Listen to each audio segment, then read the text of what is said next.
Chapter 23, 91. Night Silk Sunny was getting used to the feeling of being pursued. He and Kai had spent a peaceful night in the dead branches of the axis tree, and in the morning, the tree devil and the cursed dragon conquered the mountains to the south and west of it. He watched the western volcano be extinguished and shrouded in snow, familiar with the sight. For a few seconds, Sunny allowed himself to contemplate turning back and attempting to take out one of the devils come evening. It was an alluring idea, no doubt, facing each of the two fiends in sequence, slaying them, and arriving at the snow castle after having completely cleared the board. But no matter how much he wanted to kill the snow devils and add them to his shadow legion, Sunny knew that it was a bad idea. He had not even recovered from his wounds yet, and both Slayer and his most powerful shades were still unavailable. More importantly than that, facing these powerful creatures was at best a gamble. He might have allowed himself to become a little arrogant after attaining supremacy, but the eerie events in the recent past helped him regain his senses. In truth, he had no business confronting a cursed tyrant in his current weakened state. Even if he could wield his full power, a battle like that would be a lethal challenge. Sunny was ready to die. Losing one incarnation would be painful, but not disastrous. However, if his avatar died here, Kai would die too. And that was not something he was willing to consider, so he had to win. The battle against the snow tyrant was unavoidable, but fighting these two devils was unnecessary. Sunny was not going to gamble 3 times in a row if he could do it just once. With a sigh, he turned away from the distant mountain and glanced at his right hand. A few seconds passed, and then his fingers twitched faintly. A subtle smile appeared on his lips. It's healing well. There was another piece of good news as well. His soul had been healed completely. It happened in an instant, actually, not too long ago. This incarnation of his was isolated in Ariel's game, but it still shared the soul with all the rest. That meant that they had suffered the agony of having their soul wounded at the same time as he had. But that also meant that Nephi's could heal his soul by touching any of the avatars. That was what must have happened. The rest must be really confused right about now. I'll have new stories to tell when I come out. Shaking his head, he concentrated on weaving. The pieces of golden amber lay near his feet, glistening in the morning light. In the evening, Sunny and Kai left the axis tree and crossed the obsidian bridge, moving north. The mountain did not offer them any resistance, its peak exploding in a fiery conflagration of smoke, ash, and lava. Sunny could almost move his fingers freely by then, which helped him weave at greater speed. They ascended to the smoking caldera and climbed its edge on the other side, looking north at the last mountain they would have to conquer before coming into sight of the snow castle, and froze. What the hell is that? Sunny could not help but say the words despite promising himself to hold back on using them for a while. But he had a good reason to. The landscape in front of them was not at all what they had expected to see. In fact, it was something that no one could have expected to see, because Sunny had never even imagined something like that existing. The vast expanse of the chasm between the two mountains was entirely obscured by a vast, tattered shroud. The 3 peaks in the distance were overgrown by that dark mass, as well, appearing like towering pillars enveloped in black spider webs. Enormous sheets of ghostly, tattered cloth billowed in the wind, stretching for numerous kilometers in all directions, their surface frayed and uneven, comprised of innumerable strands. These eerie, tenebrous strands reached the northern slope of the mountain Sunny and Kai were standing on, as well, disappearing into the snow. As Sunny glanced closer, he saw that the dark mass consisted of myriad threads of flawlessly black silk, each of them as fine as a hair. Letter 1 E5D, letter FF41 small cap N Omicron beta, Ehachek. The entire northern side of the miniature realm created by Ariel was shrouded by this black web, as if a distressing spider had made its nest somewhere beyond the horizon. The silk strands were so countless, in fact, that one could walk from where Sunny stood to the snow castle without needing the obsidian bridges or ever touching the clouds. He shivered. Ah, just what kind of horror had Weaver put on the board? Sunny remained silent for a while, then said in a subdued tone, "You know, Kai, Weaver's symbol was a spider." Kai did not seem happy to hear that. Sunny shook his head slowly. But actually, it was not Weaver who chose the spider as their symbol. Rather, people commenced to associate spiders with the demon of fate. After all, spiders are masters of weaving as well. He smiled darkly, remembering the spider silk he had found in the nest resting on the branches of the soul-devouring tree. Perhaps even spiders themselves came to see their tribe as servants of Weaver. But come to think of it, even the name Weaver is simply a description of what that demon was. The demon of fate never shared what they knew, so they would naturally never reveal their true name either. I'd imagine someone simply commenced calling them Weaver, and that was what they went on using to introduce themselves. Nether and Hope were also like that. Their names were simply descriptions of what they were. The demon of desire gave living beings hope, while the demon of destiny ruled the underworld. The titles given to them by people had slowly become known as their names, but they were merely descriptors. So, in truth, despite inheriting the cursed lineage of the demon of fate, Sunny did not really know anything about Weaver at all. Even their name was a deception. Kai raised an eyebrow. "Why exactly are you telling me this?" Sunny cleared his throat. "Well, it's just. I am trying to convince myself that the snow tyrant is not necessarily a spider. You know," Kai let out a deep sigh. "Do you hate spiders as well?" Sunny forced out a smile. "Not really, but I am considering starting to hate them right now." Chapter 2392. Snow Castle. When the morning came, the sight of endless webs enveloping the entire world became even more eerie. The billowing, frayed tapestries of ghostly black silk covered everything in sight, disappearing behind the horizon. The mountains were buried under them entirely, like gravestones overgrown by mold.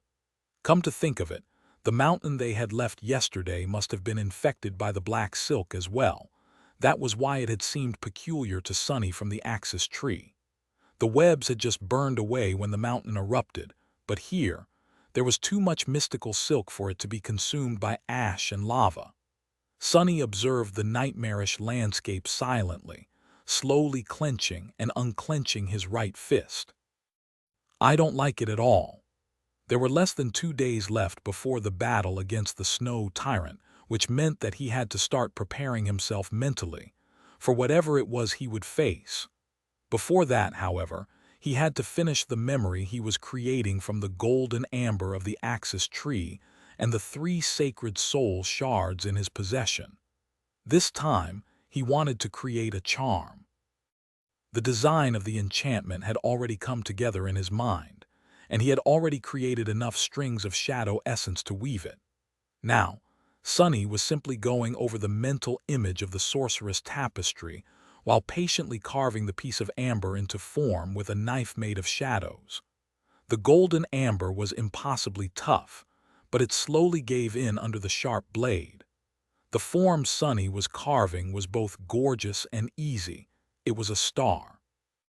That star was going to help him kill the snow tyrant, whatever the snow tyrant was. After that, he was going to give it to Saint.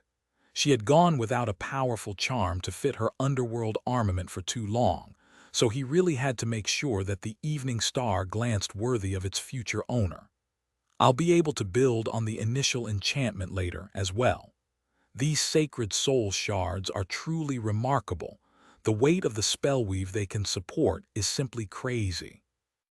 This enchantment I envisioned is already more intricate and sophisticated than most of what I have done in the past, and it is nowhere near exhausting their potential."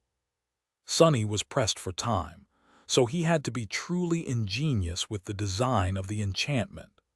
The solutions he had come up with to simplify the elaborate patterns, and therefore hasten the process of weaving, were nothing short of inspired.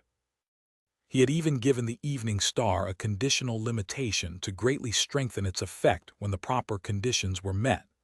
That was actually an idea he stole from the sin of solace, that damn cursed sword. The crown of twilight relied on something similar as well, only replenishing his essence in the twilight of dusk and dawn. Come to think of it, numerous if not most of his most powerful memories had been limited in some way or another. That was what gave them true power. Sonny had always subconsciously understood that principle, but he only fully realized how to make use of it now. There was probably some deep lesson about people and their flaws somewhere in there, but he was too engrossed in his task to go on a philosophical tangent. 2 days, 1 night. That was all the time he had left before facing the snow tyrant. The first day passed in the blink of an eye, and soon it was dusk once more. The obsidian bridge failed to come into existence. The plumes of ash stretched toward the distant mountain and commenced to solidify, but got tangled in the billowing webs and crumbled without ever taking form. Sonny and Kai observed the eerily gorgeous scene in stunned silence, then glanced at each other warily. There was no bridge, but the ash domain could still move.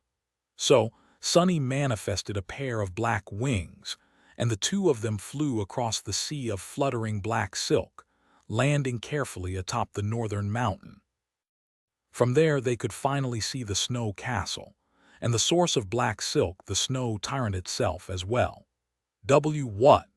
The creature was so immense that even Sonny could see it with a naked eye. He forgot to breathe, looking at the peak of the final mountain with a pale face. Out there in the distance, a huge black moth was perched atop the silken peak, its tenebrous wings covering the slope. Its legs were like obsidian pillars, and its antennae extended far into the sky, swaying lightly in the wind. The black moth was distantly similar to the nightmare butterflies of Ariel's tomb, but also much more gigantic and dreadful than them. It was not even its outer appearance that was so horrible. Instead, simply looking at it filled Sonny with a dreadful, eerie feeling of hopelessness. Something about the titanic moth was so malevolent, frightening, and deeply wrong that he felt the desire to give up and cease his senseless resistance.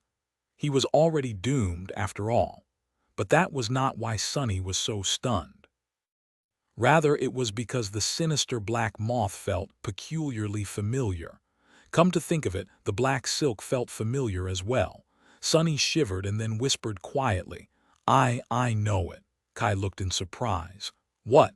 Sonny raised his right hand and pointed at the horrible creature perching atop the snow castle. "I know that creature, or at least its kind." He had never met the snow tyrant, but he knew it well. It was the puppeteer. It was a puppeteer worm, who had become the puppeteer moth after escaping from the chrysalis of human minds it had twisted, used as nourishment, and then destroyed. Sonny remembered the description of the puppeteer's shroud. A worm of doubt once found its way into a righteous king's heart.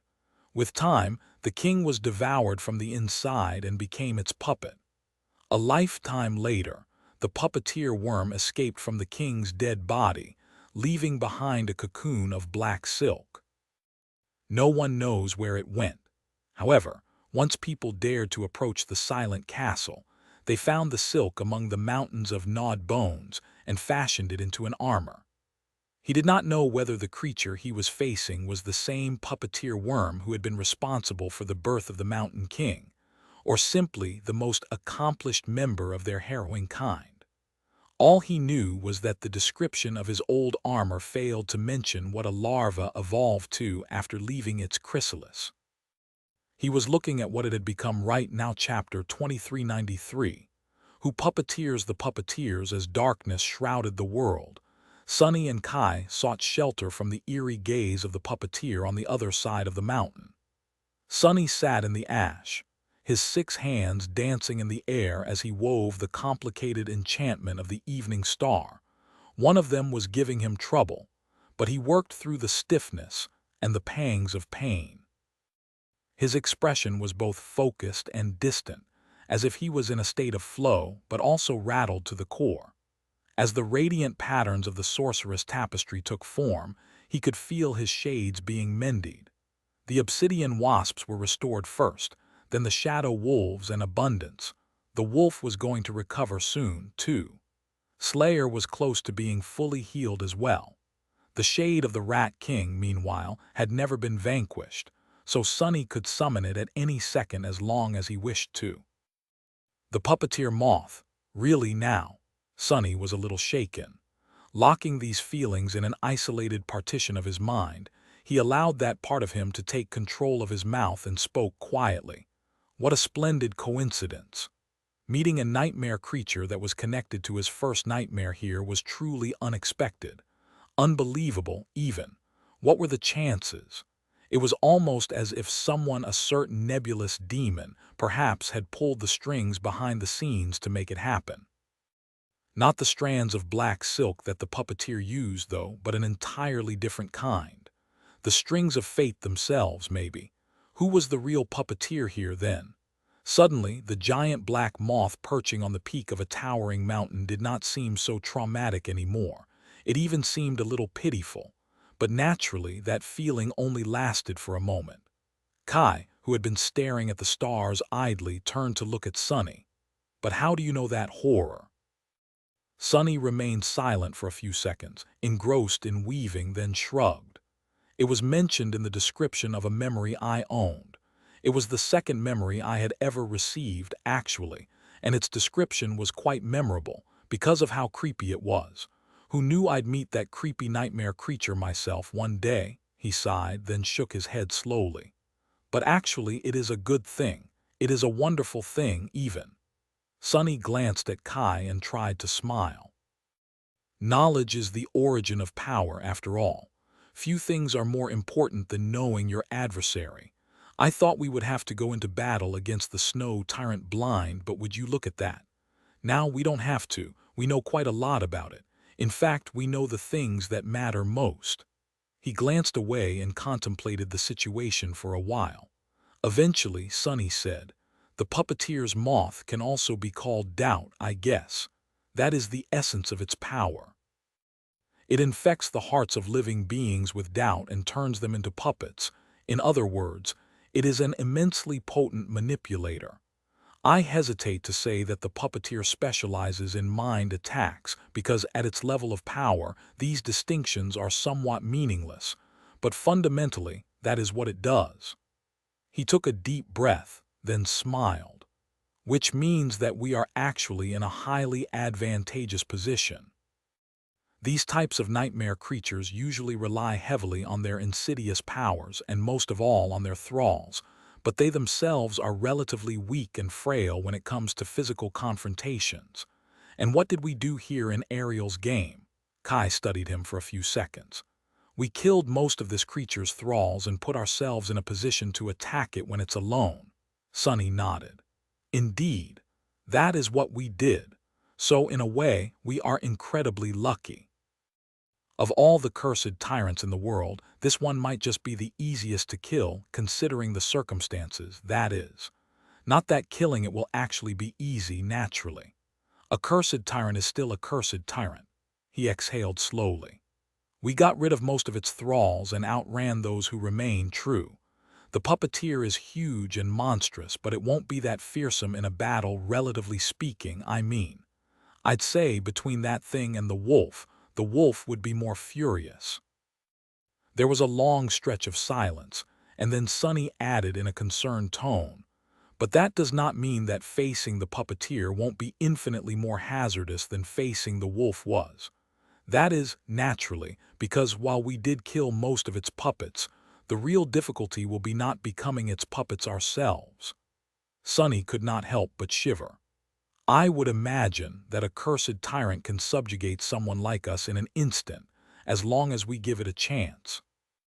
It will make us doubt ourselves first, and then before we know it there will be invisible strings wrapped around our hearts. Doubt, that was the weapon the puppeteer would use against them. Doubt was truly an insidious concept because no human was really immune to it. Even supremes like Sunny were susceptible to doubt. As for saints like Kai," Sunny glanced at his friend and shook his head. "Actually, I am not really worried about you." Kai raised an eyebrow. "You're not? but I am quite an insecure person. I doubt myself all the time. Sunny smiled faintly. That is exactly what makes you dreadful prey for the puppeteer. You do indeed seem to suffer from self-doubt a lot, and yet you have never allowed it to control you. On the contrary, you have overcome yourself at every step of the way. It is like you've been training for this exact moment all your life, really. Kai, despite his lack of confidence, was a faultlessly dependable person. He never failed to rise to the occasion, even if he struggled to get there more than the rest of them did. Sunny sighed and shook his head. In truth, I am much more worried about myself. Chapter 2394, Confluence of Contradictions. Kai smiled at first, as if assuming that Sunny was joking, then looked at him with surprise after realizing that he was telling the truth. You are worried about yourself more than you are about me, Sunny simply nodded. Yes, I am. Especially vulnerable to what that thing has in store for us. Kai remained silent for a few seconds, then shook his head. I find it hard to believe. You are a supreme after all. Didn't you tell me yourself that a sovereign is someone who dares to bend the world to their will? How can someone be that obstinate and doubt themselves at the same time? Sunny glanced at him with a dark expression and shrugged. Well, what can I say? People are complicated creatures. They can be two different things at the same time. So, I can be sure of myself so much as to force the world to agree with how I feel, but also doubt every single thing I do. He was indeed someone who possessed a will sharp enough to cut the world. But at the same time, Sunny's existence was deeply ambivalent. He loved Nephi's and enjoyed her affection as well. But at the same time, he always doubted her feelings for him and questioned his place in her life. The person she knew was only a husk of the real Sunny after all. So, he wanted to reclaim his fate and make her and everyone else remember him. But at the same time, he wasn't really sure that he wanted it desperately enough to pay the price of becoming bound again. He was determined to resist the horrors of the nightmare spell and protect humanity. But at the same time, he was hiding his existence from everyone, forced into the shadows by the cursed lineage of the forgotten god. Sunny was a confluence of irreconcilable contradictions on a good day, and a bad day he was one push away from losing control and falling into a murderous frenzy. All these conflicting emotions had been simmering quietly in the background as he lived his life. Usually, they were not a problem. But tomorrow, each of the unresolved doubts he harbored would become ammunition the puppeteer could use to destroy him. Each of them was a crack in his armor through which the enemy blade could slide. So, tomorrow's battle was not going to be fun for Sunny. He groaned. Ah, I really hate nightmare creatures who mess with my mind the most. Shaking his head, Sunny resumed weaving the enchantment of the evening star and grumbled. Well, you don't have to worry about me, really. I'll handle it. If everything else fails, pure spite has never let me down. His expression turned concerned. That said, I expect the battle against the puppeteers to be horrible enough to push me to the limit. Far beyond my limit, really. I might be forced to resort to doing something really desperate. If I do, your role will be the most important. You will have to help me come back. Kai frowned. Come back, what do you mean? Sunny smiled faintly. It's easy, really. You'll have to make me remember myself, by reminding me who I am. Kai stared at him for a while, then cleared his throat. But Sunny, I am sorry to say this, but despite our wonderful rapport in these last couple of weeks, I don't really know who you are. We are barely acquainted. Letter 213 and you letter 1ed9 letter 162 hatchek s circumflex. Sunny let out a laugh. Fair enough. Then he scowled. No, wait. What do you mean, barely acquainted? You and I are best friends. We fought side by side and killed literal gods together. We rolled in the same mud and ate the same rats. Are there even a closer pair in the world than us? Kai coughed. I didn't eat the rats, though. Oh, right. He refused to partake in the rat barbecue, the fool. Sunny sighed. Naturally, Kai was right. How could Kai make Sunny remember himself if he himself could not even remember the real Sunny? It sounded like a problem, but actually, the answer was quite obvious. In fact, Sonny had experienced a very similar situation once, only his role now was the opposite of what it had been back then. A long time ago, Nephis had taught him how to make her escape the mind hex of the soul devourer, at least to a degree. All he had to do was recite 3 names to her, the names of the people she hated, and would therefore remind her of the most important thing in her life, her ardent desire to destroy the spell. Aster Song Veil. Sonny had to come up with an Aster Song Veil of his own. He hesitated for a while, then said, "Just recite a few names to me: Nephis, Cassie, Effie, Kai, Rain, Jet. If that doesn't help, throw in Noctis and Anik. Aiko, Julius, Bate, Kim, Luster, Quentin, Dorn, Bell, Samara, Obel. That should do it, I think." These were the strongest connections to his sense of self he possessed in the absence of a true name, the tethers that bound Sonny to the world and therefore shaped him. If anything could remind him of who he was and what was most important to him, it was these names. In an odd way, these few words were the most meaningful summation of his life. Kai gave him an odd look, then nodded slowly. "All right, I'll remember." He lingered for a while before adding, "I must admit that I feel a bit weird about my name being there, though." Sonny grinned. "What can I say? You make an impression." With that, he beckoned Kai to come closer. "Oh, by the way, I am going to punch you really hard now." Kai blinked a couple of times. "Huh, what? Why?" Sonny shrugged nonchalantly. "You see the horizon, the sun is going to rise soon.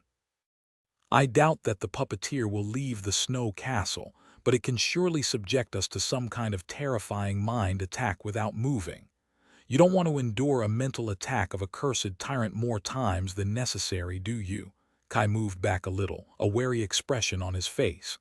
"I don't, but what does it have to do with me getting punched?" Sonny scoffed. "I mean, the best way to avoid a mental attack is to be unconscious. That's just common sense. So, come closer." "It will only hurt a little." Kai, however, did not come closer. A few moments later, a cloud of ash rose above the slope of the towering volcano. Chapter 2395. Check in the end. Sonny did not punch Kai into unconsciousness. The charming archer did, however, put himself into a state of deep slumber by commanding himself to sleep without seeing any dreams. Sonny remained nearby, standing guard above his sleeping figure while focusing completely on weaving. When the sun rose and an ethereal bridge of glistening glass formed between the snow castle and the fuming volcano, a terrifying mental attack did, indeed, descend upon him like divine punishment. Sonny winced as his hands faltered. A sudden discord introduced into the vast tapestry of essence strings he was weaving. "Is it playing with me?" Shaking his head, he corrected the flawed pattern and continued with his work. The puppeteer seemed to be probing his mental defenses. Even then, that single distressing attack easily pierced his resistances and the invisible armor of will he had forged around himself, forcing its way into his mind. Sonny felt himself reeling, an insidious presence taking root in his head. His sense of reality started to fall apart. Grumbling under his breath, Sonny partitioned the compromised part of his mind and isolated it from the rest of him. It helped to cope with the insidious, irresistible mental invasion of the puppeteer. But only for a short while. Soon enough, the tendrils of mind-altering corruption spread beyond the walls Sonny had erected, infecting more of him. Luckily, it was not the capital letter corruption, but simply the mental plague summoned into existence by a cursed tyrant instead. Luckily. Does that word really apply here? Sonny smiled darkly. Just a fallen god taking over my mind. No big deal. He isolated the newly compromised parts of his mind, too. Let's see who'll last longer, bastard. Sonny had developed quite a breathtaking ability to split his mind into innumerable streams over the years, after all. From perceiving the world through his shadows, to controlling 7 incarnations, to commanding the vast Shadow Legion and watching over the members of the Shadow Clan. He was quite adept at compartmentalization by now. As the sun was rising from beyond the horizon, he and the puppeteer played an eerie game. The giant black moth slowly conquered more and more of Sunny's mind, while Sunny calmly quarantined the contaminated parts and went on weaving. It grew more and more difficult as time went on, however. His hand slowed down, and the vision of the vast pattern of essence strings he held in his mind turned blurry. By the end of it all, Sunny halted completely, staring into the distance with an absent expression. He was uncomfortably close to starting to drool. Then the sun separated from the sea of molten gold it had turned the clouds into and hovered above the horizon, slowly climbing up. The ethereal glass bridge evaporated, and at the same time, the foreign presence that had been slowly consuming his mind retreated in an instant. Sunny let out a shaky breath and reassembled his mind into a single whole, swaying lightly as he did. He remained motionless for a few seconds, then resumed weaving with a concerned expression. His lips were pursed and his voice was subdued. Ah, that was quite unpleasant, and it had been merely a probing attack at that. Experiencing the full brunt of the puppeteers would be a far more appalling experience. Sunny grimaced. Throughout the day, as the weave of the evening star came together, the things he had been waiting for happened one after another. Kai woke up from his deep slumber. The wolf and its pack were fully mended. Slayer recovered from her wounds almost at the very last moment and rose from his shadow, just as full of malice and malevolence as she had been before. The murderous shadow had been absent for a few days, so he had to fulfill the conditions of their deal and make a blood sacrifice to her once more. Slayer drank deeply of his blood, and once again, her obsidian eyes seemed to ignite with a hint of remembrance for a few fleeting seconds. But then they slowly reverted to being cold and unfeeling, devoid of their splendid luster. This time, for the first time, Sunny felt disturbed by the subtle change that had briefly happened to his shadow. He could not help but ask himself once again, Did she really kill Weaver? The graceful shadow stood motionlessly by his side, her hollow eyes betraying no emotion. In the end, Sunny had no choice but to look away and concentrate on finishing the last patterns of the vast spellweave he was creating. It was coming together well. Letter 213 Alpha Eng letter FF4FB, yes, the evening star was the first sacred memory he would create. And although it was not entirely finished still, he could already tell how different it was from all the other memories he had created. That was because of its very nature. A sacred memory was an immensely powerful thing, powerful enough to interfere with causality and bend the laws of existence, even, just like deities could. However, it was just that, a thing.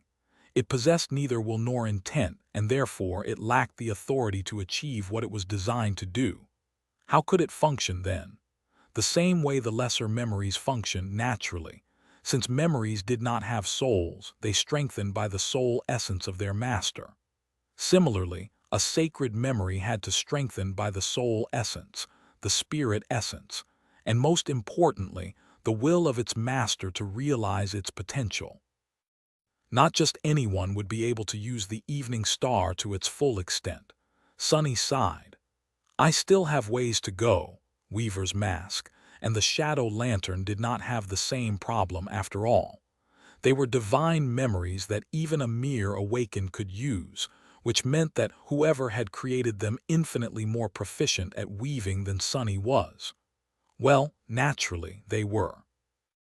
After all, Weaver's mask had been created by none other than the demon of fate, while the shadow lantern was a replica of Shadow God's relic created by the nightmare spell. I'll get there someday. Maybe. The sun was already rolling toward the horizon by the time Sunny completed his sorcery. The breathtaking star carved out of golden amber lay on his palm, its intricately engraved surface glistening in the eventide glow.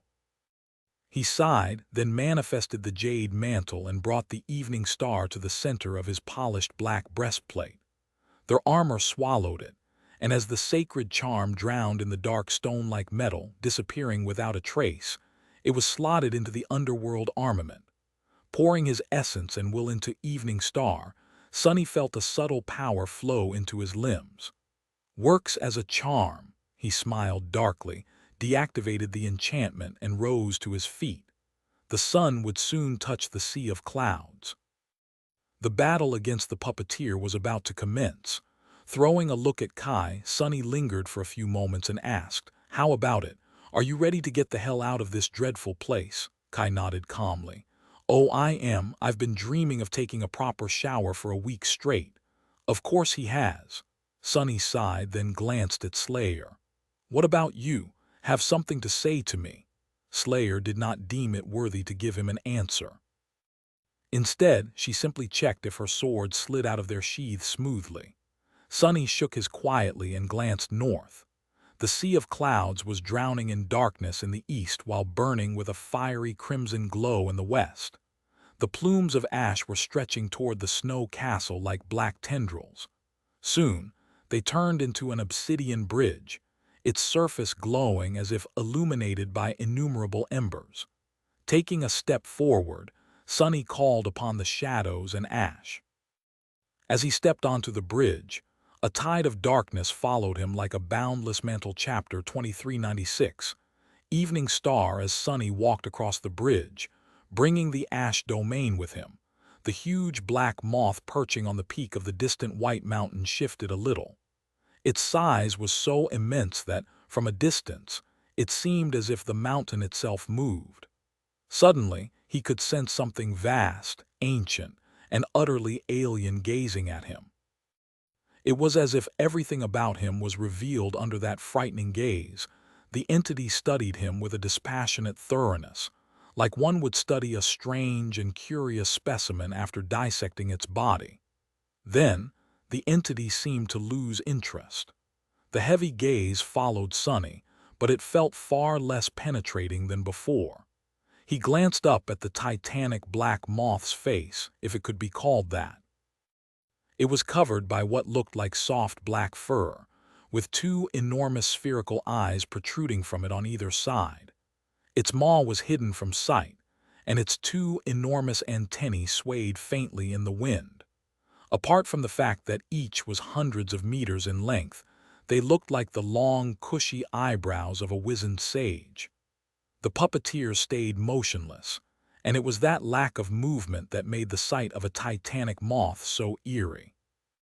Sunny would have been less tense if the tyrant tried to threaten him or showed a hint of preparing for battle, but the creature stayed still, simply looking at him impassively.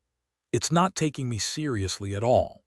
The sea of clouds below was glowing, painted in a million shades of maroon and crimson by the sunset. Sunny took a step and activated the enchantment of the Evening Star. The shadows surrounding him seemed to grow darker, and the veil of ash more impenetrable. He felt more powerful. He was more powerful, in fact, albeit not by much.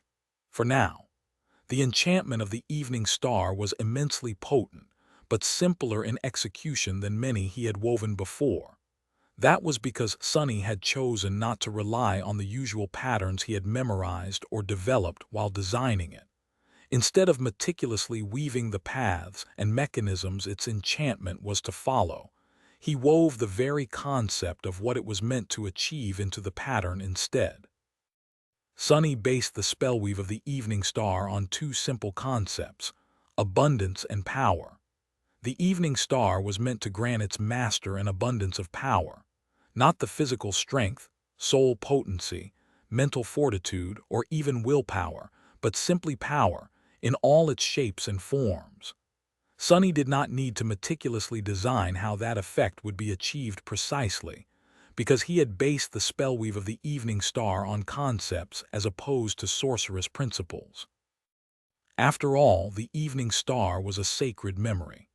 The ways in which it functioned were not as important as the very fact that it did. It did not work by adhering to cleverly designed patterns of cause and effect. Instead, it worked because it bent the world into a state that supported its effect. The effect came first, while the cause followed. That was how sacred beings exerted their power, so Sunny had surmised that that was how a sacred memory should function too. The shift in the approach to designing a spellweave was so different from everything he had done before that it was hard to wrap his head around it. But once Sunny shifted his perspective and saw the foundations of sorcerous mechanics in a new light, the patterns he envisioned were actually simpler than what he had been creating before. Of course, a sorcery like that could only be strengthened by a master whose will could shoulder its burden. But as a supreme titan, Sunny was more than qualified to do just that. Granted, creating a memory that was simply supposed to make its master more powerful would not have been very useful. There were limits to his will, after all, and even if there were none, a simple sorcery like that could not bend the laws of the world too much. The effect would have been negligible. That was where the artificial limitation he had built into the spellweave of the evening star came into play. By limiting the sacred memory himself, he allowed it to bend the laws of existence much more than it would have been able to otherwise, as long as proper conditions were met. It was as if he was focusing its power into a narrow ray, instead of unleashing it upon the world as a diffused wave. The limit Sunny had placed on the enchantment of the evening star was as follows. Its potency depended on how bright the world around it was. This sacred memory was almost entirely useless when surrounded by radiance and light. It grew exponentially more powerful the darker its surroundings were, though, and reached full potency in utter darkness. And since Sunny could only attack the snow castle at sunset, the evening star would enhance him more and more the closer nightfall came. The augmentation of a sacred memory was already immensely powerful. However, there was also the underworld armament trait of the Jade Mantle to consider, the trait that enhanced the effects of any charm slotted into the tenebrous armor. In short, the longer Sunny survived in the battle against the puppeteer, the stronger he would become.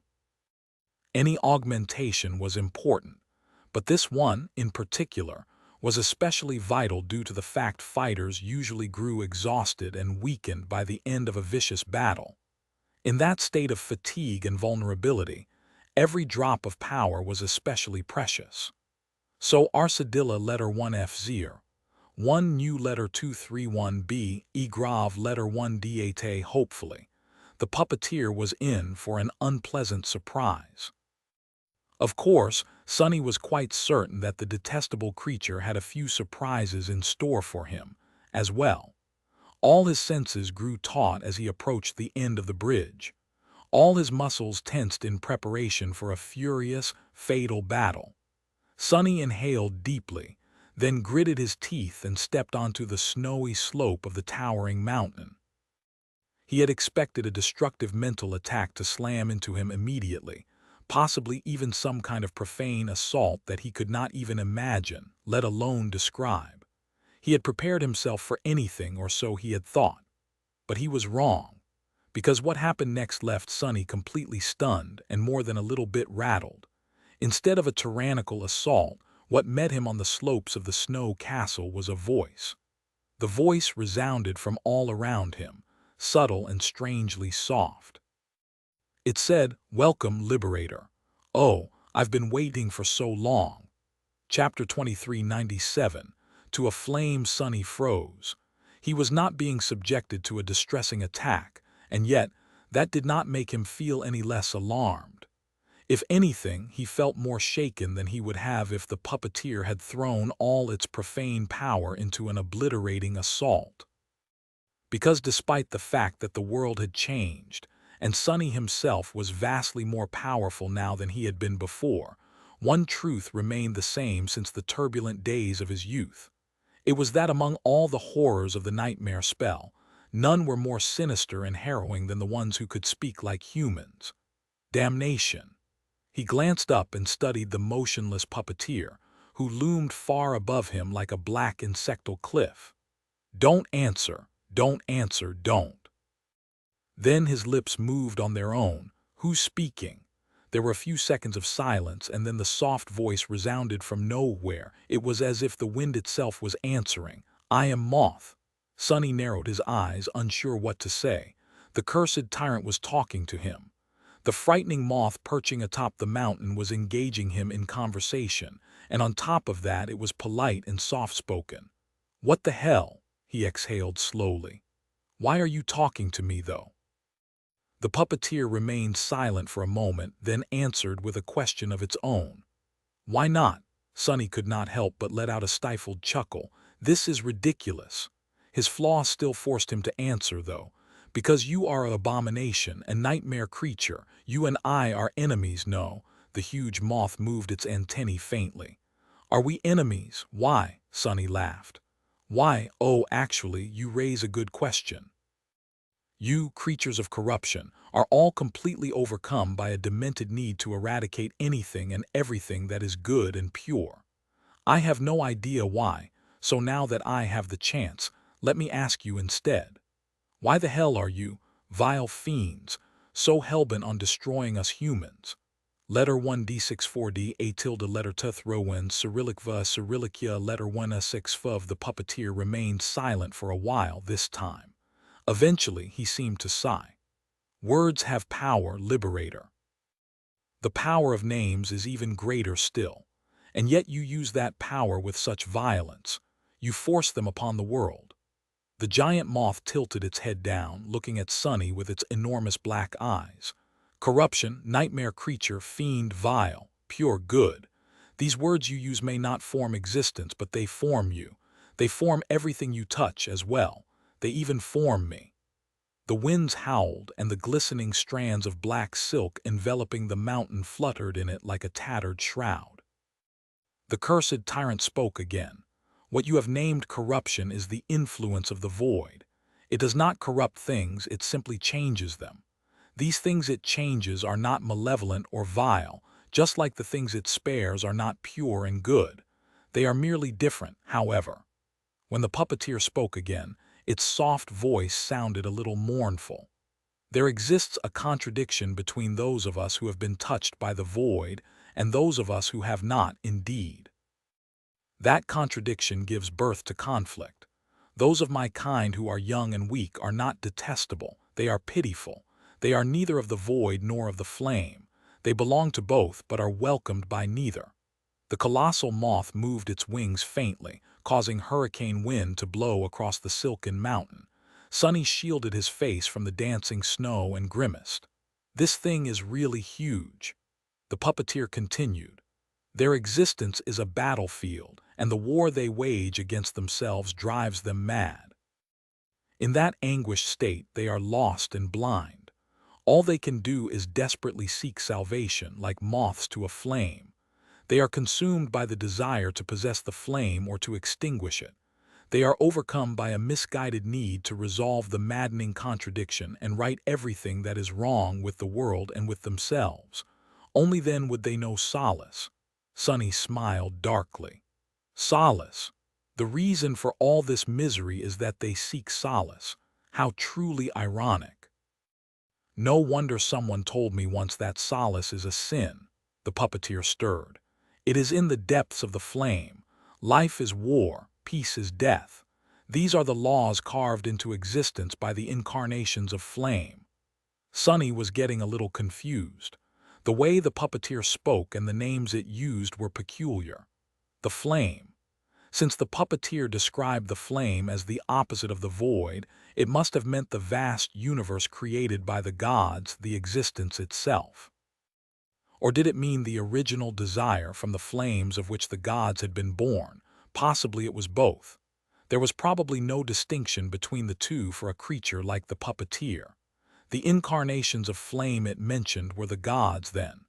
While Sonny considered the implication of these words, the soft voice spoke again, this time hiding a hint of enmity. "What a grotesque, cruel world they've created. Here, solace is indeed a sin. But more than that, it is a lie. There is no solace to be found, not for you, and not for me. Those poor wretches of my kind who are blinded by the flame cannot see the truth, but I am different from them. I am not blind, and I am not drawn to the flame. I have no desire to become ash." Sunny frowned, staring at the giant black moth with a peculiar expression. "So, what you mean to say is that only the weaker abomination can't overcome the irresistible urge to devour and destroy anything not touched by the corruption. But you are so much stronger and above them all that you can keep that urge in check. In fact, you are not beholden to the corruption at all." The puppeteer did not answer immediately. It remained silent for a while, and then asked suddenly, a hint of something strange and eerie seeping into its seemingly soft voice. "You have never known anything but the flame, Liberator, so you do not question its tenets. But let me answer the question you asked of me with a question of my own.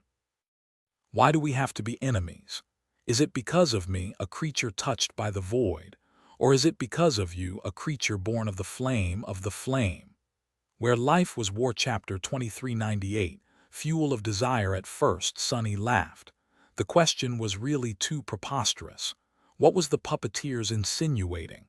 That the horrors of the modern era were caused by humans, and not by the plague and nightmare creatures lusting to destroy and devour the world. "Oh, it is definitely because of you. Believe me, I am quite a peaceful person. You can even call me the heir of peace if you wish." Well, Sunny did have an army of tens of thousands of dead souls dwelling in his own, all of whom, most of whom at least, he had personally killed. But that was not because he was a bellicose and violent person. He had just been forced by the circumstances to go on a rampage or two.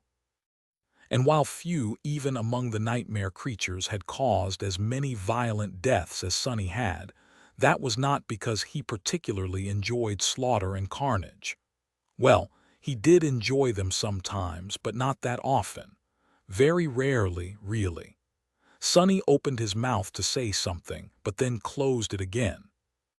He wanted to explain that humans would have left the nightmare creatures alone if the nightmare creatures did not represent an existential threat to humanity, if they had not attacked first, but that would have been a lie.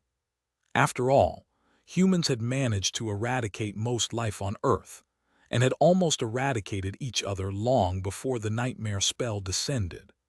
They were full of avarice, violence, and insatiable desire to have more, spread more, be more. They pillaged and plundered anything and everything that was of value relentlessly, repeatedly, and without remorse.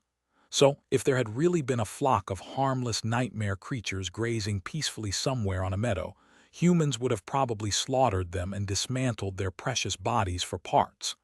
The soul shards alone would have been a reason to drive them to extinction.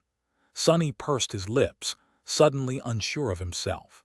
Eventually, he simply repeated, "Yeah, it is most likely because of you."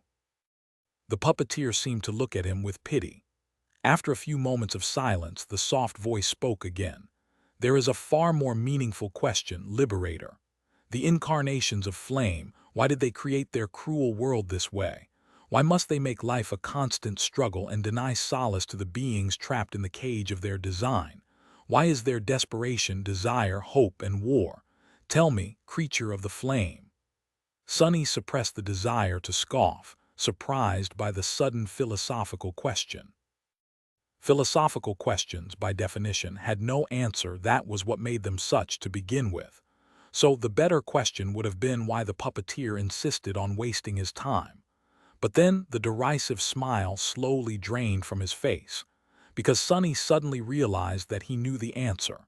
He lingered for a few moments and then whispered in a stunned voice, "Because the flame wanes." The black silk fluttered in the wind, its many strings rustling like a sea. The soft voice of the puppeteer was born from that rustle. "Indeed, the flame is desire and desire is the flame. But flame needs fuel to burn, Liberator. It needs to be fed. It needs to devour something in order to sustain itself. Our longing, our yearning, our desire, our hope, they fan the flame. You and I are different, but in the end, we are both the same.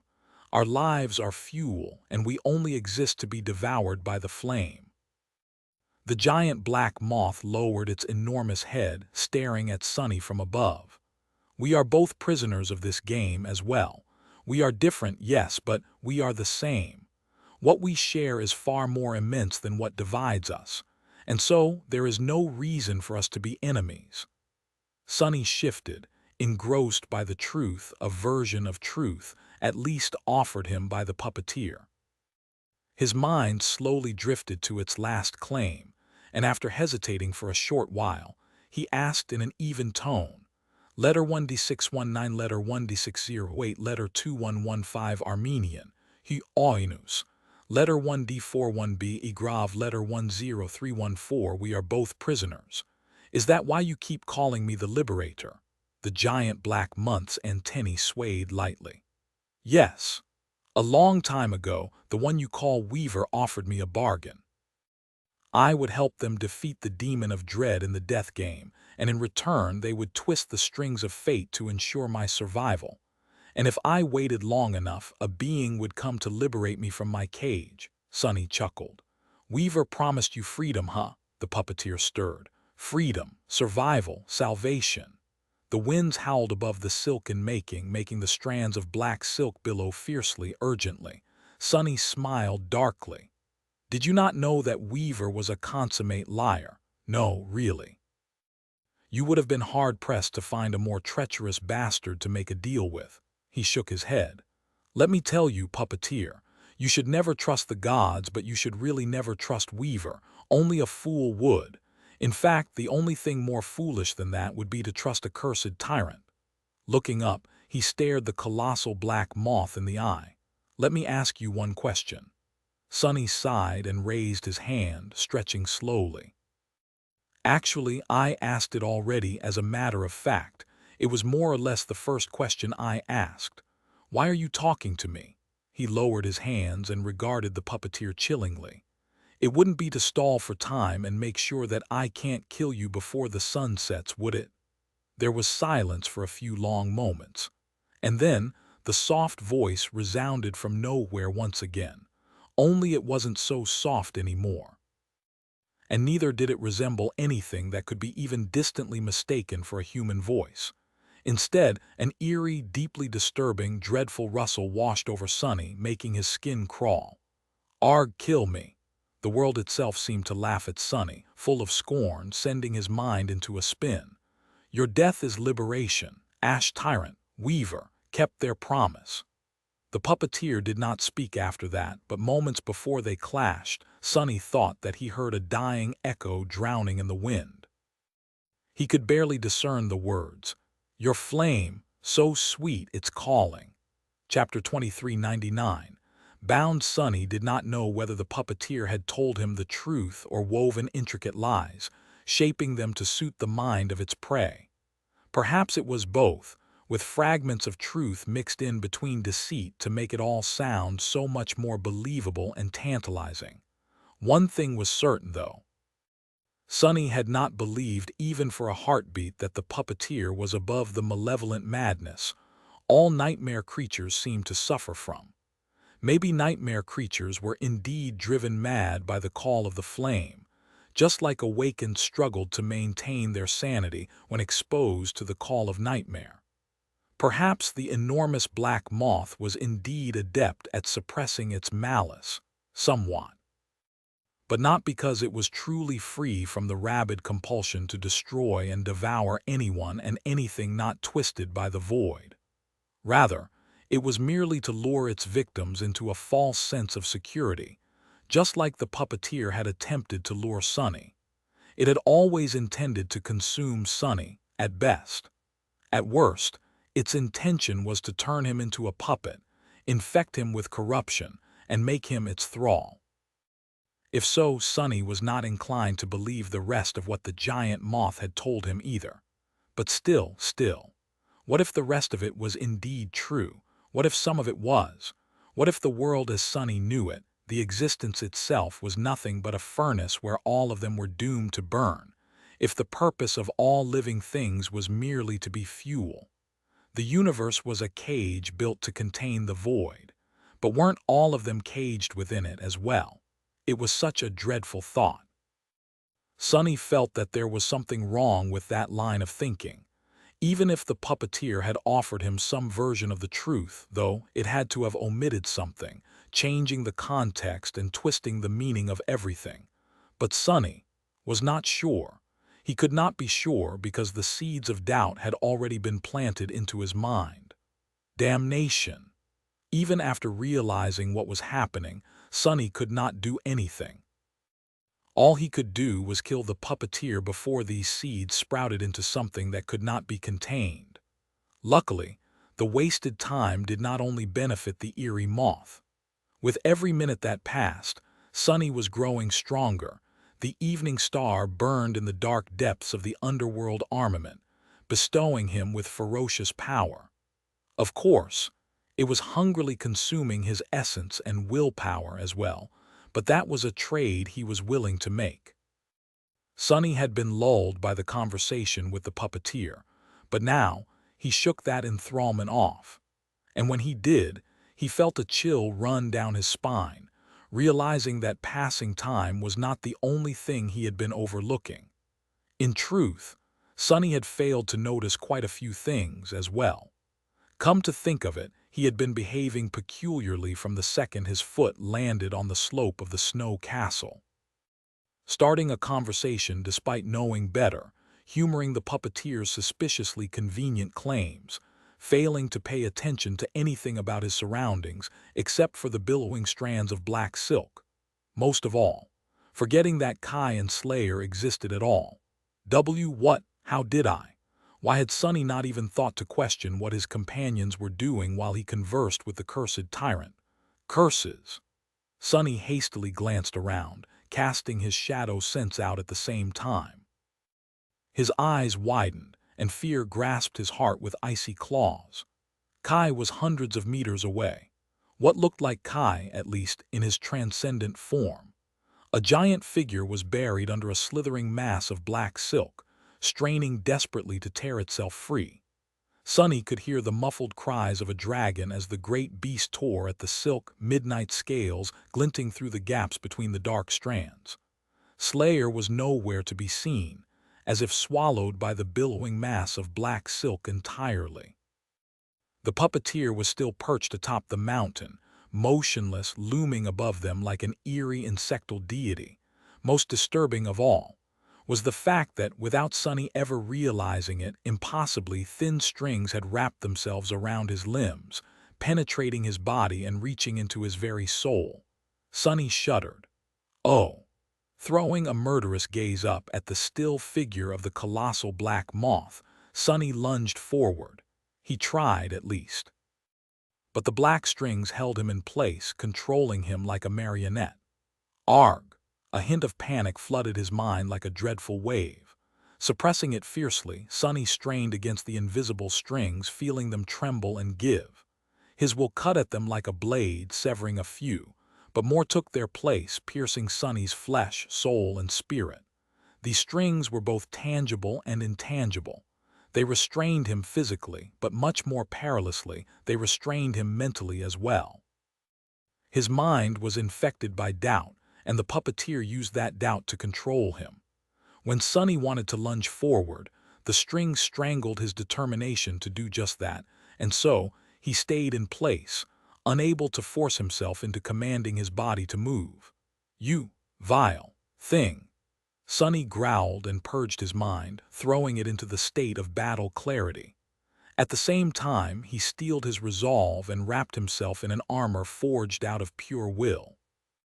He rebuilt his consciousness around an indomitable axis. His killing intent, his cold, scathing, overwhelming desire to visit death and destruction upon the puppeteer, to tear that vile moth apart.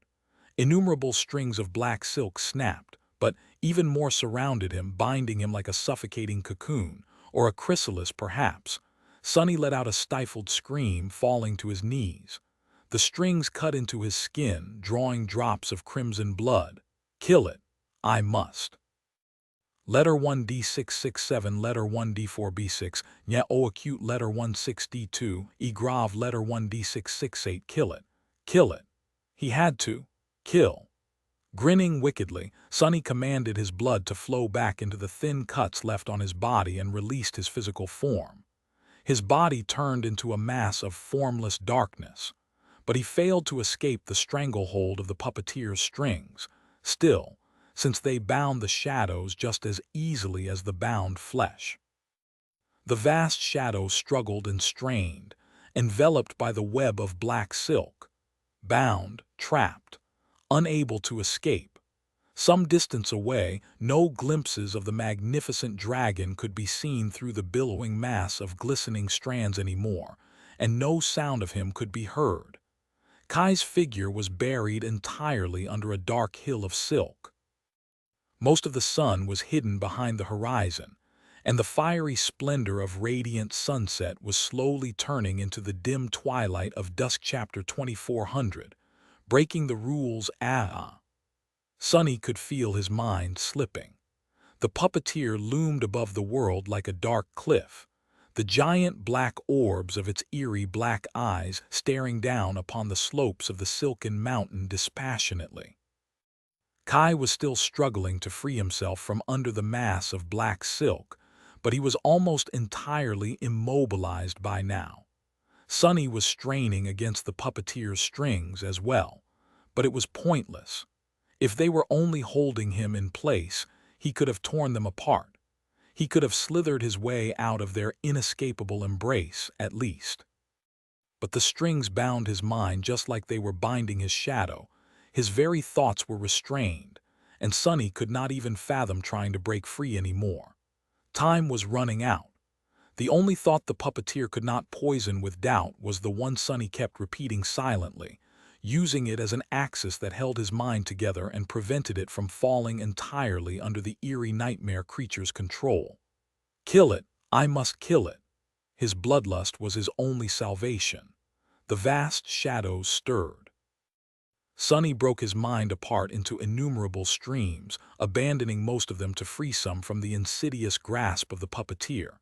He had to do something drastic.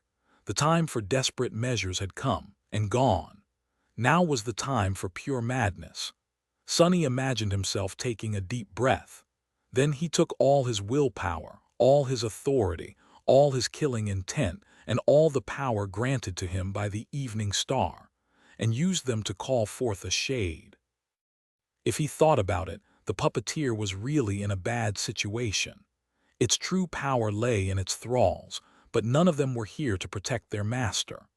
The black moth stayed still and motionless, and that was not because it had no need to move. Rather, it was because the snow tyrant was not that ferocious and physically strong. All it could do to deter the adversary was use its profane powers and peculiar will to reach it.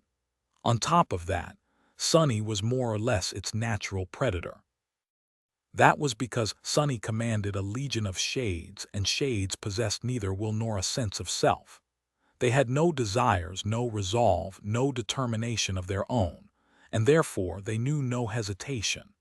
They were immune to doubt because doubt was foreign to their very nature. There was nothing for the puppeteer to poison, so it was powerless to control the shades. It could only control their master. But as long as Sonny remained firm in his conviction, his shades would be able to do what he could not. There was just one enormous, mountain-sized problem. The puppeteer might have been weak in direct confrontation, but that was only in relative terms. It was still a cursed tyrant, no matter where its true talent lay. Not just any shade could face it in battle. The obsidian wasps would be destroyed by one flap of the puppeteer's wings. The shadow wolves would be vanquished and torn apart in an instant. Abundance would hold out longer, but it would not muster enough offensive power to kill the detestable moth before it was too late. The Rat King was vicious and annihilating, but it needed time to propagate and grow unstoppable. That only left the wolf, the ruthless, proud predator from the dawn of time, one ferocious and fatal enough to tear the puppeteer's wings off and crush its appalling head. And yet, Sonny was full of doubt. Would the wolf really be able to kill the snow tyrant? Would Sonny himself remain firm enough not to command his frightening shade into retreat? No, Doubt made Sunny weak and indecisive. It made him feel despair. He still was in control of enough of himself to summon a shade, but he was not confident that the same would hold true in a few minutes. So, he did what he always did when forced into a corner. He cheated. The shade Sunny called forth was not an obsidian wasp, abundance, rat king, or the wolf. Instead, it was the shadow of another cursed tyrant. It was condemnation. Sunny had lost access to his shades after entering Ariel's game, but they still existed somewhere out there within his soul. Other shades might have been summoned and carrying his orders, but condemnation wasn't, because it had never answered his call before. Augmented by the evening star, Sunny's tyrannical will and his undeniable authority descended upon the somber giant, commanding it to emerge from the peaceful darkness of his soul. Sunny had thought that he would be able to overpower the obstinate tyrant while strengthened by the sacred memory. But he was wrong. His will and his authority crumbled against the unfathomable, inert depths of the enormous shade. Condemnation refused to move, just as it always had. It remained still and motionless, towering above the silent waters of his soul. Sunny had expected as much. After all, he had not been able to call upon any other shade earned beyond the confines of Ariel's game, either. But while Sunny could not summon them with his Shadow Legion aspect ability, which the laws of this artificial realm were interfering with, that did not mean that he could not fool these laws. So, instead of commanding the gigantic shade to reveal itself, he simply gathered all his willpower and banished condemnation from his soul. He threw condemnation out. Sunny had never done something like that before, which did not mean that he couldn't. Now that he was supreme and wielded greater authority both over his soul and over the shades populating it, he could summon them forth and call them back. He could also store physical items within his soul and expel them from it, effectively manifesting them. And that was what he did with the vast, huge shade of condemnation. He expelled it. Letter FF52, Letter 1D400. Letter 1ED1. Sunny had not attempted to do that with any of his shades in the past for a good reason, though. Any shade he could not summon with his Shadow Legion aspect ability was a shade that did not obey his commands. That fact would not change even if he managed to summon it into existence, somehow, which meant that once the shadow of condemnation emerged into the light, Sunny would have no control over it whatsoever. It could attack the puppeteer. It could just as well attack him instead. It could even remain still and do nothing, content to simply be. But that was a risk Sunny was willing to take at the moment. In fact, he welcomed it. The potentially deadly drawback of summoning a disobedient shade was actually a life-saving grace in his current situation. Because if Sunny could not control condemnation, the puppeteer could not control Sunny to order condemnation to stand down. And since he was not using Shadow Legion to summon it, the laws of Ariel's game would, hopefully, fail to prevent the Shadow Colossus from appearing. Snow Tyrant, Ash Tyrant. Let's add a third tyrant into the mix, shall we? Let's break the rules. As innumerable strings of black silk fluttered in the wind, rushing to bind the vast shadow, reality seemed to ripple. The sea of clouds swirled. And then, the mass of silk stands was torn apart when a huge hand emerged from Sunny's formless vastness, extending far into the sky, and casting a titanic shadow onto the slope of the shuddering mountain. Chapter 2401. 2. Tyrant's a titanic arm woven out of darkness and obsidian rose from the formless shadow, spanning almost 2 kilometers in length. Then, it fell slowly, the vast palm striking the slope of the mountain with calamitous power. Strands of black silk flew in the hurricane wind, and a whirlwind of snow escaped from beneath them into the frigid air. The mountain groaned as the shade of condemnation pressed down upon it, and a huge head followed the titanic arm. The shadow of the dead tyrant slowly pulled itself out of the shadow and straightened, towering above the world. Its size was truly unimaginable. The tenebrous figure of condemnation was as tall as most mountains on earth, and even here in the artificial world of Ariel's game, it seemed improbably immense. Standing at the lowest point of the slope, near the rippling sea of clouds and the tapestries of black silk hiding it, the shadow of the cursed tyrant reached more than halfway to the highest point of the Snow Castle mountain. If condemnation raised its hands, they would cast a shadow upon the jagged peak. And on the giant black moth perched on top of it, the puppeteer was looking down upon the towering figure of condemnation, still eerily motionless. Compared to the immense shade, it seemed almost petite. From the tip of its antennae to the edges of its folded wings, the giant black moth was no more than a kilometer across, barely a quarter of condemnation's unfathomable height. Its actual body was even smaller. Once the titanic shade straightened, the cursed tyrant finally reacted. It shifted, its wings trembling subtly. An eerie clicking washed over the world, making the winds go mad with terror. The puppeteer stared down at the shadow of condemnation, and the shadow of condemnation glanced up, casting its lightless gaze at the puppeteer. Go, tear each other apart. Sonny strained against the invisible strings, screaming silently as they cut his very being apart. No matter how fiercely he resisted and how badly he hurt himself by fighting against the strings of doubt, he could not free himself from their hold. On the contrary, with every passing moment, the insidious influence of the puppeteer spread, binding him tighter.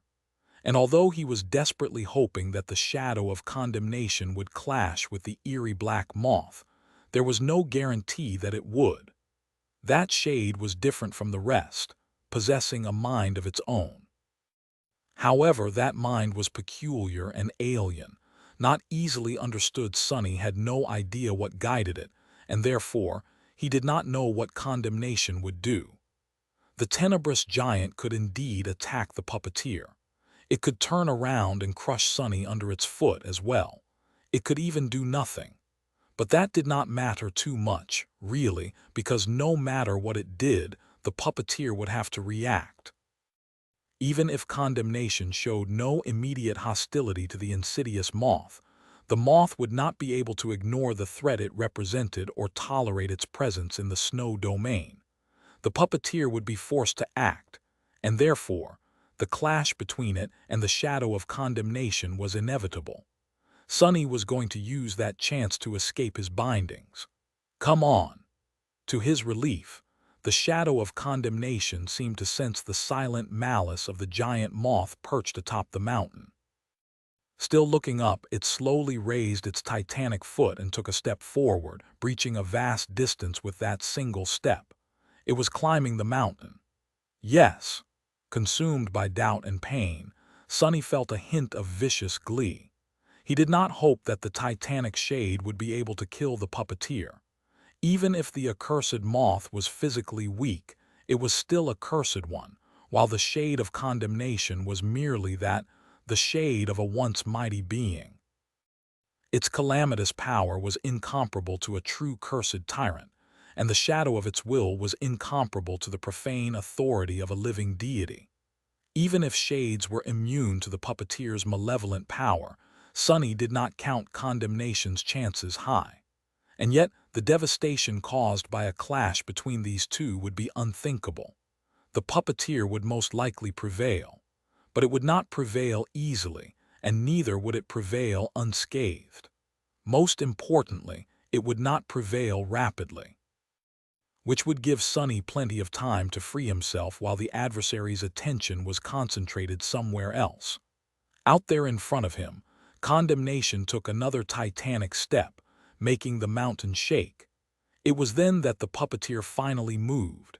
Its great black wings unfolded, instantly obscuring the sky. The shadow they cast swallowed the world, and then the puppeteer leaped off its silken perch in one rapid, quiet motion. As it plummeted down, the winds groaned and screamed, cut by the sharp edges of the vast black wings. The profane deity of doubt was like a guillotine blade made of pure darkness, severing the world as it fell down upon the shadow of condemnation. The black silk billowed and danced as it passed. At the last moment, the puppeteer righted its flight and allowed the wind to support its wings, turning from the dark slope toward the towering colossus. The two of them collided with harrowing violence, making the sky split apart and causing the mountain to fracture. The giant moth's 6 legs pierced the chest and the neck of condemnation, and it straddled the sacred shade, facing it directly. The tenebrous giant staggered from the impact. It raised its hand, intending to tear the wings of the puppeteer apart, but at that moment the endless mass of black silk boiled and surged. Titanic tendrils of it shot upward and wrapped themselves around condemnation's wrists, pulling its hands down. More still bound its legs and waist, weighing them down with inescapable power. But that was not all. At the same time, the endless expanse of black silk stretching between the snow castle and the surrounding mountains surged, too.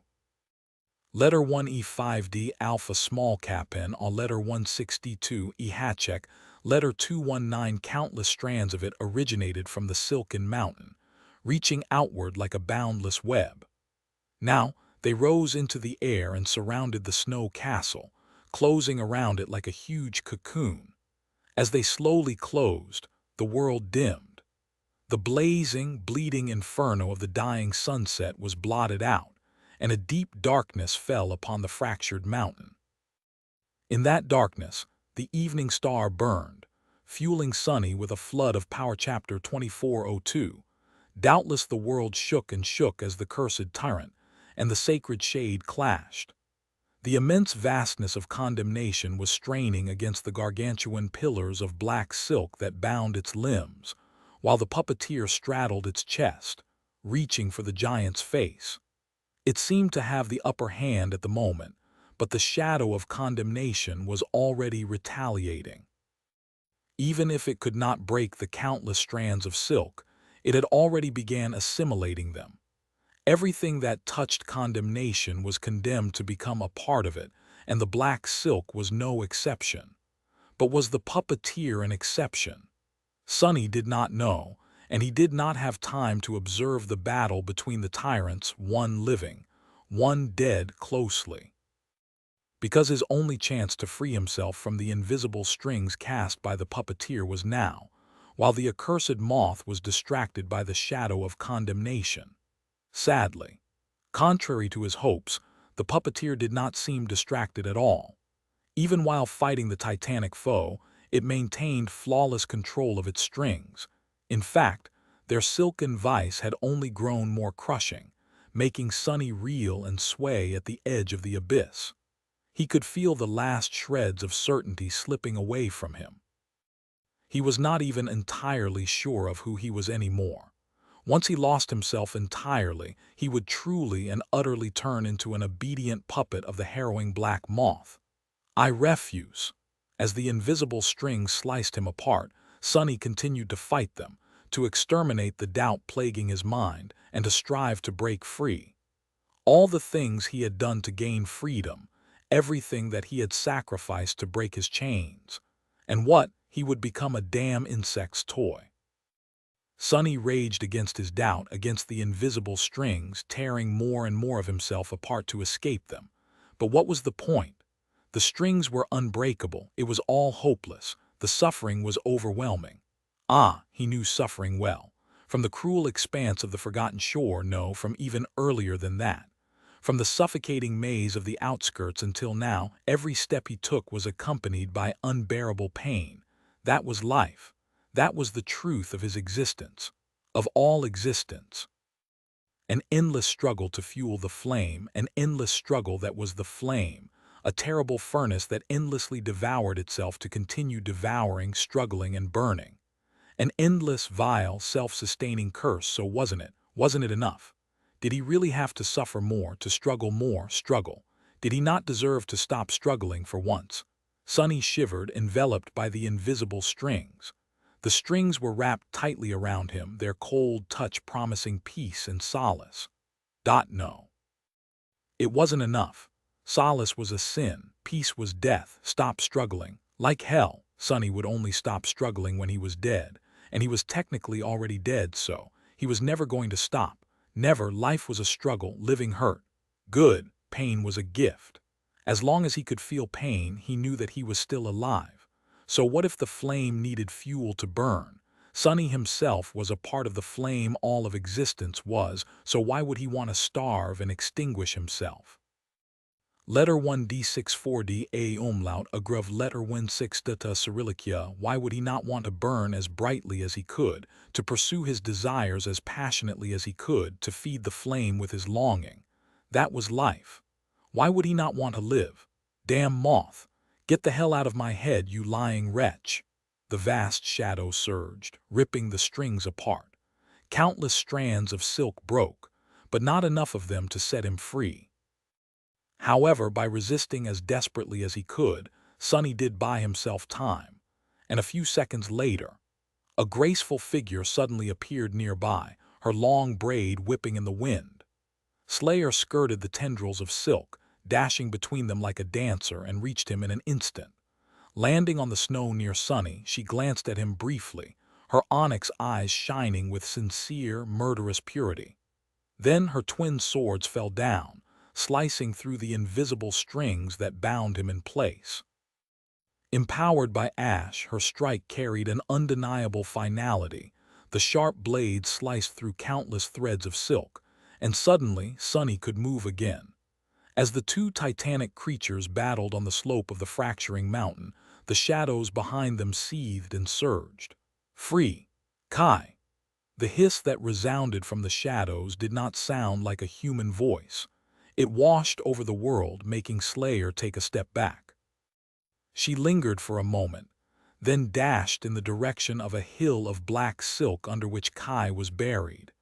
Countless strings shot to bind her, but she skirted those of them that were tangible, while those of them that were so thin as to be invisible simply fell powerlessly after touching her ebony skin. After all, Slayer had managed to survive thousands of years in the Shadow Realm.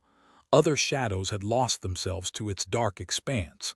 But even in the embrace of death, she never did, even if her memories were gone, she always remained uncompromising, the pure nature of her unblemished spirit tolerating no doubt. Sonny, meanwhile, rose and manifested into a towering colossus. Well, it was a little presumptuous to call himself a colossus when the shadow of condemnation and puppeteer were nearby. Compared to them, his shadow colossus form, even though it was taller than ever before, seemed certifiably puny. But the power boiling inside him was anything but. Most of the sun was already hidden behind the horizon, and the mountain was enveloped in a gargantuan cocoon of black silk surrounded by darkness. The evening star had almost reached its apogee. It was still enough, though. Slayer might have cut the strings binding Sonny, and he might have torn countless strings apart himself. But more were already rushing at him, ready to pierce him and infect him with doubt. To win this fight, he had to do more, to be more, or be different at least.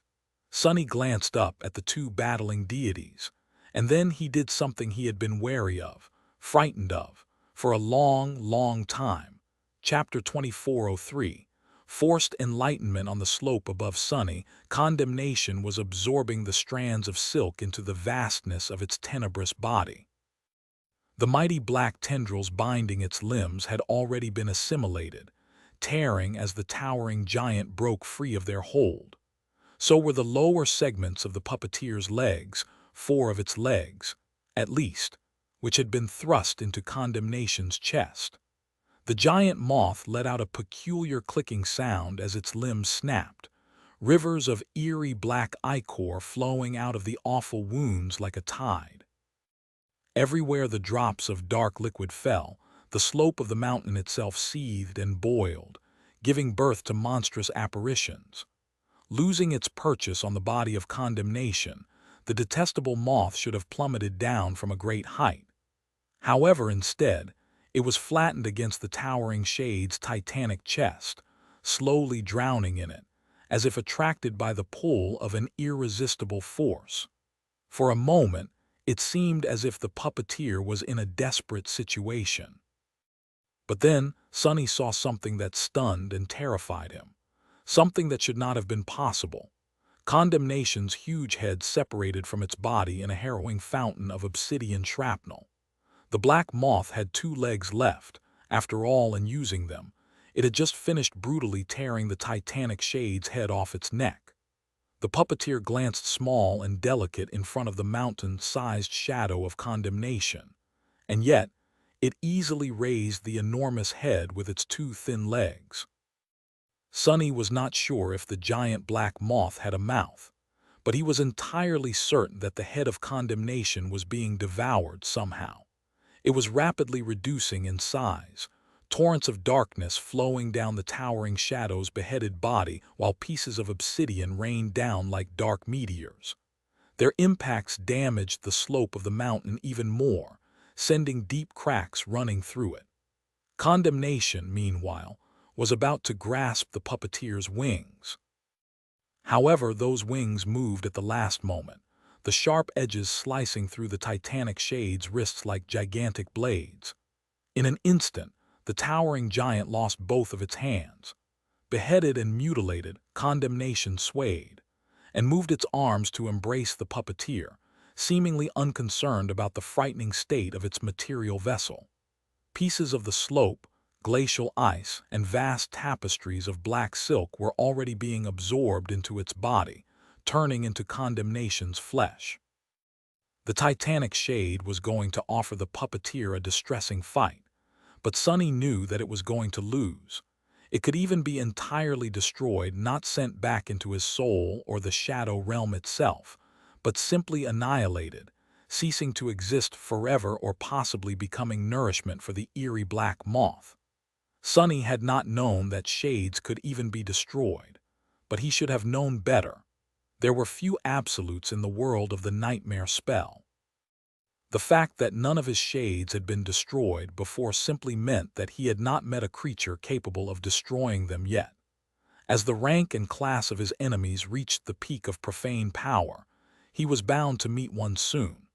In fact, he already had. Sonny was pretty sure that condemnation would have been able to assimilate shades back when it was raining the hollows of Godgrave, making them another part of its nebulous body. So why would the puppeteer be any different? That was why Sonny could not rely on the rogue shade of condemnation. If he wanted to defeat the detestable moth and win the death game, he could only rely on himself. And for that, he had to become someone who could kill the puppeteer. Sonny himself was incapable of that feat. He was a supreme titan, yes, albeit a severely weakened one. However, even if he had faced the corrupted spirit of doubt wielding all his harrowing power, the result still would have been the same. All his power was useless if he could not bring himself to use it, plagued by doubt and controlled by the strings of black silk. Sonny had no hope of overcoming the puppeteer. So what could he do? He could become someone else. He was a shadow, after all, and shadows were inherently formless. At the same time, they were adept at assuming any form they wished, or rather, the form of what was casting them. Sonny had learned to do the same with the help of shadow dance. And yet, he had been holding himself back from mastering the 5th step of shadow dance, the step that would allow him to shadow the attributes and various traits of other beings, due to how perilous it was.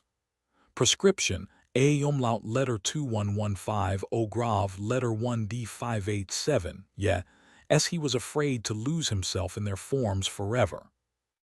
That fear was pointless at the moment, though, because becoming a marionette controlled by the puppeteer was a far worse fate than becoming something he could not recognize.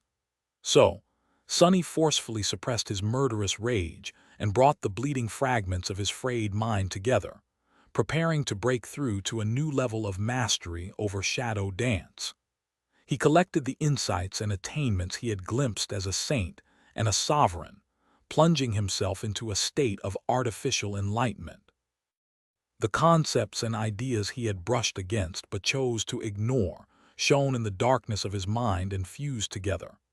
The experiences he had tried to forget surfaced in his memory, becoming revelations. Sonny felt a clear picture of what he had to do and how to do it, assembling in his head, creating a path he had to follow in order to successfully perform the fifth step.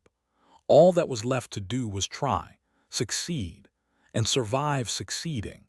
I must remain myself. As the detestable moth and the headless giant tore each other apart in front of him, Sonny focused all his being on one impossible task: become a creature capable of slaying the puppeteer. But what creature could that be? Well, wasn't that obvious? Stalwart attribute description. The stone saint is highly resistant to all forms of damage, as well as fully immune to mind and soul attacks. As the mystical stone-like metal of the jade mantle encased the shadow colossus in a fearsome black carapace, Sonny extended his senses to perceive every little detail of the armor forged by Nether, the prince of the underworld. He had to become one of Nether's children. He had to become a stone saint. Chapter 2404. Fifth step. When Sonny thought about it, a stone saint was one of the best possible shapes he could attempt to assume to master the fifth step of shadow dance, even if he did not consider the nature of the battle against the puppeteer. After all, Saint was his first shadow. She had spent close to a decade by his side, saving his life countless times, just as he had saved hers. Saint was not only his most loyal follower, but also his battle companion and, at numerous points, had been his teacher. There were few beings in the world he knew better than he knew Saint. Not only that, but Sonny had also taken her into the embrace of shadow countless times, and as his power strengthened her, he had fathomed the stone saints in great detail, body and mind. Additionally, Sonny already shared a degree of kinship with these stone-like creatures. After all, he commanded the jade shell and the jade mantle. A piece of Nether's inheritance had already become a part of him. So, if Sonny wanted to assume the shape of another creature to the point of manifesting its attributes, a stone saint was a good choice. He had mastered the first step of shadow dance by shadowing Nephi's, whose battle style he knew the best. And now, he was going to master the fifth by shadowing Saint, whom he was familiar with on a level that was only possible between the Sovereign of Death and one of his shadows. This was going to be different from anything he had done before. Sonny had plenty of experience assuming forms different from his own, naturally, but those were merely imitations. Even the shadow spawn form, which he had mastered more than any other, transformed only his appearance and the physical structure of his body. The rest of him, things hidden from view, remained the same. Today, though, Sonny had to delve much deeper into personifying someone other than himself. Imitation was not going to cut it. He had to become the genuine thing. And so, Sonny summoned the image of Saint into his mind and allowed the shadow colossus shell to crumble. At the same time, he released his own shadow to occupy the same space. His vast shadow rose like a tidal wave and billowed, suspended on the cusp of manifesting into matter, but not quite tangible yet.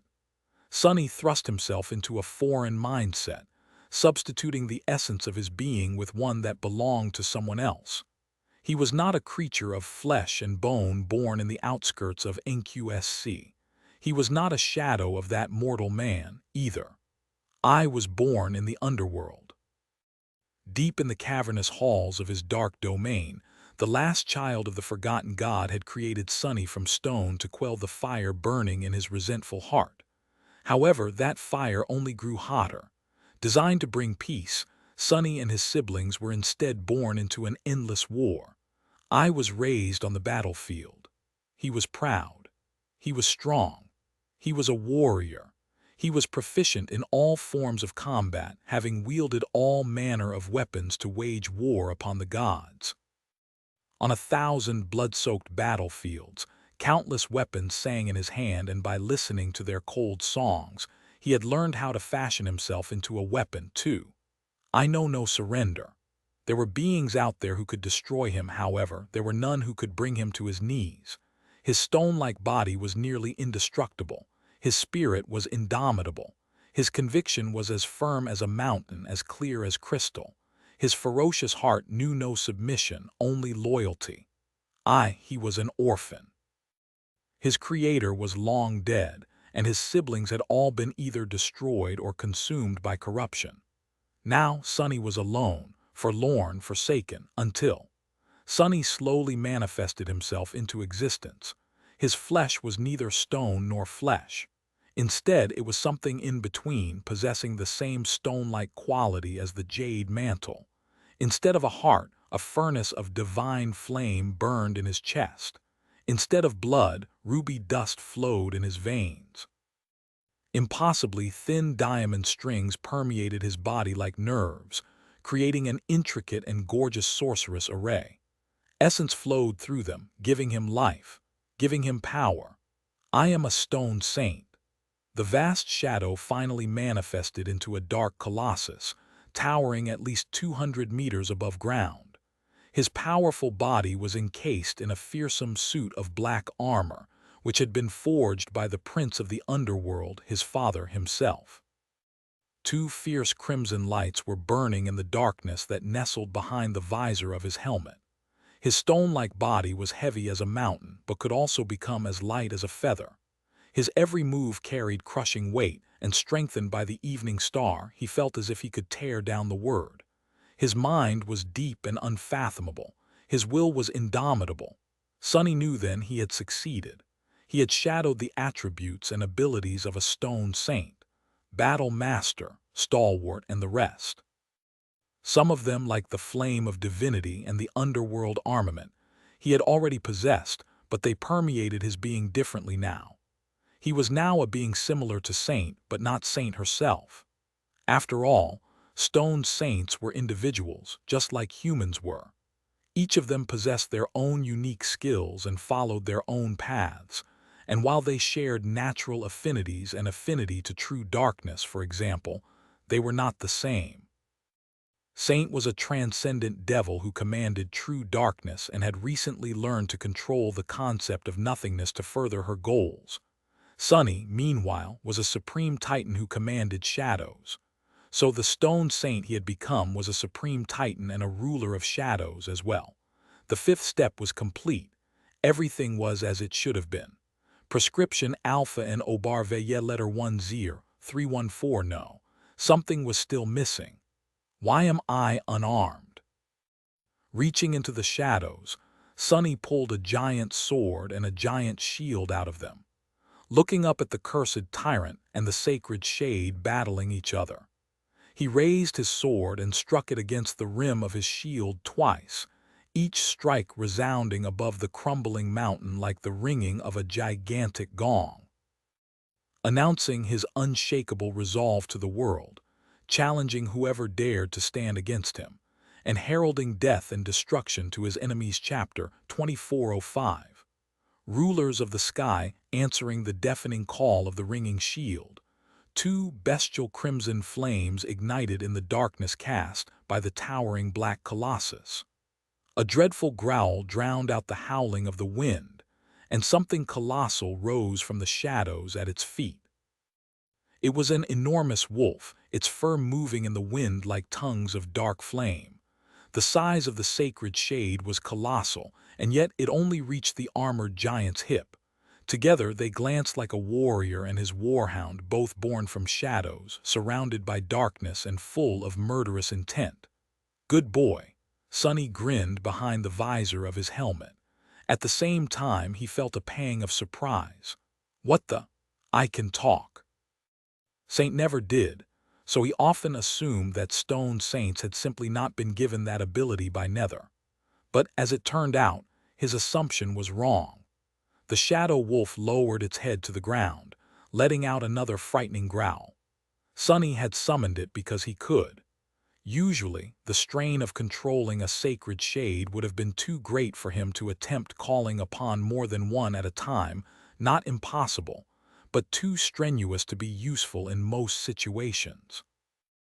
However, since Sunny was not controlling condemnation, could not control it rather, and had not summoned the shade of the cursed tyrant through usual means, he still had the capacity to call forth a helper. The wolf was the strongest of his shades, so it was an obvious choice. Now, there was only one question left to answer. Would he and his sacred shade be enough to defeat the puppeteer and bring condemnation down once more? Somewhere outside the cocoon of black silk surrounding the snow castle, most of the sun had already drowned in the sea of clouds. There was not much time left before the sunset extinguished itself, mere minutes, possibly. Not that time often stayed reliable in a battle between deities unless the deities wanted it to. And the puppeteer would definitely attempt to hold out until night fell, even if it meant forcing time to run faster. So, Sunny had to kill it swiftly. Looking up, he saw condemnation collapsing under its own weight. The shadow of the cursed tyrant was grievously diminished, shrinking to half its former size. It was both falling and falling apart, its immense body unable to sustain itself. But condemnation was still unshaken and ready to continue the battle. Only the material vessel of the vast shade had been damaged. The nebulous force itself remained unscathed. It was going to create a new body for itself soon enough, this time from the fabric of Ariel's game. The puppeteer, meanwhile, fluttered its great wings and rose into the air, pushing itself off condemnation's collapsing chest and sending the crumbling giant plummeting to the ground faster. The sight of the enormous moth opening its wings above the falling adversary looked both majestic and undeniably nightmarish, as if the night itself gave birth to the distressing spirit of doubt. That was going to be a problem. The mountain shuddered when the crushing mass of condemnation impacted against the fractured slope. Sunny stood as if he was rooted to the ground, as solid as the dark caverns of the underworld, easily maintaining his balance. He considered the situation for a heartbeat, then shifted his gaze slightly, looking to his right. There, a hill of black silk was coming undone, sliced apart by Slayer's sharp blades. An angry roar tore free of the mass of lifeless strands, and then a magnificent dragon followed, clawing its way out of the silken barrow. Kai climbed out of the suffocating black cradle and rose above it, looking at the great wings of the puppeteer which obscured the sky. Slayer was standing nearby, dwarfed by his size. The graceful shadow had sheathed her swords and was already summoning her bow. Sunny lingered for a moment and then thrust his sword to the sky, pointing it at the detestable moth. Kai, Slayer. Bring it down. He knew that he could kill the puppeteer. He was sure of it without a shadow of a doubt. However, doing so while the eerie black moth stayed in the air was going to be problematic, since stone saints were not made for flying. Red letter 1ED9 EHACHEK letter 1E69 of course.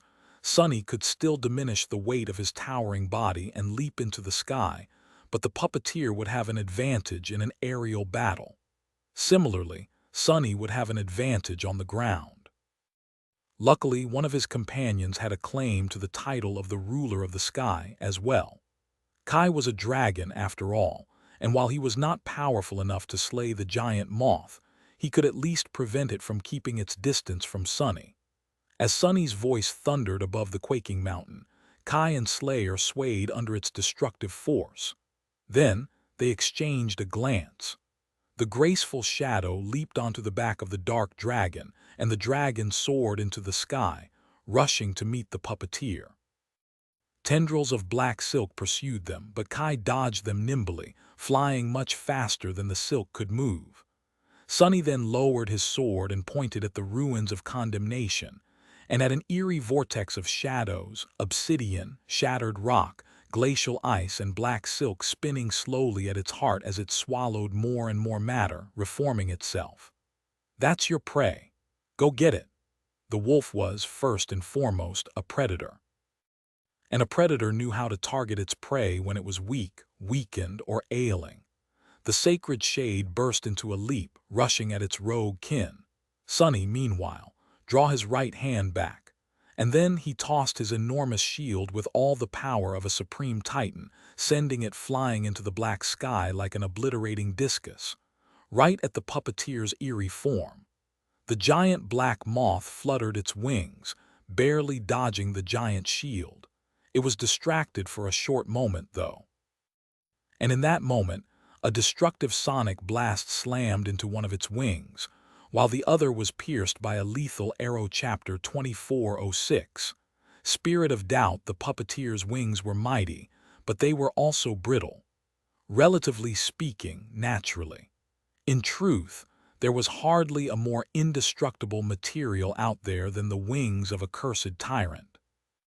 However, it was being attacked by Kai and Slayer, two transcendent beings who had received the boon of Ash thrice, and were strengthened by Sunny's will as a result. Their ability to wound a fallen deity was the result of 6 snow figures being removed from the board, most of them of the cursed rank. The deaths of those cursed nightmare creatures fueled this attack. Slayer's arrow tore a hole in the puppeteer's left wing. Riding on the back of a dragon, the graceful shadow had drawn and aimed her bow deftly. The arrow came from under the dark discus Sunny had thrown, obscured from sight by its spinning mass. The eerie moth had received almost no time to react. Kai's sonic attack, meanwhile, was less focused. It failed to tear the great black wing, but it did push it aside with great concussive force, making the wing fold. Suddenly unbalanced, the puppeteer tilted in the air and lost control of its flight. It plummeted down, straining to regain balance while innumerable strands of silk reached down from the dome of the black cocoon to catch it. However, the shield the giant moth had skirted slammed into them a moment later, pushing the silk tendrils away. Sunny lowered his torso, and then launched his towering body up the slope, running to the spot where the puppeteer would fall. He was not going to receive another chance to end the distressing battle, most likely, but that was fine. His stone mind was calm and composed, full of nothing but cold calculation. He could feel the depths of the mountain vibrating under his heavy footsteps, and as it did, his movements accelerated. Great tendrils of black silk rose from the surface of the shattered slope to entangle him, but he cut some with his sword and sidestepped the rest, refusing to allow them to bind him and slow him down. The strings of doubt tried to catch him in their vile embrace as well. However, they failed to pierce his skin and fell powerlessly to be crushed under his feet, finding no purchase in his stalwart mind and spirit. Doubt. How could this cowardly, insidious spirit dare to set its sight on him, a champion of the underworld? The feeble moth was going to learn the price of its arrogance soon. In a way, the stone saint almost pitied the puppeteer. Of all the beings in the world, it just had to encounter them three, him and his 2 companions. Not only had they slaughtered its thralls, but each of them was also singularly resistant to the sinister moth's harrowing powers. The stone saint could not be infected by doubt because he had an indomitable spirit. The shadow huntress was immune to its jaws because of her pure soul, while the dragon was simply someone who lived his life with tenacious diligence. Even if the puppeteer tried to find 3 enemies it was woefully ill-suited to fight on purpose, it would have struggled to find anyone better matched against it than a child of Nether and his companions. It was almost as if fate had brought them here, or destiny, possibly. The giant moth managed to right itself seconds before impacting the ground. Its wings unfolded once again, pushing the winds down with their immensity, but it was already too late. The inertia of its fall was too great to stop in time. It hit the ground hard, its damaged legs buckling. The puppeteer fell awkwardly on its side, supporting itself with the 2 unscathed front legs. It raised its head, looking at the approaching stone colossus with no emotion apparent in its huge black eyes. Did it only seem that way, or was there a hint of fear in them for a split moment? The stone saint did not know. What he did know, however, was that he was still too far away from the grounded moth. It could still get away if it moved immediately. Wolf. Just then a bestial shadow lunged at the puppeteer from behind, awful jaws tearing into its wings. A haunting song descended upon it from above, pushing it into the ground. A rapid arrow fell like a comet, blooming into a destructive explosion. None of these attacks threatened the puppeteer's life. However, they did hold it in place for a few precious seconds, and by the time the giant moth recovered, the stone saint was already upon it. His heavy sword rose, ready to fall and sever the detestable tyrant in two. He glanced at the fallen deity directly in the eye and said with ruthless finality, "Letter 10342, letter 1D400, O breve letter 10331, E grave letter 1E69 die." But just before the sword fell, the puppeteer's long antennae vibrated peculiarly, and suddenly the world was frozen. The stone colossus and the giant moth stood motionlessly, looking at each other. The strands of black silk remained still as they descended upon them like a black avalanche. The furious wolf did not move, its fangs tearing into the black wing. The dark dragon was frozen in the air as it dove to the ground with its wings folded, the small figure of the gorgeous huntress on its back endlessly retrieving an arrow from her quiver. The world was still and silent. The stone saint was still and silent too, unable to move. And in that silence, a soft voice resounded from all around him, asking a strange question. "Do you really want to kill me?" The stone saint smiled chillingly behind the visor of his helmet. "Of course." There was silence once more. Then the puppeteer asked dispassionately, "Why?" The stone saint frowned. What a preposterous question. There was a reason, naturally. There had to have been. But that reason had belonged to someone else. A different being made from different things. To a shadow that was full of doubt and hope and pain. The stone saint could not ever remember that shadow's name. How was he supposed to remember its reasons? His frown deepened. "I don't remember." The giant moth seemed to look at him with pity. Its soft voice enveloped him like a rustle of fine silk, making the crimson flames burning in his eyes dim a little. "Are you sure you want to kill me, child of Nether?" Chapter 24:07. Certain death. The stone saint hesitated. The spirit of doubt was kneeling on the shattered ground in front of him, its black wings broken and torn. The eerie moth was great and awful. However, so was the stone saint. He was the jade titan, and the mantle of the underworld lay heavy on his shoulders. If he wanted to kill the cursed creature, the only choice it had was to die. Even now, the puppeteer was only keeping itself alive by slowing down the flow of time to such a crawl that it seemed to stand still. But interfering with an absolute law to this degree was an unbearable burden even for a being like the eerie moth. It would not be able to hold time still for very long, let alone indefinitely. So if the stone saint wanted to kill the spirit of doubt, he could. But did he want to? Why would he indeed? The stone saint glanced at the giant moth chillingly, feeling a peculiar compulsion to answer its question honestly. "I am not sure. However, I burn with the flame of divinity while you are a nightmare creature of the void. Are we not enemies, you and I? Are we not destined to maim and slay each other? I am holding a sword while you are on your knees. Is that not reason enough to kill you?" The puppeteer's enormous black eyes glistened like gorgeous gems, reflecting innumerable versions of the stone saint and his merciless blade in their compound depth. It spoke softly. "Ah, but look around you, warrior of the underworld. Look who brought me to my knees, the wolf, the huntress, the giant, and the dragon. They are shadows of death, he is a herald of night. The servants of the gods surround us, you and me. The same gods whom your prince is at war with. Are they not your true adversary instead of me?" The stone saint gazed at him chillingly. "At war with?" The ferocious flame burning in his chest blazed, full of pride and animosity. The spirit of doubt was right. The gods were enemies of the prince of the underworld and therefore of his children. So many had been shattered on the innumerable battlefields of the war, so many had fallen.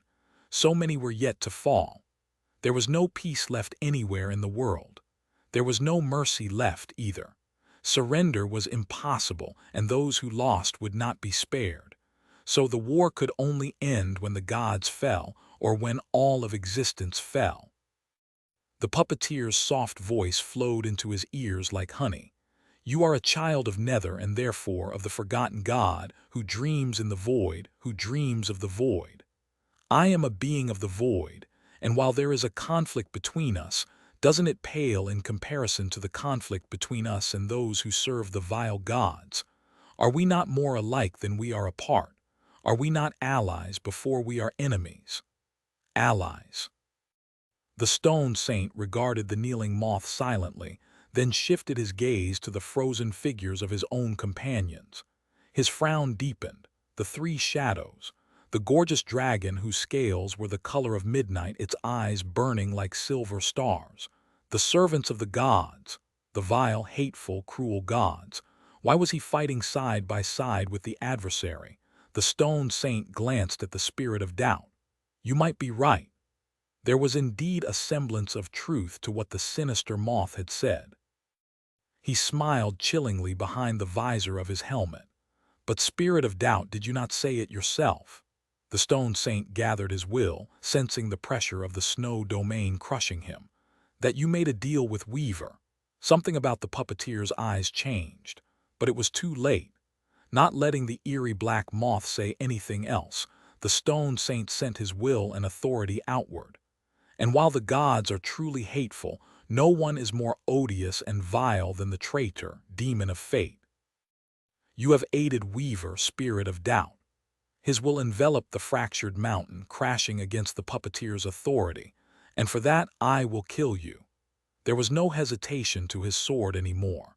No doubt, no mercy, only certainty and finality, only death. The stone saint poured his indomitable willpower into assaulting the snow domain and challenging its reign over the mountain. He was not strong enough, not vast enough to usurp the puppeteer's authority, but he did not need to either. Letter 1 D445, letter 1 F00, small cap N, letter 1 ED5, letter 1 D587 epsilons. He was someone who had survived innumerable battlefields of the frightening war, after all. Someone who had led legions and won victories against the divine host. Born for battle, he was proficient in all forms of strategy and tactics. He was a master of war, and so, he knew how to break an impregnable obstacle by striking at its pressure point. He knew how to break an adversary who refused to be broken. For the spirit of doubt, that pressure point, the deadly vulnerability, was the strain it was enduring to exert influence on the absolute flaw. The stone saint did not use his strength to crush the authority of the cursed tyrant. Instead, he added his strength to the destructive pressure of the endless mass of time wishing to flow free, and saw the dam built by the puppeteer cracking. A second later, it collapsed. The fact that it collapsed was apparent from the fact that there was a difference between the previous moment and the next to begin with, and in the moment after that, everything happened quickly. Time resumed its flow. The giant moth was already lunging forward, its two unscathed legs moving with frightening speed. One pierced the armor of the stone saint like paper, impaling him.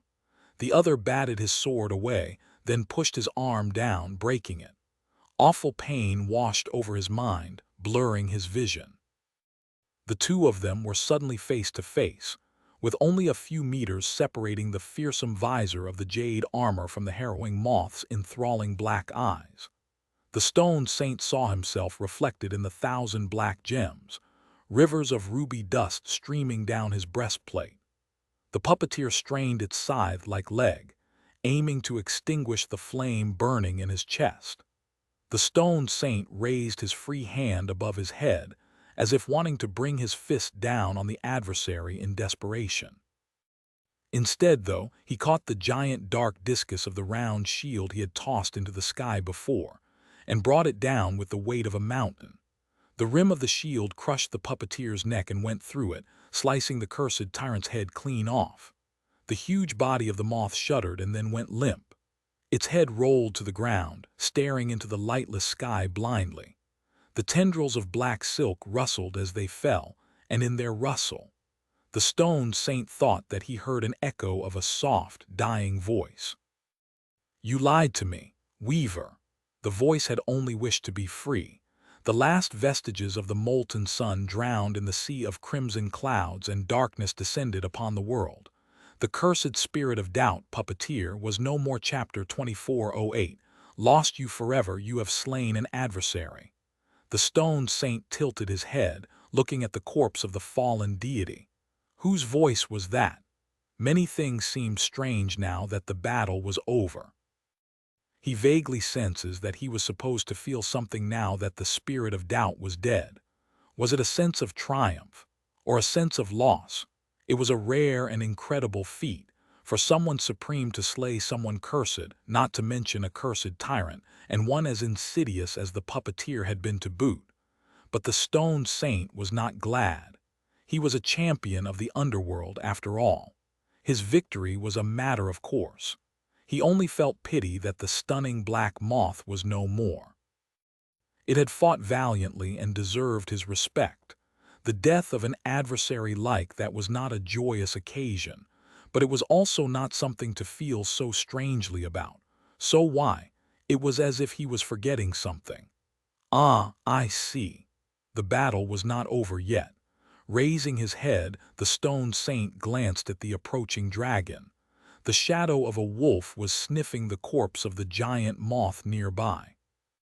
There was another shadow not too far away, as well, a dark vortex consuming everything it touched. A new vessel almost formed around it. And a third. A graceful woman who moved like a dancer, hiding on the dragon's back. The servants of the gods. As the stone saint observed, the shadow of a huntress leaped off the dragon's back. She drew her bow in the air, and an arrow that carried an imprint of death tore the fabric of the word, piercing the heart of the dark vortex. They are fighting each other. The stone saint felt a hint of relief. That was going to make his job easier, not that the task of dealing with these enemies seemed particularly arduous. He could kill them in a heartbeat. High above, the black veil obscuring the world was falling apart. The silk covering the surface of the mountain was withering too. Countless strings of it were turning brittle and pale, the beautiful black gleam of their smooth surface slowly wasting away. It was as if the mountain was turning gray with age. Letter 1 E5F, letter 1 F01, letter T Throwin, letter Win 6 Data, Cyrillicia, letter F and something else was happening as well. It was as if there was an invisible force radiating from somewhere far away, hidden within the sea of clouds, pushing him, rejecting him from this world. The stone saint frowned as the dragon landed near and spoke, his melodious voice thundering above the fractured mountain. "Sonny, we've won." The towering stone colossus glanced down at the dragon silently, ruby dust still streaming down the polished jade of his armor. There was something strange about that as well. Why was he bleeding? Then again, why wouldn't he? I need to finish this battle swiftly and tend to my wounds. Sonny.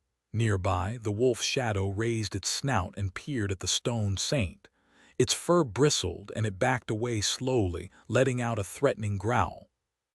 Far away, more arrows pierced the dark vortex, and the shadow huntress landed gracefully on the slope, unsheathing her twin swords as she dashed toward it. It is better to kill them now that they are divided. The stone saint glanced at the night dragon chillingly. This, too, was a battlefield of the war. His sword moved faster than a blade of its size was supposed to. The stone saint targeted the shadow wolf first, vanquishing it back into the shadow realm with a single strike. Something strange happened then. It almost felt as if something had returned to him the moment the figure of the tenebrous beast became a torrent of shadows and dissolved into nothingness. The stone saint did not pay it much attention because the dragon had to die next. "What are you doing? Stop." There was a powerful compulsion in the dragon's voice, but it was just as powerless against him as the strings of doubt had been. The question, however, slowed down his sword by a fraction of a second.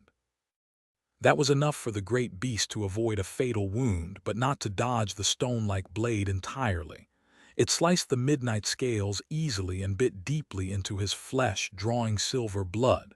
The dragon let out a pained scream and staggered away. It was not going to get far, of course. I am putting down a dog of the gods. The stone saint tensed his body, preparing to lunge forward and finish the adversary once and for all. Sonny, stop. Who was the creature calling out to? One of its allies, the huntress possibly. If so, its calls were in vain. The huntress was going to die under the stone saint's sword soon enough. He tore through the compulsion effortlessly, rushing forward as he raised his sword. The dragon only had a split second to live. En Nephis Cassie Effie, he lingered. What is it? Kai Rain Jet. The stone saint froze, the blade of his sword lightly touching the dragon's neck. Noctis Anank, remember, damn it, Aco Julius Bait. Those names. His eyes widened. Kim, Luster, Quentin, Dorn, Bell, Samara, Obel. The dragon did not move either, looking at him with fear and hope in his eyes. Somewhere far away, the vortex of darkness dissolved, disappearing without a trace. It almost seemed as if it was absorbed into the ebony body of the shadow huntress. The huntress then spared them a glance and vanished as well. The dragon stared at Sonny and then bellowed. How could you forget? Snap out of it now. Sonny stared at him back from his great height. Then he lowered his sword and shook his head. Is there really a need to shout so loudly? I am not deaf, you know. Hiding the shiver from his voice, he hurriedly dismissed the form of a stone saint and turned into his cozy, familiar human self. Granted, there was a hole in his chest, and the arm that had just recently regained its mobility was now broken. But being himself still felt wonderful. Sonny stemmed the bleeding and shuddered, remembering how close he had come to killing Kai, and to losing himself entirely forever. That was too close. In the end, it was the memories of the people Kai reminded him about that had brought him back. Barely. Their names and the fact that even as a stone saint, he still possessed the same flaw. When Kai asked him how he could have forgotten, Sonny had found no answer but felt compelled to provide one. And when he went looking for an answer, the persona of the Jade Titan unraveled like a mirage. He was not sure what would have happened if he had spent more time wearing it, though, and fell into the delusion of a foreign form deeper. To answer your question, I did not really forget. I just convinced myself that I was someone else very well. I am a very persuasive person, you know. I am so persuasive, in fact, that I once convinced myself into existence. That was how he had crossed the hollow mountains without becoming nothing. Kai stared at him in utter disbelief, which looked quite strange considering that he was still in the form of a dragon. Convinced yourself into existence. What? Sonny shrugged. It's true. Kai released his transformation and turned into a human once more. There was a flabbergasted expression on his sunken, tired face. There was also blood running from a deep cut on his shoulder which made Sonny wince internally. Indeed. It's really you. All around them the cocoon of black silk was falling apart. The corpse of the puppeteer towered above them like a dark hill. The snow tyrant was dead. Sonny stared at the enormous severed moments, then sighed. Find peace within me, you sinister moth. Your nightmare was long, but now it is over. He had to hurry. His adversary was dead, which meant that Sonny had precious little time to achieve what he had come here to achieve. Come on. We need to find the snow castle. The death game was coming to an end. Chapter 2409. End game. The snow tyrant was dead, and the game was over. Sonny could feel a subtle pressure, as if the realm of Ariel's game was rejecting him. He suspected that it would expel him soon enough, but actually, he had no idea what exactly would happen. The figures placed on the board by Weaver and Ariel had stayed in place for thousands of years, waiting for new players to arrive, but they never did, forcing the captive tyrants to take matters into their own hands. The two demons had never finished the game, either. Ariel had simply surrendered when pushed into a hopeless situation, so there was no telling what would happen next. Would Sonny have to seek a way out of Ariel's game himself? Considering the sensation of rejection he felt, it did not seem so. Would he be freed from his role as the Ash Tyrant and return to Ravenheart then? What about his figures? What about the remaining figures of the defeated side? Would the two cursed devils stay imprisoned in the death game, or would they be liberated from their roles as well? Would they be purged by the distressing entity dwelling beneath the clouds instead? He did not know. But come hell or high water, he had to hurry and get his prize. Hell or high water, huh? Gods knew that Sonny had experienced his fair share of hells and his fair share of harrowing bodies of water as well. Find the figurine, Kai. He ignored the pain in his broken arm and torn chest, turning to look at the peak of the mountain. There had to be an entrance to the snow castle somewhere up there. Sonny cast his shadow sense into the depths of the mountain, feeling a sense of urgency. Yes, he did not know what was going to happen. But something was telling him that they did not have a lot of time left. The expelling pressure was mounting, and Sonny already had to exert his will in order to stay rooted in the miniature realm of Ariel's game. The huge body of the puppeteer loomed above him, hiding tantalizing treasures. The wings of the great moth could be used to craft incredible armor and garments. Its limbs could be forged into god-slaying weapons, and the 5 soul shards hidden somewhere in the depths of its corpse could become anchors for the spellweave of immensely powerful memories. But there was no time to harvest any of these sacred relics, even if there were. Sonny was not sure that he would have. He had seen how the world itself seemed to have been tainted and corrupted by drops of puppeteer's ichor. Was it really a good idea to covet its treasures, even in death? It was as if even the corpse of the fallen deity was a source of unceasing corruption. Perhaps these treasures were not sacred but cursed instead. So the only thing Sonny wanted to find was the jade figurine of the snow tyrant. He needed to hurry. He had already gained a lot by defeating the spirit of doubt anyway. The puppeteer's shade was now in his soul sea. He had mastered the 5th step of shadow dance as well. Granted, using this mastery was a terribly dangerous affair. It had almost cost Kai his life, after all. But even if Sonny abstained from performing the 5th step in the future, he would still reap the benefits of having mastered it. Because Serpent had to have become a supreme titan as a result. And if Sonny did become a carrier of the nightmare spell again one day, who knew? A shiny new aspect legacy relic could be waiting for him, ready to be claimed. And there was Slayer as well. Sonny might have been lost in the form of the Jade Titan, but he had not missed her destroying the shade of condemnation. After all this time, Slayer had hunted down her prey after all. So persistent. Unlike the wolf, however, whose shade had returned to the lightless expanse of his soul after being destroyed, condemnation was simply gone. It was absorbed by the murderous shadow somehow, almost like a sacrifice she had made to herself. After that, Slayer simply vanished. Just like Saint and other shadows would vanish to return to the nurturing dark flames of Sonny's soul and undergo an evolution. Slayer is evolving. Would she gain a higher rank, a higher class, maybe even unseal her aspect? He was both excited by that prospect and wary of it. Sonny felt excitement for obvious reasons, since the more powerful his shadows were, the more powerful he himself would become. His wariness was also easy to understand. Our weekly duels are about to become way more bothersome, aren't they? Still, this was a boon he had received in the battle against the puppeteer, too. He glanced at the head of the giant moth silently.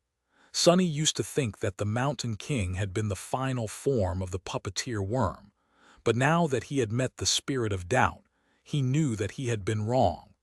The Mountain King had never been the puppeteer, and neither had it been one of the puppeteer's kin. Rather, he was merely a discarded chrysalis that a worm of doubt had left behind once, a long time ago, after using it as a host to mature into a harrowing moth. A mortal king who had become infected by doubt and turned into a monster, unleashing a distressing curse upon the world. That curse continued to grow and mature until it became the spirit of doubt, puppeteer. and now it was dead. If Sonny was honest with himself, he still couldn't believe that he had won. That he had killed a cursed tyrant, and one as insidious as the puppeteer had been at that. Granted, he and his companions were so perfectly matched against the sinister moth that it almost seemed like that entire clash had been arranged by someone for their benefit. If it had been, Sonny did not have to guess by whom. Weaver. Just how deep did the influence of the nebulous demon go? What had the demon of fate longed to achieve? Were all them merely puppets dancing to the movement of the strings tied to Weaver's 7-clawed fingers? The strings of fate. Found it. Kai flew across withering silk, landing in a storm of snow near Sonny. The jade figurine lay on his palm, wearing a crown. Sonny smiled weakly. Yeah, I found it as well. Out there in the depths of the mountain, his shadow sense discovered a gigantic cavern and a castle built within it out of ice. The cocoon of black silk had entirely fallen apart by now. The mountain was quaking, the fractures covering its slopes growing wider. Something was moving beneath the clouds. Sonny strained his will, forcing himself to stay rooted in the world that wanted to expel him, and grabbed Kai by the shoulder. Let's go. With that, he used the last of his essence and pulled them both into the shadows. The enormous cavern was coming undone, great chunks of ice falling down from its ceiling and shattering into myriad shards with deafening roars. None of them were able to damage the castle that stood in the center of the cavern, though. It looked almost exactly like the Ash Castle, only made of ice and shrouded in snow. Sonny did not waste any time studying the nuances of its architecture, though pulling himself and Kai directly into the vast hollow emptiness of the main keep.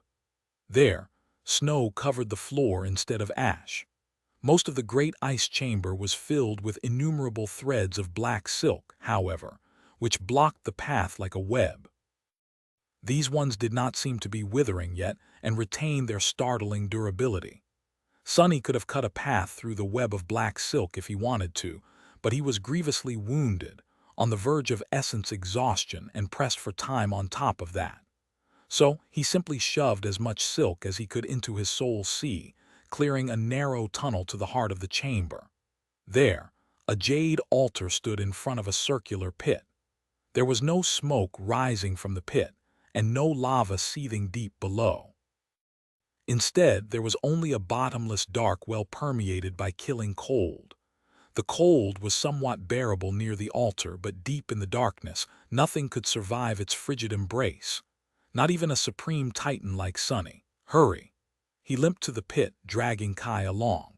The pressure Ariel's game exerted on him, trying to remove him from the game board, continued to mount by now. Sonny had to strain all of his willpower to resist it, and his endurance was rapidly running out. Arg! When they reached the dark pit, Sonny hesitated for a moment and glanced at his hand. There, 2 jade figurines lay side by side, one pristine and wearing a crown, the other bestial and smeared in blood. They were the figures of the puppeteer and the Rat King. Sonny felt that what he had come for, the fragment of Weaver's lineage, was hidden in the snow tyrant figurine. The other one could still reveal a priceless truth to him, though. It was an invaluable treasure, a piece of inheritance left behind by Ariel, the demon of dread. Still, he forced himself to pick up the snow beast figurine and offer it to Kai. Here, you deserved it, take it. Kai stared at the blood-smeared figurine for a while, tempted deeply by its promise. His eyes shook. But then he smiled faintly and shook his head. No, it will be of more use to you. Letter 1D619 A circumflex, nya letter 231B yes diaresis. Sonny studied him silently, then asked tensely, Are you sure? This thing, it reveals truths. Any truth, anything you ever wanted to know, anything you ever wished to find an answer to. Yes, I know that you have suffered too much truth because of your flaw, but still, you will not get a chance like this again. Kai's remained quiet for a moment. Eventually, his smile widened a little. I know. But I have already learned a lot during this journey. I have learned so much, so I'm good, I think. I already know everything I need to know. Thank you, though I appreciate it. Sunny stared at him for a few seconds, then nodded and glanced away with a sigh. You're a weirdo, you know that, Kai laughed. Takes one to know one. Sunny took a deep breath and tried to smile as well. See you on the other side, then. With that, he tossed both figurines into the pit and prepared himself. As the jade figures fell into the darkness, he remembered the previous times he absorbed fragments of Weaver's lineage. It had hurt like hell each time. In fact, it was some of the worst pain Sunny had ever experienced. A pale smile twisted his lips. Oh, by the way, if I start screaming and writhing in pain, pay it no heed. Just make sure that I don't bite off my tongue or claw out my eyes if it's not too much trouble. Well, one eye might be okay. Kai blinked. Huh, wait, what? But Sunny did not hear him, because he was already someplace else.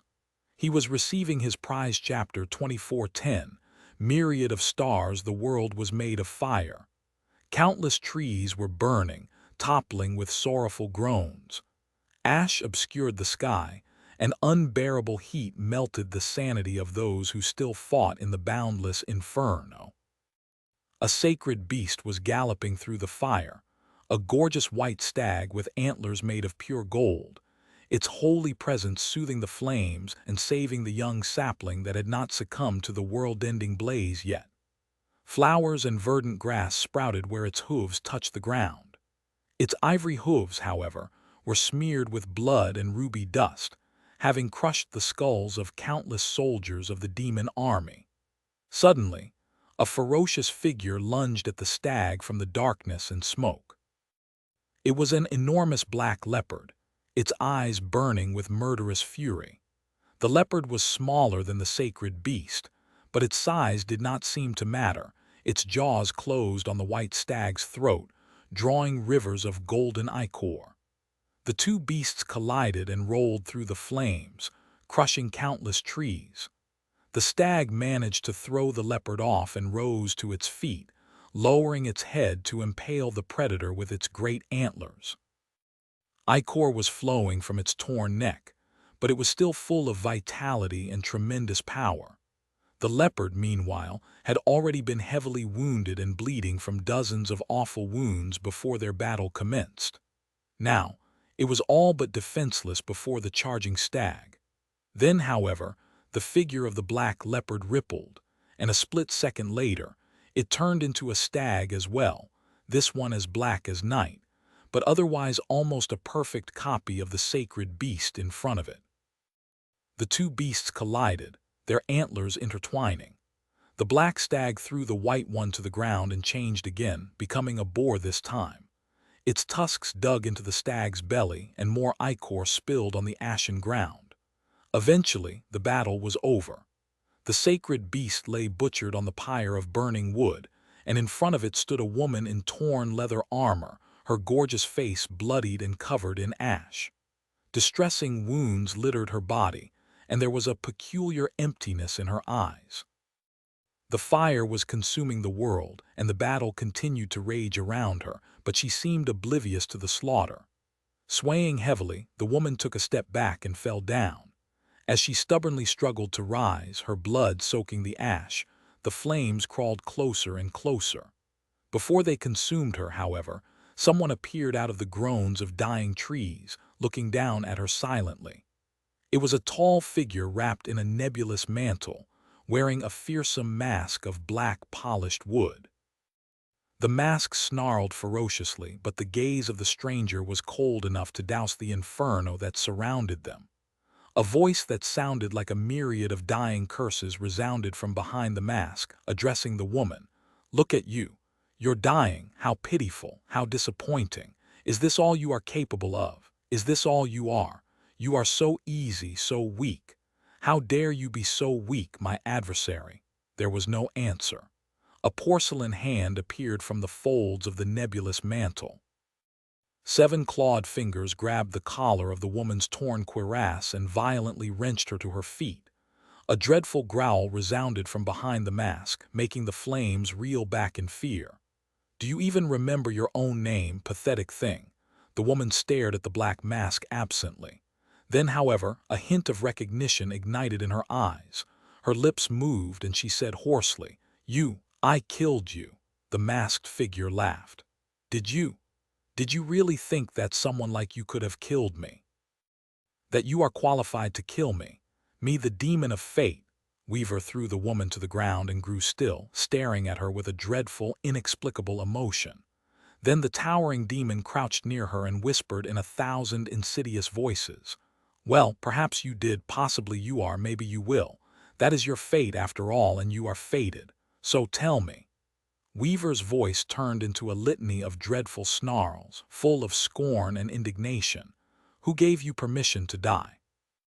You are not allowed to die yet, wretch. You and I are not done yet, so even if all existence ends, you must remember your fate, you must remember me." Alpha letter FF4 ya s diaresis, a porcelain hand moved, suffocating the inferno around them. The flames died in terror, their very idea extinguished and erased from the tapestry of fate forever.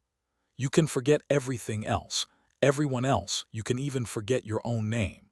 But don't you dare forget the name of Weaver, the demon of fate. We must see each other again, you and I, so come find me in the shadow realm. Come and see if someone like you can really kill Weaver. Then after you've learned the true meaning of despair, then I'll allow you to die, Orphan of the Nine. Hearing her own name, the woman, Orphan, seemed to regain some of her strength. Her eyes regained their focus, and she glanced at the nebulous demon with dark, concerned, killing intent. Weaver laughed and rose, turning away from the bleeding huntress. "That's better." The demon of fate glanced down and then exhaled slowly. Their shoulders seemed to fall, and the eerie voice resounded once again from behind the fearsome mask. "Are you there?" Weaver straightened and glanced up, as if seeing something no one else could see, as if addressing someone whom no one else could hear. "Are you watching?" The demon of fate chuckled hoarsely. "Watch well then, Epigone, let me show you how gods die." And with that, Sonny suddenly became aware of himself. Wait, is Weaver talking to me? He had a split second to feel boundless shock. And then the burning world shattered. Instead, a chaotic torrent of scenes poured into his mind, too great for him to fathom. All Sonny could discern was a few frightening images. An unimaginable tree whose roots were the foundation of the world, whose branches supported the weight of the sky, enveloped in flame and burning as a fiery shape wrapped itself around its gigantic trunk, sawing into it with ruthless cruelty. The moon shattering and the stars being extinguished as an unfathomable being swiped its claws at the proud towers of a gorgeous white castle, the city below it drowning in a flood as all its citizens screamed and died. A vast shadow enveloping two great armies on the bloodied sand of a boundless desert. The deafening cacophony of the harrowing battle replaced by utter silence so abruptly as to cause an even greater horror. A great red dragon plummeting into the watery depths as golden ichor spilled from its severed neck, sinking to the bottom of a gorgeous sea as its dying throes shattered and broke the world, cursing it to be plunged into mist and twilight forever. A vast army assembling on the edge of the abyss, somberly preparing to wage war on death itself. The invading legions drowning in the tide of endless shadows, their blood spilling on the obsidian dust.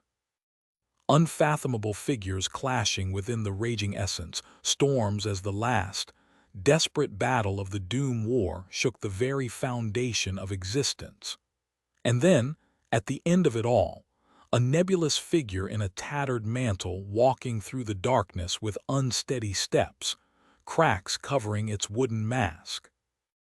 In front of the torn figure at the heart of the shadow realm was something so distressing, unknowable, and inconceivable that simply beholding it shattered Sonny's mind into 1,000 fragments, making him blind and deaf, unable to think.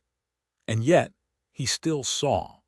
Weaver dragging their tattered body forward as the demons made their desperate last stand against the gods around them. A trail of ichor was left on the obsidian dust behind the demon of fate, glowing with a gorgeous golden glow in the cold darkness. Fools, all of them such fools. A laughter resounded from beneath the cracked mask as Weaver finally reached their destination, the very heart of the Shadow Realm, and the unspeakable horror that was hidden there. The Void Gate. The Void Gate stood wide open now. Sonny was mercifully blind, so he could not see what Weaver saw when they gazed beyond the gate. The demon of fate laughed again. Now, one final trick.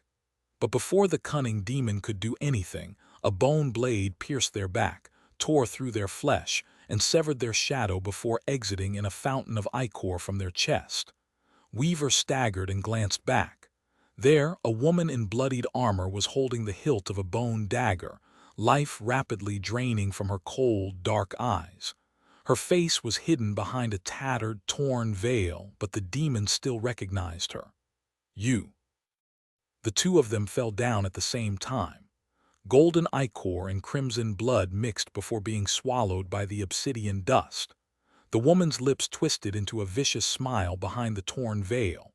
She twisted the dagger with a faltering hand, then grew still smiling.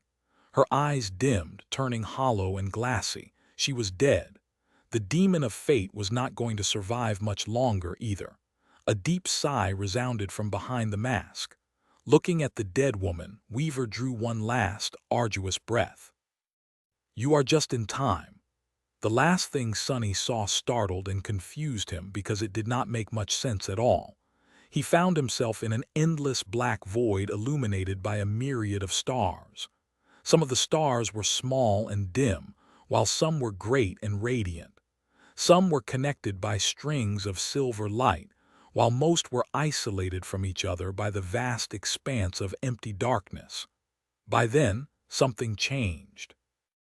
7 radiant stars suddenly blazed in the void, and as strings of silver light extended from them to countless others, there was suddenly a pattern to them all. Anchored in the 7 stars, the tapestry of silver light expanded, consuming more and more of the smaller stars. And then, it extended its tendrils to the great stars that burned as brightly as the 7 that had served as the catalyst to the explosion of silver strings. There were 11 constellations of them, and by the time the tendrils of silver light reached them, it was already too late to react. By then the tapestry had already become too vast, having consumed perhaps myriad smaller stars, all of them possibly, and so the constellations could not resist. They still tried naturally. In the end, the tendrils of silver strings enveloped and consumed them, absorbing them into the tapestry of light, casting a spell upon the void. Sonny gasped. And then one last truth poured into him, permeating his flesh and rewriting its very nature on the fundamental level. That last truth was the fragment of Weaver's legacy. Oh, hell! The pain was exquisite. End of Part I. Death Game.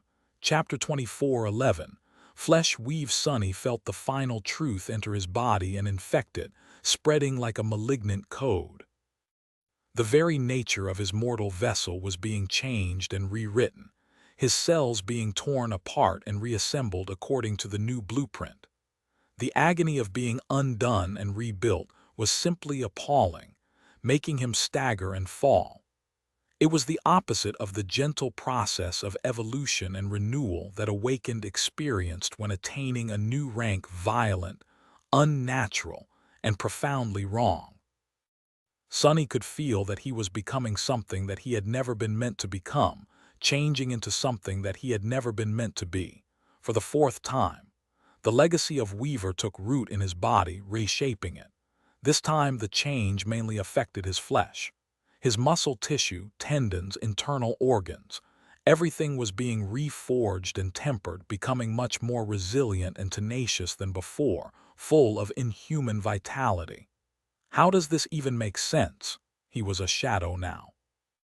An immaterial being who only possessed flesh when wishing to manifest as a human. So why the hell did it hurt so much? Sonny gritted his teeth and let out a tortured growl as his body was rebuilding and rearranging itself. It must have glanced quite monstrous to an outside observer.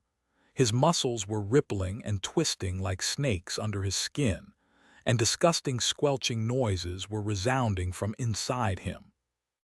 If there was one mercy, it was that he was not prone to bleeding. Otherwise, the scene would have been immeasurably morbid on top of being deeply disgusting. Arg! Damnation! Sonny slammed his fist into the floor of the snow castle, sending a web of cracks running through the ice. But then, suddenly, his agony was washed away. A peculiar and subtly euphoric sensation overwhelmed him when fragments of the weave clicked together. Blood weave, bone weave, and flesh weave, the three parts of the nebulous demon's legacy responsible for the material vessel of their descendant fused together, forming a synergetic whole. His heart was transformed and improved by the flesh weave, pumping his blood, which had been altered by blood weave. The blood flowed through the marrow, which had been enhanced by bone weave, becoming enriched and renewed. The human body was an intricate and interconnected machine, and now each part of it had been altered, strengthened, and enhanced to resemble that of a higher being, of a demon, to be precise. There were other parts of him that worked in great synergy with each other now, as well. An additional boon was born from the fusion of the three corporeal fragments of the weave: flesh, bone, and blood. Sonny was renewed from head to toe. Even his skin, which had already been enhanced by the jade mantle, received a subtle overhaul. It was a full set. Well, the first part of the full set at least. His broken arm was already regaining mobility. The grievous wound in his chest was healing rapidly. It was not only flesh that was repairing itself. Either the acquisition of flesh weave had served as a catalyst, and his bones were mending themselves as well. Sonny did not lose a lot of blood often, but if he did, more would be produced at greater speed. He let out a stifled laugh. Finally! He could finally call himself a tenacious cockroach with full confidence. What a feat! The transformation was coming to an end. Sonny exhaled slowly and sprawled on the ground, feeling the coldness of the ice soothe his heated body. He felt excellent, really. Remarkably strong, quick, agile, resilient, enduring. He was full of energy and brimming with vitality, his senses having turned sharper than before. The world was clear and crisp. It was clearly and crisply coming undone as the mountain shook and groaned around him. It was also straining to expel Sonny, the pressure rapidly mounting. "Sonny, are you okay?" Sonny turned his head and glanced at Kai, who loomed above him with a worried face. He raised a hand and formed a circle with his thumb and index finger. "I'm fine. I'm great, actually." Kai let out a sigh of relief and smiled. He glanced at Sonny, wishing to say something. In the next moment, however, Kai's figure turned hazy and vanished, disappearing without a trace. Sonny stared at the empty space where Kai had stood a split second before absently, then turned his head to stare at the ceiling. Letter 1 of Zara, ya Omicron ya letter 1 de 6 thrufa. He was sent back to the dream realm. Sonny would be expelled from Ariel's game soon, too. Now that he had gotten his prize, there was no reason to stick around. So he inhaled deeply and waited to be banished from the artificial realm. As he did, Sonny could not help but think about what he had learned, about what Weaver had done. That damned demon. The magnitude of the truth that had been revealed to him was too great to fathom in a few short seconds. There was so much knowledge he had gained, and its nature was so world-shattering and shocking, too. His thoughts were scattered as a result. Weaver. Weaver had not been killed by Slayer, despite what Sonny was led to believe by one of the previous truths. And yet, she did kill the demon of fate eventually, fulfilling her fate. She killed Weaver twice. Slayer. Orphan of the Nine. That was her name, even if she did not remember it. Curiously enough, Slayer had not forgotten her name during the innumerable years she had spent wandering the realm of death as a feral shadow. Instead, she had begun to forget herself immediately after slaying Weaver for the first time, as if cursed as punishment for taking a demon's life. That first time might have been her own triumph. But the second time, Sonny was certain that the sinister demon had orchestrated their own ultimate death, or had at least foreseen it. Possibly even Weaver could not escape their fate, especially not when 9 fated paragons of doom were working to bring it about. But even if Weaver could not escape their inevitable demise, they could at least influence the tapestry of fate enough to design it. So how had the demon of fate died? And why? For what? Well, the answer was obvious now. Weaver had revealed it to Sunny directly, no less. What was it the sinister demon had said, having foreseen that a person following in their footsteps would learn the truth of that moment one day, thousands of years in the future? Let me show you how gods die. Sunny's whisper was almost inaudible.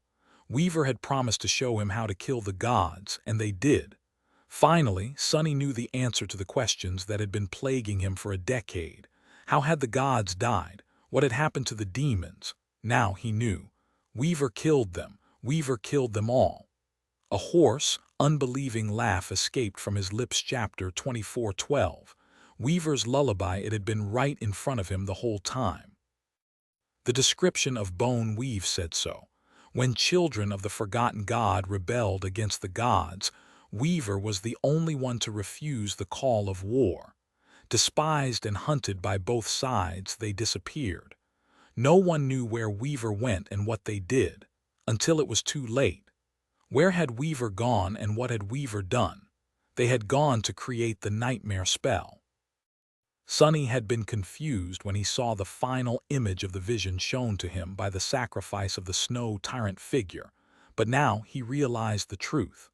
The vast void, the myriad of stars, then strings of silver light connecting them. What he had seen was the birth of the nightmare spell, or rather, its evolution from an infant state to the universal force it was today, to Weaver's version of an absolute law. The many stars burning in the black void were the souls of living things. The smaller stars were the souls of humans, while the brighter ones belonged to spirits and deities. While most of them burned in lonesome solitude, some had already been connected by faint strings of silver light. Those were the souls of the first carriers of the infant nightmare spell, like Anank and her people. Weaver had chosen priests among mortals first, and sent them to spread the spell among the despairing refugees of the Doom War. In the chaos of the end of the world, it spread like wildfire, unnoticed and underestimated, laying a foundation for what would later become its final form. Slowly reached critical mass. All it needed to evolve into its true tyrannical splendor at that point was a catalyst, and that catalyst was Weaver. Their death, to be precise, when Slayer killed the demon of fate in front of the Void Gate, which apparently was hidden in the heart of Shadow God. The 7 divine soul cores of the nebulous demon had become the anchors of the great spell woven out of strings of fate, completing it. No, rather, setting off its proliferation and completion. To truly become what it was meant to be, the great spell needed much more fuel than simply Weaver's soul. So, it devoured the gods. It devoured the demons as well. The 11 radiant constellations Sunny saw being consumed by the vast tendrils of silver light were the 6 gods and the 5 remaining demons. By the time they realized what Weaver had done, it was already too late to stop it. So their luminous divine soul cores became nods of the spell's weave too. That was how the Doom War had ended, with Weaver casting a spell upon the void from beyond the grave. The void? No. No, the spell has not been cast upon the void. It had been cast upon the being who was slumbering in the void, and was supposed to awaken and consume all of existence once the gate of the void was open. Which it had been, even if Sunny still did not know who had opened them. He let out a stifled laugh. Unbelievable, the nightmare spell. Sunny had never seriously considered why it was called that. Whose nightmare was it that had given the spell its name? He had simply assumed that it was the nightmare of everyone infected by it, or at least living in the world where nightmare creatures and the spell run rampant and free. But Sunny had been wrong. In truth, it was the nightmare of the forgotten god. The nightmare spell was a lullaby. It was a sorcery created to lull the god of corruption back into slumber once someone, the 9, possibly had opened the void gate and stirred him awake. Why had existence not been destroyed when the forgotten god was freed? It was because, after escaping the void, he had been imprisoned somewhere else. He had been imprisoned in an endless nightmare. The forgotten god slumbered and saw dreams. The seeds of nightmare, the nightmare gates, the nightmare creatures, the spreading corruption. They were merely emanations of the nightmares he dreamed, slowly infecting what was left of the flame. Wait, wait, Sonny's eyes widened.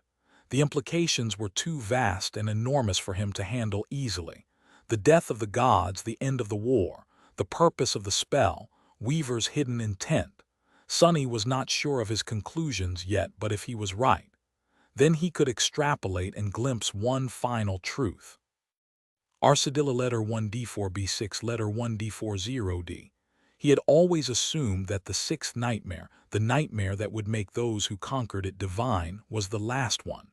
But if the spell had been cast to lull the forgotten god to sleep, then there was one final nightmare after that. The seventh nightmare, where the forgotten god was imprisoned, dreaming restlessly. The conflict the challengers of that frightening nightmare were meant to solve was the conflict that plagued all of existence. The fate of the flame. I see now. The spell kept the forgotten god trapped within a nightmare, and at the same time it ruthlessly nurtured mortals to become the new gods and kill him. That was the truth of the dying world. Sonny remained motionless for a long while and then sighed deeply. That's a little bit too ambitious, even for me. The demon of fate had promised to show him how to kill the gods, but really, Weaver could have just as well promised to show him how to create gods. That dastardly demon. And what the hell did Weaver call me? Epigone, the nerve, bold words coming from 1/7 of a deranged god. Sonny might have stumbled on the true purpose of Weaver's scheme, but that did not mean that he had to fulfill it. After all, killing the forgotten god was Weaver's goal, seemed to be Weaver's goal at least.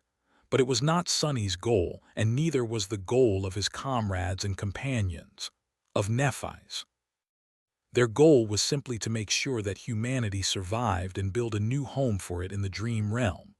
They had to become gods to accomplish that, but battling the forgotten god, while that would mean solving the root of the problem, it was also beyond what they wanted to accomplish. They wanted to build a shelter from the storms, not eradicate the concept of storms from existence. Who could have thought that becoming a god would become a modest goal, one day? Sonny smiled darkly. To hell with Weaver. They were not marionettes that danced when a dead demon pulled the strings. They would decide for themselves what they wanted to do, and what price they were willing to pay to achieve their goals. At that moment, the mountain shuddered violently one last time, and he felt himself being pushed out of the miniature realm of Ariel's game. The vast chamber of the snow palace disappeared, and for a moment everything was dark. Or rather, everything was nothing and nowhere beyond comprehension. Then Sonny saw a vaguely familiar ceiling above him, and heard a very familiar voice. Well, well, well, look who finally decided to show up, Sonny groaned, feeling innumerable points of view and several weeks of memories crashing into his mind. It was his own voice, naturally chapter 2413, catching up with myself. Sometime later, Sonny was in a magnificent council room of the Jade Palace, two of him, even. One was sitting on the shadow chair with his legs crossed, while the other was sprawled on a tastefully decadent couch, covering his face with a hand and groaning pitifully. Both were nursing a mighty headache. The incarnation on the chair was much better off than the other one, though. He was clean and neatly dressed, at least. His other self, the one who had just returned from a harrowing adventure in the realm of Ariel's game, was covered in layers upon layers of ash, soot, dried blood, and dirt of all kinds. The hole in his chest barely healed, and the scar where his severed arm had been reattached was yet to disappear completely. All in all, the sight of him was quite pathetic. The first incarnation was a little disheveled too, though. That was because its body had gone through the agonizing process of inheriting the flesh weave as well. All of them had, really. That bastard. Sonny gave himself a venomous look and shook his head. His other incarnation ignored him. Of course, the two of them were really a single person. Once again, so whatever pain one of them felt, the other felt as well. The headache they were suffering from had been caused by the process of several weeks of isolated memories merging together, in fact. Still, if Sonny had an opportunity to appear composed and nonchalant while simultaneously throwing a tantrum and drowning in self-pity, he would be a fool to pass it up. To his quiet dismay, the intended audience was ignoring his masterful performance completely. Sonny sighed. What a waste of a good tantrum. Nephi's was paying him little attention, busy tending to Kai's wounds. Even though Sonny was almost entirely healed, and even though he had caused the most severe of Kai's wounds himself, he was still unhappy with the lack of attention. Granted, the rest of the people gathered in the council room were all looking at him intently.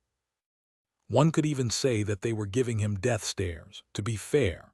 Sation, Revel, and Hell had a reason to be unhappy with him. Sonny coughed. What? Do you have to ask? Even Cassie's voice was full of reproach. All those days ago, when one of his incarnations and Kai had vanished suddenly from the toy room of the Jade Palace and left the startled Song Sisters behind, 3 nightmare creatures took their place. To be precise, a cursed tyrant and 2 cursed beasts took their place. Sonny had already been moving his other incarnations toward Ravenheart, stunned by the sudden loss of connection to the naughty shadow, but he would have never made it to the Jade Palace in time. The 3 Song Sisters could have died right there and then. But they didn't. Of course, they would have never been able to defeat a cursed tyrant, let alone one commanding 2 cursed beasts. Luckily, the narrow confines of the toy room bought them a few seconds to save themselves, and Sation used those seconds quite cunningly.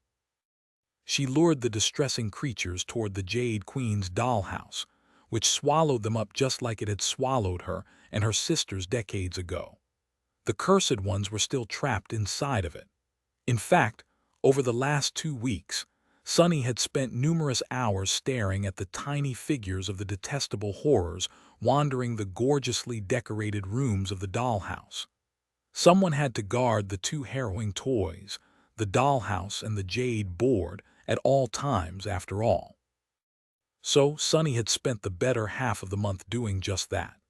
After a while, Nephi's joined him as well. They did not know what would come out of the jade board next, so having this much power concentrated in Ravenheart was a necessity. The missing incarnation remained lost, but it wasn't like they did not have any information about what it was doing at all. In fact, they could see the figures move across the game board twice a day just fine. Sonny could also feel every excruciating moment of his soul receiving damage, and saw new shades entering his soul sea from time to time. Powerful, harrowing shades. Oh, and then the shadow of condemnation went and vanished entirely. His dastardly avatar seemed to be having great fun out there all by himself. All of this culminated in Kai stumbling into the toy room out of thin air. Before Sonny could let out a sigh of relief, though, he found himself in utter agony, feeling his flesh rebuild and rearrange himself. And as soon as he recovered, the prodigal incarnation returned, flooding his mind with the memories of vicious battles, startling revelations, and truths so shocking that he was almost sent into a catatonic state. Luckily, he also regained memories of somewhat coming to terms with this new knowledge. Initially, at least, so that episode did not last long. Sonny looked at Nephi's, then responded Cassie's mental question. I don't have to ask, but come on. They weren't even maimed that badly. How long do I have to spend in the doghouse? Whatever wounds the Song Sisters had received were almost instantaneously healed by Nephi's from a vast distance. That, too, was a reason they were alive and well. Sonny might have been a little reckless, but could he really be blamed? If Seishin had not told him about visiting the toy room numerous times as a kid and returning alive and more or less unscathed each time, he would have exercised more caution. Why would a sovereign be extra careful in a place where literal children used to play? Prescription A umlaut Abedesh Kai was fully healed by now, so Nephis left him and walked over to the head of the table. Sitting down, she studied Sunny for a while, both of them in turn, and opened her mouth to speak. Before she could, however, Deathsinger spoke first. Look, there's two of them, changing star, can I have one, please, pretty please? Nephis closed her mouth and stared at her silently. Her face remained expressionless, but the curtains behind Deathsinger seemed to have suddenly caught on fire for some reason. Ouch! Deathsinger shook embers out of her hair and gave Nephis a sorrowful glare. Greedy. Nephis stared at her for a few more moments, then took a deep breath, extinguished the curtains with a thought and glanced back to Sunny. So, what exactly happened? He smiled awkwardly. Well, do you want the short version or the long version? Nephis shrugged. Let's start with a short summary. Sunny scratched the back of his head. Okay, let's see. Chapter 24:14. The incredible adventures and astonishing deeds of heroic dreamer Sunless and his dashing best friend Nightingale. Abridged, Book Roman 9. Sunny leaned back in his chair. He had a story to tell, and after having suffered through the story personally, he was going to enjoy himself telling it. He began off in a solemn tone. A long time ago, the demon of fate and the demon of dread played a game. Only being insane bastards, they played with great and cursed nightmare creatures instead of game pieces. And what would you know?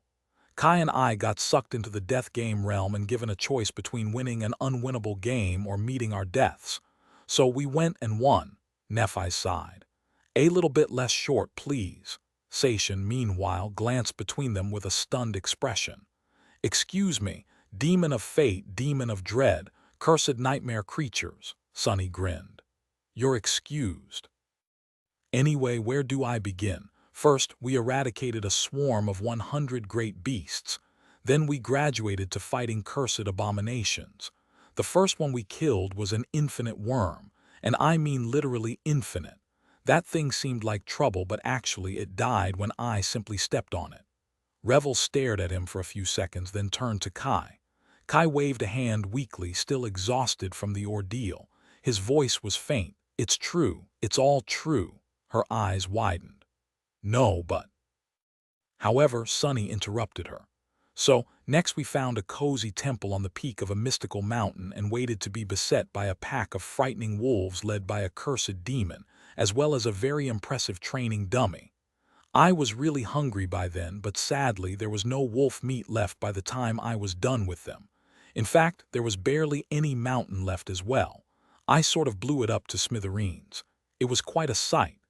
Nephis shifted slightly and gave him a strange look. You blew up a mountain? Sunny raised his chin. Sure did. He thought she would be proud of him, but for some reason her gaze seemed a little dejected. If Sunny did not know any better, he would have thought that Nephis was pouting. But that was impossible naturally. After all, she was Changing Star, the last daughter of the immortal flame, the fearless sovereign of humanity. Surely she would not mind him stealing her signature move. Arung letterwen da fa zerida aba letterwen zerithrethrwen ya us, right. No way, Sunny cleared his throat awkwardly. Well, in any case, next we killed another cursed demon and 2 cursed monsters. How? To be honest, I don't actually remember, but it must have been in quite a spectacular fashion. Deathsinger glanced at him, then at the other him laying on the couch with a miserable expression on his grimy, but unmistakably dashing, face. She raised an eyebrow. Wait a minute. How can you not remember slaying a cursed demon and 2 cursed monsters, though? Those were cursed nightmare creatures they were talking about, actual deities. Sunny gave her his most sincere, innocent smile and shrugged nonchalantly. It must have slipped my mind. There was silence in the room for a while. Eventually, everyone turned to look at Kai in unison. Exposed to their gazes, Kai smiled awkwardly. Oh, actually, I don't remember either. Nephis and the Song Sisters seemed deeply betrayed by that statement. Their reproachful gazes were obviously saying, "You too, Nightingale, you too." Kai coughed and glanced away in embarrassment. Sunny chuckled. After that, though, something incredible happened. Four gazes turned to him once again. He paused for a few seconds and continued in a happy tone. "We finally procured a meal. Well, at least I did. There was this cursed beast, you see, an endless swarm of rats. And I mean literally endless. Turns out, a cursed rat roasted over lava is simply delicious. Blighted, diseased, and poisonous, but nonetheless piquant and delectable. I positively stuffed myself, and can you blame me?" Death Singer paled a little and moved away from the incarnation on the couch. Her mumble was almost inaudible, but it still made Nephis let out a long sigh. "On second thought, you can have that one, Changing Star. He's all yours." Then she glanced at the incineration on the chair and batted her eyelashes. Sunny wisely pretended not to notice. Now that I had a full stomach, it was finally time to take on the cursed tyrant. The cursed tyrant was an acquaintance of an acquaintance, as it turned out quite a pleasant fellow, really. We had a nice chat. This time it was Cassie's who interrupted him. You chatted with a cursed tyrant." Her voice seemed to tremble a little as it resounded in his head. Sunny smiled. "Indeed, I did. We discussed refined topics like philosophy, theology, and peaceful resolution of violent conflicts. Sadly, our enlightened debate reached an impasse, so I cut off the cursed tyrant's head." He sighed and glanced into the distance thoughtfully. "That, I find, is a surefire way to win an argument." The council room was filled with a stunned, incredulous silence for a long time. Sunny did not hurry to say anything else either, at least for a while. Then he glanced at his audience and smiled again. "And here I am," he scratched the tip of his nose. "Well, technically I've been here all along, but you know what I mean." His smile widened. Nephis stared at him for some time, then rubbed her temples. "Yes, here you are." She hesitated for a moment, then glanced at Kai. "Did he forget to mention anything?" Kai considered the question seriously. "I don't think so. Well, I guess there was also that dragon." Nephis suddenly stood up, interrupting him. "Actually, never mind. Let's continue this conversation later, shall we? Better yet, forget I asked." Her gaze softened. "You two must be awfully tired. Go wash off the grime of battle, eat a proper meal, and rest. There will be plenty of time tomorrow." Kai nodded in gratitude and rose to leave. Sunny stood up as well. "If you'll excuse me, then." Both of his incarnations headed for the door. The one covered in soot was let go, but the other one, someone suddenly caught him by the collar. Turning around, Sunny was met by Neff's heated gaze. "Not you, you stay here, if you will. I have a few questions to ask." "Yes, I have a few questions to ask too." Cassie's voice had an edge to it now. Sunny forced out a pleasant smile. Why, naturally. Something was telling him that he was in for a long, restless night. At the same time, he found himself in a peculiar predicament. The events that had transpired in the world at large in these last few weeks were old news for him, but at the same time, he just learned about them. So, Sunny found himself in a strange state of being surprised and stunned by something he already knew. Rain did what? The incarnation who had just left the council room paused for a moment and covered its face with a palm. Chapter 24:15. Huge, huge trouble, everyone on the floor. This is a robbery. There was gunfire, screams, and the sound of breaking furniture as a group of masked men burst into the foyer of a prestigious bank. The startled clients froze, paralyzed by shock and fear. The workers raised their trembling hands into the air. The awakened security guards lunged forward while summoning their memories, but a few seconds later, they were already sprawled on the ground, groaning or unconscious. June should have known that his first mission as a member of the Shadow Clan would go terribly wrong. Ah, I hate amateurs. He had spent close to a month in the peaceful silence of the dark city, being trained by the graceful stone devil, learning how to use the mark of shadows, and establishing bonds with other members of the Shadow Clan. Usually, A new recruit would have been given more time to adjust to their role and get used to things, but June was in somewhat of a unique position.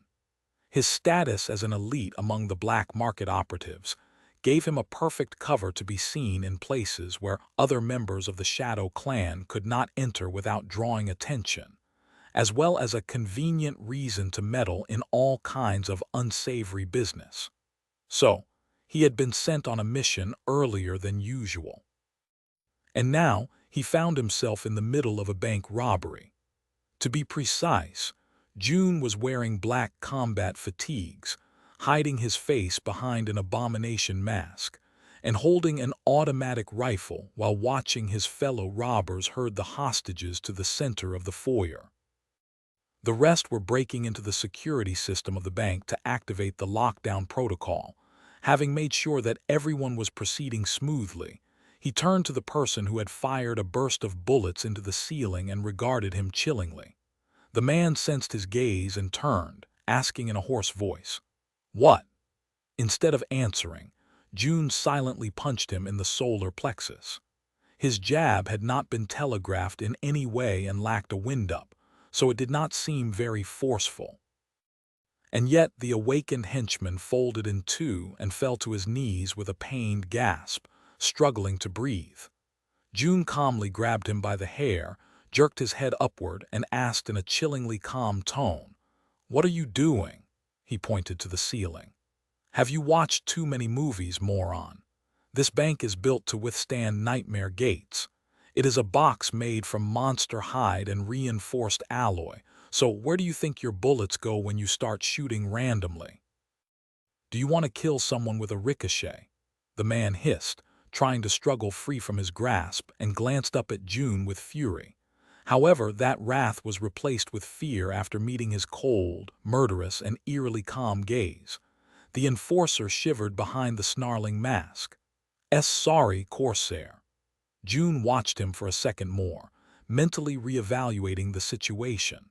The people who had reached out to hire him for this job were not his usual clientele.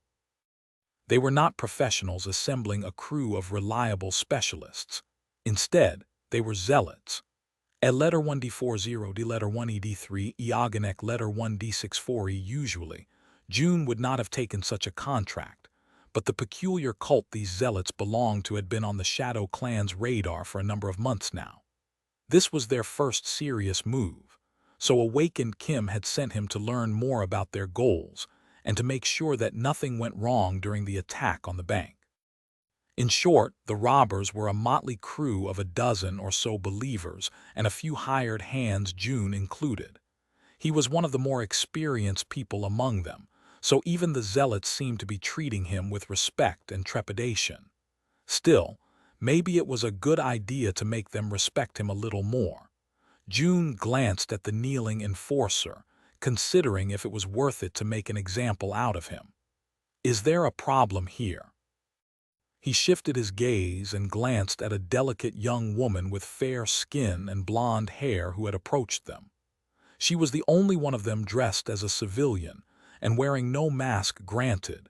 She did change the color of her hair and the features of her face with a camouflage charm. She had been hiding among the clients of the bank when the attack started, looking weak and inconspicuous. That was why the guards had not paid the delicate young woman any attention and were taken down by her in a matter of moments as a result. Now that they were expertly tied up and under watch, she approached June. The young woman was another specialist hired by the zealots. She was also his fellow Shadow, Fleur. Ray was also here, posing as a mundane person and being restrained alongside other hostages. The three of them were sent on this mission together, with June taking charge. However, they were not supposed to show any sign that they knew each other prior to being hired to rob the bank. Fleur had to stay away from him to avoid drawing attention. June knew her well enough by now to know how competent she was despite being quite young, so there had to be a reason why she had gone against his instructions. Something was wrong. Letting go of the kneeling henchman, he wiped his hand on his fatigues and gave her a frigid look. "No problem whatsoever. We were just having a friendly chat." Using the opportunity, the henchman scrambled away. Fleur studied June for a moment more, then nodded and turned away. Her delicate fingers, though, moved to form subtle signs. June glanced the other way, paying no attention to them. He did, however, sense the signs formed by the shadow of her fingers on the floor. We are in huge, huge trouble. Maintaining a nonchalant attitude, he tensed inwardly. Look right. June did just that. The hostages were divided into two groups. The larger group consisted of mundane humans. Ray was among them, sitting on the floor with his hands tied behind his back. Despite being amateurs in June's eyes, the robbers were not, in fact, hapless. They had reliable means of identifying Awaken. It was just that Ray's aspect made most of such means useless. The smaller group, consisting of only a handful of people, was isolated to June's right. He glanced at them, immediately noticing two stunning young women, both handcuffed with special enchanted cuffs. His attention was not focused on them because of their beauty naturally, but rather because both seemed much too calm for the situation they were in, which was not at all a good sign. June frowned, feeling a very bad premonition. One girl was of medium height, with tan skin and ashen hair, looking at the world with the imperious, cold gaze of a legacy scion. The other looked much more approachable, beguiling even, looking around with lively curiosity in her gem-like onyx eyes and a slight smile playing on her soft lips. It was that easy, captivating smile that made it hard to look away from her. Well, that and the fact that she looked vaguely familiar. No, not just vaguely. Fair skin, raven black hair, the girl strongly reminded June of someone he knew all too well. His mouth was suddenly dry. Don't tell me. Fleur gave him another signal. Yes. That is the Princess of Shadows, Rain, Boss's little sister. June closed his eyes for a moment, remembering every curse word he knew. You gotta be kidding me. Chapter 24:16. Can of Worms. Chapter 24:16. Can of Worms. The assailants moved rapidly. Before too long, the bank's security system was in their hands, and the heavy armor plates meant to protect the building in case a nightmare gate opened nearby fell down, turning it into an impregnable and inescapable fortress. Of course, all things were relative. Nothing was truly impregnable in the world of the nightmare spell. The bank could withstand the attacks of awakened abominations, and possibly a few fallen ones as well. But far more frightening creatures were entering the waking world more and more frequently these days. What seemed like reliable security measures just a few years ago were rapidly falling behind and becoming obsolete. The robbers were not really worried about fallen and corrupted abominations, either. What threatened them more were humans. Government forces would arrive at the scene soon enough, including powerful ascended officers. If their luck was especially bad, even a saint could show up to resolve the crisis. The chances of encountering someone they had no business encountering were especially high because this bank was an old and prestigious one, having existed from before the descent of the spell. Many prominent families, including storied legacy clans, used its vault to store precious heirlooms and priceless treasures. A concerned powerhouse could appear out of the blue, not out of a sense of duty or altruism, but simply to prevent their own family from being robbed. Ah, it's getting worse and worse. June sighed quietly. The presence of hostages would buy the robbers some time, but not enough time. They had to finish the job rapidly and get away before things went south. By now, the mundane clients and workers were tied up and sitting on the floor near the east wall of the foyer, while the awakened visitors and security guards were restrained and kept under watch near the west wall. Among them was the mysterious princess of the Shadow clan. June threw a dark look at the gorgeous young woman and groaned inwardly. Blast it! On the day he joined the Shadow clan, awakened Kim warned him about three people, her husband, Aiko, and the princess. He had become good pals with Luster in no time and built rapport with the Shadow Fairy in no time. However, June had sworn to stay as far away from Boss's little sister as possible. He did not need to open that particular can of worms, and now here she was in front of him, locked, restrained, taken hostage, and surrounded by militant zealots.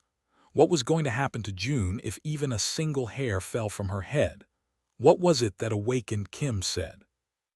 When it came to their boss, being killed was not an escape from suffering. It was merely the beginning. June had remained calm in many situations that would have made most Awakened faint. He had survived horrors beyond imagination and glanced death in the eye without flinching on innumerable occasions. But now, he suddenly felt nervous. Forming subtle signs with his fingers, he sent Fleur a message. We must make sure that absolutely no harm comes to her. Fleur did not answer for a few seconds. And when she did, there was something peculiar about her response. Harm comes to her. No, Corsair, you don't understand. She turned faintly and gave him a peculiar look. You should be concerned about the zealots instead. We must make sure that Rain doesn't take them all out before we can complete our mission. Deciphering the ominous message, June raised an eyebrow behind his mask. Why? Is there a possibility that she'll go on some kind of massacre? Fleur stared at him with an incredulous expression for a brief moment, then glanced away. Don't be silly. She's a pacifist. Now, what the hell was that supposed to mean? June would have loved to learn more, but at that moment, a man wearing a tyrant mask walked into the empty space between the two groups of hostages. His low voice resounded in the foyer of the bank, making a few of them flinch. Ladies and gentlemen, I am Tyrant. You have the honor of being my guests tonight. Show proper manners, and you'll have a pleasant visit. If not, his dreadful gaze landed on the hostages, forcing a few to reel back. I am afraid you won't enjoy the consequences. My people won't enjoy washing blood and viscera off our clothes, either, so do consider acting with decorum and following our instructions faithfully. Don't give me a reason to revoke my hospitality. The man was the leader of the group, a figure of prominence in the cult and a seasoned warrior, at least judging by what June had discerned about him. Worst of all, he was a master. June had taken down a master or two in the past, but it was never easy, especially when he did not have the advantage of striking from stealth or luring the adversary into an ambush. Assassinating an ascended was one thing, but facing one in an honest battle was not something he ever wished to repeat. He just hoped that the princess would not draw the tyrant's attention. Nothing good would come if she did. As June was somberly contemplating contingencies, the dead silence that followed the tyrant's address was suddenly broken by a loud whisper. Wow, Tamar, did you hear that? That was a proper villain speech, wasn't it? So cool. That guy is too full of himself, but let's give credit where credit is due. He's really eloquent for a pompous dimwit, I mean. Rain, can you shut up, please? Do you think he gave that speech impromptu, or had he rehearsed it at home? If it's the former, amazing. Great improvisational skills. I sort of think that it's the latter, though. Can you imagine? That'd be so funny, him standing in front of a mirror practicing a sinister voice. Stop talking, fool, I'm begging you. No, I'm just saying. Do villains like that utter buffoon over there also get stage fright? I'd be mortified having to give a speech in front of a hostile crowd. He has guts, that's for sure. Ah, you've did it now.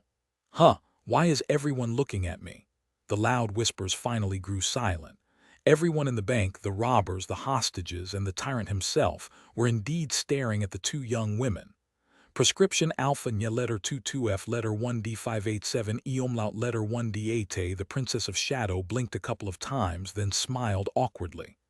Oh, was I too loud? Sorry.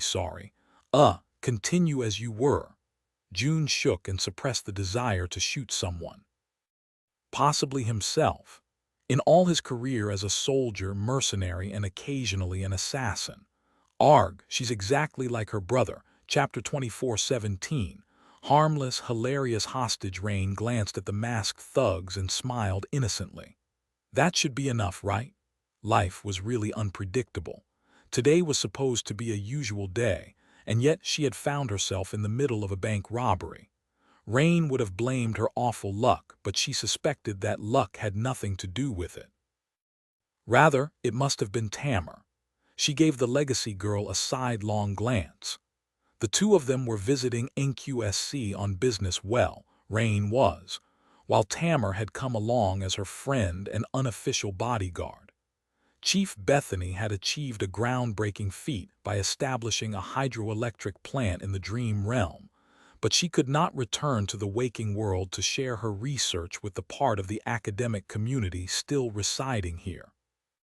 If she did, she would be pulled into the first nightmare, so an intermediary was needed to make a report on her behalf. Rain was the only awakened on the team, so she was a natural choice despite being an intern. She had been wanting to visit NQSC for the longest time as well. This was where she had grown up after all, but after leaving the city for Ravenheart numerous years ago, she never had the opportunity to return. So Rain and Tamar used the Dream Gate to come back to the waking world. The conference where she was supposed to make the report was supposed to start in a few hours, but before they went to the venue, Tamar asked to visit the bank where her clan had a deposit box. And here they were, restrained and being stared down by a dozen armed assailants. Said assailants were staring at Rain with overflowing malice right now. Oh, was I too loud? Sorry. Continue as you were. She glanced at the leader of the bandits awkwardly. Of course, she had not just offended him for fun. Rain might have been young, but she knew people well. She had met all kinds of men and women, numerous of them at their worst or at their best. Crisis and war had a way of drawing out one's true nature, and both were plentiful in the world of the nightmare spell. So, having rapidly glimpsed the tyrant's true nature, she knew where things would go from the moment he began to speak. The callous man needed to make a crowd of frightened people submit to him. It was an imperative necessity if he wanted to emerge from this conflict with minimal losses. But frightened people were rarely rational. Mere threats were not going to work. If he knew what he was doing, and he seemed like someone who did, he would illustrate his promise of violence with something more convincing than words. She was certain that the tyrant was going to make an example out of someone, even if no one challenged his authority immediately. Their blood would prove his point and make the rest of the hostages believe his threats. That was why Rain had provoked the man. If someone had to be made an example of, it would be much better for her to play that role. Rain was an awakened, after all, and could endure much more punishment than one of the mundane hostages would. And if the tyrant went too far, she and Tamar could offer far more resistance. She was not arrogant enough to think that the two of them were invincible. In fact, in other circumstances, Rain might have acted with more caution. But she had noticed Ray among the hostages. Fleur was here too, having infiltrated the criminal crew. Their disguises did not fool Rain, and after sensing them communicating with the shadow signs, she concluded that the tall man in the mask of a grotesque devil was a member of the Shadow clan as well. The mysterious devil emanated a sense of confidence and dreadful composure. She could not see his face, but his piercing blue eyes were cold and indifferent, as if he was not at all disturbed by the tense and potentially lethal situation. He seemed like a man with ice flowing through his veins. Rain did not know him, and he did not seem to recognize her either, so he was probably someone Sonny had recruited recently. Collecting unique people seemed to be his latest hobby. In any case, there were 5 members of Shadow Clan in the bank and 10 assailants, meaning that while Rain was indeed putting herself in danger, that danger was not too serious. 5 shadows was more than enough to handle this rabble. The only problem was the tyrant himself, who seemed to be a master. However, the magnitude of that problem remained to be seen. As the callous man turned his glassy gaze to her, Rain smiled and whispered two words almost inaudibly to assign herself a pair of epithets. I am harmless, hilarious promise of a distant sky. People were less likely to attack those they were not threatened by, and far more likely to treat those who made them laugh well. Now she could only hope that the tyrant would not decide to go too hard on her. Letter 1D640 Letter 1F01 A beta epsilon s acute. He studied her for a few seconds, then approached her with slow, measured steps and stared her down, making her shiver. Something was lacking from the man's gaze. Empathy, possibly, or possibly even humanity. Ah, I hope it won't hurt too much. But as long as the other hostages were spared, Rain was all right with hurting a little. To her relief, however, the tyrant suddenly let out a low, unnerving chuckle. Why, thank you, young lady. Eloquence is indeed something a man in my line of work needs to excel at. With that, he shifted his glassy gaze to Tamar. The tyrant remained silent for a moment and then spoke in an even tone. Tamar of sorrow, what a pleasant surprise. Legacies were no different from celebrities, so it was no surprise that he recognized her. Even if Clan Sorrow had lost its former prominence, numerous people would know what she looked like. The tyrant seemed to smile behind his mask, and then spoke over his shoulder in an emotionless voice. Corsair, take these young ladies down with us. It will be easier to get into the vault with them around. Rain let out a tiny sigh of relief and threw a glance at the tall man in the devil mask, Corsair. The newest member of the Shadow clan was looking her way as well. Huh. But why did it seem like he wanted to strangle her? Chapter 24:18. Vips. The assailants moved with speed and discipline one would expect from well-trained soldiers, not thugs who would go around robbing banks. Before Rain could even come to terms with the shifting situation, she and Tamar were being escorted into the depths of the building. The tyrant was leading the way, with 6 of his men following. The 2 hostages were walking behind, with Corsair and Fleur guarding them, which meant that 4 awakened bandits stayed behind to guard the rest of the hostages, and were now alone with Ray. Can we take them down? Rain and Tamar were restrained with enchanted cuffs that made their essence peculiarly sluggish, and prevented them from summoning any memories. The former would have interfered with their ability to use aspects abilities if not for the mark of shadows. Every member of the Shadow clan was a master at controlling essence due to bearing the mark and undergoing extensive training. So, they were all but immune to the insidious influence of the enchanted restraints. Rain had dismissed the epithets she had assigned herself to avoid the tyrant's wrath, and was now considering her next steps. First, she glanced at the rifles the assailants were carrying. It was strange to see Awaken using contemporary weapons instead of memories. Sure, while it was difficult to seriously harm a master with a bullet, Awaken themselves were far more susceptible to modern firearms. In fact, it was only marginally harder to kill them with a high-powered shot than it would be a mundane human. So, the rifles posed quite a real threat to Rain, Tamar, and the other shadows. Still, possibly because she had spent so many years in the dream realm, seeing Awakened carrying modern weapons felt very peculiar. More than that, memories were simply a better choice, not only because they were deadlier, more powerful, and could possess potent enchantments, but also because they were far easier to carry and conceal. Rain signed a question. Why are you armed that way? It was Corsair who responded, hinting that he was in charge of this mission. Memories are unique, so they are easier to identify and trace. Anonymity is key in these matters. She considered his words for a moment. That was an unexpected but logical perspective, but the readiness of his response was a little peculiar. You seem to know a lot about this stuff. Robbed many banks recently. Corsair responded calmly. It was a weird thing, but after practicing for a while, one could discern tone and emotion in the movement of the other person's shadow when communicating with shadow signs. Fleur, for example, signed softly and smoothly. The new recruit, on the other hand, signed precisely and mechanically, with the measured indifference of a finely tuned machine. Not many. Rain and Tamar looked at each other. Where exactly had her brother found this guy? He was sort of cool. Wait, did he really rob a bank before? Come to think of it, there had indeed been a similar mission in the works. The assailants were descending into the basement of the bank, with one of them quickly unlocking the armored doors that stood in their way from a handheld console. They seemed well prepared for the job, even if locking themselves in a bank with the government forces guaranteed to arrive and surround the building rapidly was pure madness. Rain signed another question.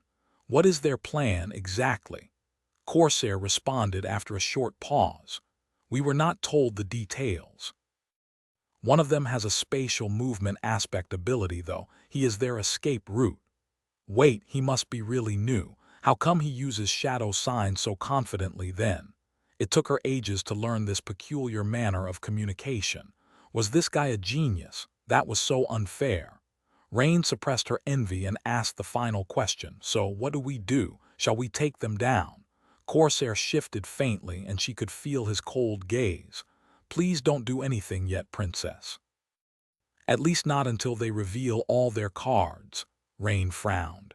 It was reasonable to assume that the tyrant had an ace or two up his sleeve, but what if they hurt the hostages? His response was curt. They won't. She had no choice but to believe him. So, Corsair, Fleur, and Ray were here to spy on the assailants and learn something about them, then take them down, which meant that these were not easy criminals. Letter FF52 letter 1D00, audible acute letter 1D51F E circumflex S circumflex. Rain wanted to scratch her head, but sadly, her hands were restrained. Who, then? Misguided loyalists refusing to accept the fall of the valor and song regime. Disciples of some strange doomsday cult. Several of those had sprouted out of nowhere after sister-in-law made her explosive announcement. Finally, they reached the vault. This one the tyrant's tech specialist could not unlock, so the leader of the assailants invited Tamar forward, gesturing to the complicated lock. If you will, Lady Tamar. She stared at him chillingly for a few seconds, then nodded to the lowest part of the contraption. Am I supposed to scan my fingerprints while my hands are tied behind my back? Her clan had a deposit box in the vault, so her data would be stored in the bank VIP client repository. That alone would probably not unlock the door, but it would help the tech specialist deceive the system. The robbers studied her silently. Finally, the tyrant pushed one of them forward. Take the cuffs off. Then he turned his glassy gaze back to Tamar.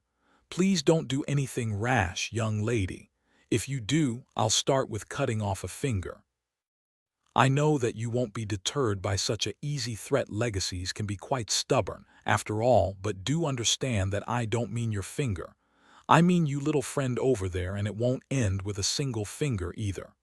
Rain instinctively clenched her fists, hiding her fingers. Tamar remained nonchalant, staring at the tyrant darkly while Corsair tilted his head a little. Poor tyrant, he doesn't know what's coming for him. Rain almost pitied the man. The cuffs came off. Tamar walked over to the lock and unhurriedly scanned her retinas and fingerprints. Lastly, she channeled a little bit of her essence into a special spell-tech pattern that lit up, recognizing it. Soon, the heavy door let out a series of low clicks and opened slowly. Far above, in the foyer of the bank, Ray was sitting on the floor among the frightened hostages. His hands were zip-tied behind his back, and there was an appropriately scared expression on his face. His eyes, however, hid a hint of boredom. The four robbers were watching the hostages like hawks, but no one seemed to be paying him much attention. Ray remained motionless, but unnoticed by anyone, a black snake slowly slithered out of his sleeve. The snake coiled on the floor, then raised its triangular head. Its fangs bit into the zip tie, easily slicing it apart. Ray brought his hands forward and rubbed his wrists. Then he reached back and picked up the snake gently. A moment later, its body rippled and turned into a razor-sharp black blade. Still ignored by everyone, Ray inhaled deeply and slowly rose from the ground. Chapter 24:19. Bank vault. Deep in the bowels of the heavily fortified bank, the colossal doors of the vault opened, and the tyrant led his men inside. Rain and Tamar were forced to follow as well, finding themselves in the bank vault looked nothing like what Rain had expected.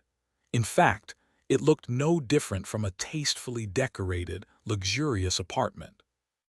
There was a spacious guest room with lavish furniture, video walls showing a scenic seaside landscape, and a sophisticated climate control system that imitated an invigorating breeze.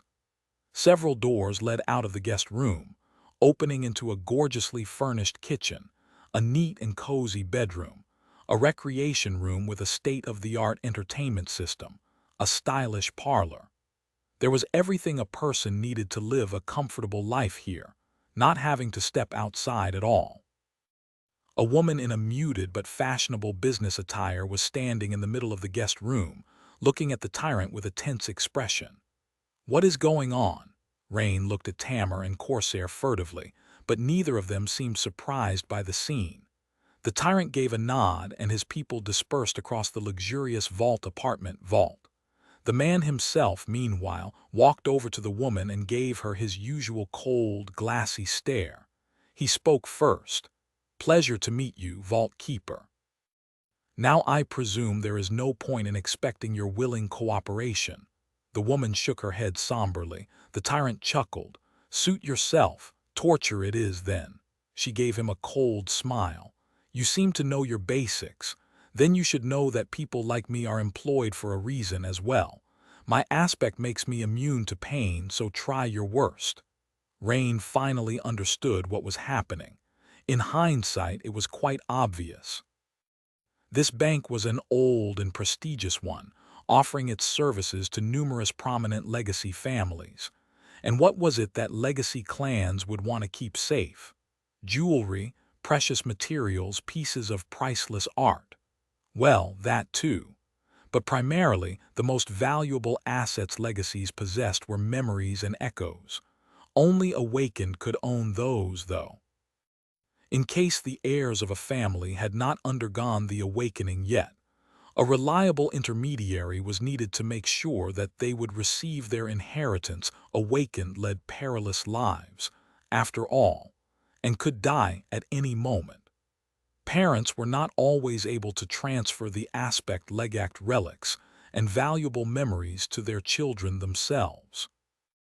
Adult legacies were most likely in the habit of entrusting the heirlooms of their clan to a reliable, neutral party for safekeeping, especially before embarking on a life-threatening journey like challenging a nightmare or participating in a war, for example.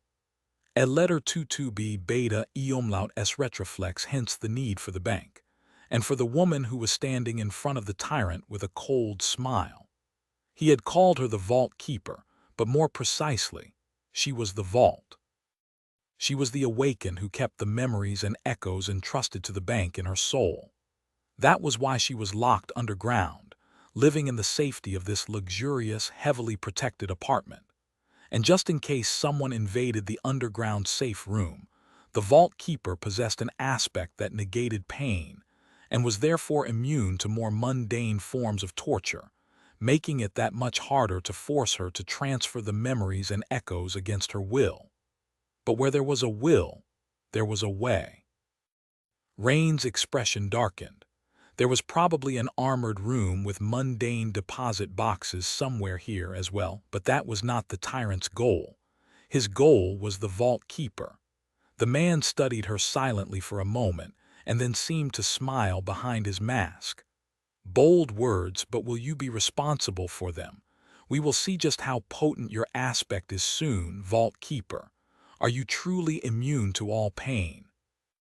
Does that encompass all physical pain, or do you not feel the agony of having your soul torn apart either? What about fear? Do you not fear watching yourself be maimed and disfigured, even while not feeling anything?" She pursed her lips but remained silent, looking at him with a pale face. "Yeah, no. I don't know what Corsair's mission is, but I am not going to watch an innocent woman be tortured right in front of my eyes." At that moment, the tyrant chuckled again. "Well, no matter. As much as I'd love to test your limits, insolent fool, there is no time for that, so let me introduce you to my friend." Suddenly, a whirlwind of radiant sparks surrounded him. The whirlwind was too large to manifest into a memory, which meant an echo. Suddenly, there was a sound of claws scraping against the floor. A grotesque creature appeared in the spacious room, towering above the humans.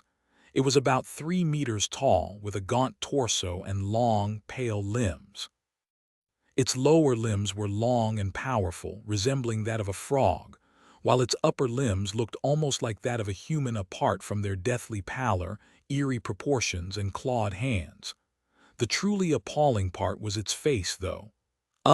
Disgusting. A mess of slithering tentacles hung from the creature's mouth, obscuring its chest. Its eyes were large and milky white, covered by cataracts, and there were fin-like ridges crowning its head. The whole thing was moist and glistening dimly, as if the creature had just crawled from a dark pool of stagnant water. From what Rain could tell, it was an echo of a fallen devil. The vault keeper took an involuntary step back, while Corsair took a lazy step forward, which just so happened to put him between Rain and the echo. Coincidentally, he almost bumped shoulders with Tamar, who had done the same. What is this thing?" The vault keeper's voice was concerned. The tyrant craned his neck to look at his echo and then turned around to the woman. "This is a uniquely persuasive echo. Its powers affect the mind. Sadly, they also physically destroy the brain of the victim, but only after getting the victim to do what the master of the echo needs. So, Vault Keeper, you have a choice. You can either get to know my friend better or hand over a memory called the Key of Ascension voluntarily." Rain lowered her head and prepared to manifest her mark into a weapon. At that moment, however, something unexpected happened. Just as lazily as he had come between her and the echo, Corsair took another step forward and plunged a black stiletto into the back of the tyrant's skull, or rather tried to. Peculiarly enough, the sharp blade simply slid off the man's head, only leaving a shallow scratch on it. Time seemed to slow down for a moment. "No, what the hell, time has literally slowed down," Corsair sighed. "Ray, now." And then, everything around them was suddenly plunged into darkness. Chapter 24:20. Uncharted territory. A few minutes earlier, Ray rose from the floor and studied the 4 awakened robbers guarding the hostages. His dormant aspect ability did not make him invisible, but it did make him hard to notice. People and nightmare creatures both paid him little attention, and his presence was very subtle. Still, there was a limit to that ability. He could take one of the bandits down, but unless he was careful, the rest would immediately notice it. Even if they did not notice Ray himself, they would see one of their own going down. His targets, after all, did not possess the same power. 4 of them. Awakened were unpredictable and often possessed tricky aspects, but usually, taking down 4 would not pose a problem to Ray, not after the training he had received in the Shadow Clan, at least. Taking them down quietly and while making sure that no hostage was harmed, however, was a different matter. He glanced at the black blade in his hand, then sighed and placed it on the ground. A moment later, Ray was gone. In seconds like these, his best friend was a distraction. Nothing happened for a dozen seconds, and then one of the hostages suddenly reeled back and screamed, Snake! Snake!" The 4 robbers simultaneously turned to the source of the disturbance, aiming their rifles up. The man was awkwardly trying to crawl back, even though there was nothing in front of him. The robbers looked at each other and then headed toward him. Well, 3 of them did, at least. The one furthest away from the shouting hostage, and therefore behind the line of sight of his allies, suddenly found an arm wrapping around his neck. Ray got the man in a chokehold and squeezed with vicious strength, putting him to sleep. Since he made no noise whatsoever and everyone's attention was focused on the frightened hostage, no one noticed him gently laying the unconscious robber on the floor. The other three, meanwhile, reached their destination. They glanced at the pale hostage, and then one of them said in an angry tone, "Shut the hell up, moron. There's nothing here." The hostage, however, shook his head. No, there was a snake here just a moment ago. I swear." The robber sighed and opened his mouth to curse at the tied-up man. It was then that a black snake suddenly slithered up his body and wrapped itself around his neck. Its mouth opened, and a chilling hiss resounded in the foyer. "What the?" The other robbers were starting to raise their rifles, but just then, Ray appeared near one of them, bringing down an alloy pipe which he had scavenged nearby onto his head. The man toppled like a tree, and by the time his partner jerked the barrel of the rifle in that direction, there was no one there. Ray's awakened ability, on the other hand, did allow him to become invisible, even if there were some limitations to that ability as well. In any case, he only needed half a second to reach the remaining robber this time. Ray ruthlessly kicked him in the stomach, grabbed his rifle to prevent it from accidentally going off, and then slammed his knee into the man's chin as he bent down from the initial blow. By then, his mark had already dealt with the robber it had been strangling. All four bandits were down, laying on the floor in motionless heaps. The black snake slithered across the floor and climbed up his leg, disappearing into his sleeve a moment later. Ray looked at the hostages, who were staring at him in shock and fear. He remained still for a moment, then raised a hand and brought his index finger to his lips, as if telling them to be quiet. Then he suddenly disappeared, leaving only four motionless bodies in his wake. Now all he needed to do was get to the bank's grid control room and wait for Corsair's signal. Fleur was also in the vault, and while Ray was not happy about being separated from her during a dangerous mission, he knew that she could fend for herself. His sweetheart was a healer, yes, but she had received the same training he did. Plus, Rain and Tamar were there as well. Arung letter when of ninfa us, only I am stuck running boring chores. Sighing bitterly, he remembered the blueprints of the bank they had studied in advance and rushed to the grid control center. June listened to the exchange between the vault keeper and the tyrant without showing any interest in it. Of course, in truth, he was following the conversation quite intently. 6 awakened combatants, 1 master. The situation was not great, but it was not awful either. As long as the Ascended was taken down rapidly, the rest were not going to pose a problem. Of course, June was not going to attack the enemy master before learning what exactly had the man come here to steal. Then, the tyrant went and summoned a fallen echo. That spoiled June's mood somewhat, but not by much. Nothing really changed. Quickly killing the leader of the Zealots was still his primary goal. When the tyrant died, his echo would disappear with him. His first mission as a member of the Shadow Clan was truly quite precarious. June was supposed to learn what the cult was searching for and take the Zealots down, despite the fact that their leader was an Ascended. At the same time, he had to make sure that the hostages weren't hurt, or at least not hurt too badly. The decision on how far the Zealots were allowed to go was left to his discretion. Take the vault keeper, for example. Was he supposed to let the tyrant torture her, or would that be crossing the line? Usually, June would have had strict parameters for a job, but the Shadow Clan gave its members a lot of autonomy. He was not merely a hired gun anymore. He was expected to exercise his own judgment and make decisions that would benefit the clan of his own accord, which was already uncharted territory, and now there was also an unpredictable VIP added to the equation: the princess. Worse still, the adversary was in possession of a fallen echo. The question of whether or not June would allow the vault keeper to be tortured was moot now. The tyrant had decided to go straight for murder. The murderous zealot, meanwhile, was speaking once again. "So, vault keeper, you have a choice. You can either get to know my friend better, or hand over a memory called the Key of Ascension voluntarily." June smiled faintly behind the mask. "Ah, thank you kindly." The man just offered June the name of the memory the cult was searching for, which meant that June did not need him alive anymore. Suppressing his killing intent, some enemies were quite sensitive to it. June took a step forward while manifesting his mark into a weapon and stabbed it into the tyrant's skull. There was no warning, no indication that he would attack, just a rapid and ruthless strike that was supposed to end the zealot's life. But that was the thing about fighting Awakened. Awakened were very hard to predict. The second his weapon met the adversary's head, it felt as if he was trying to pierce metal. The bastard must have possessed a powerful defensive aspect.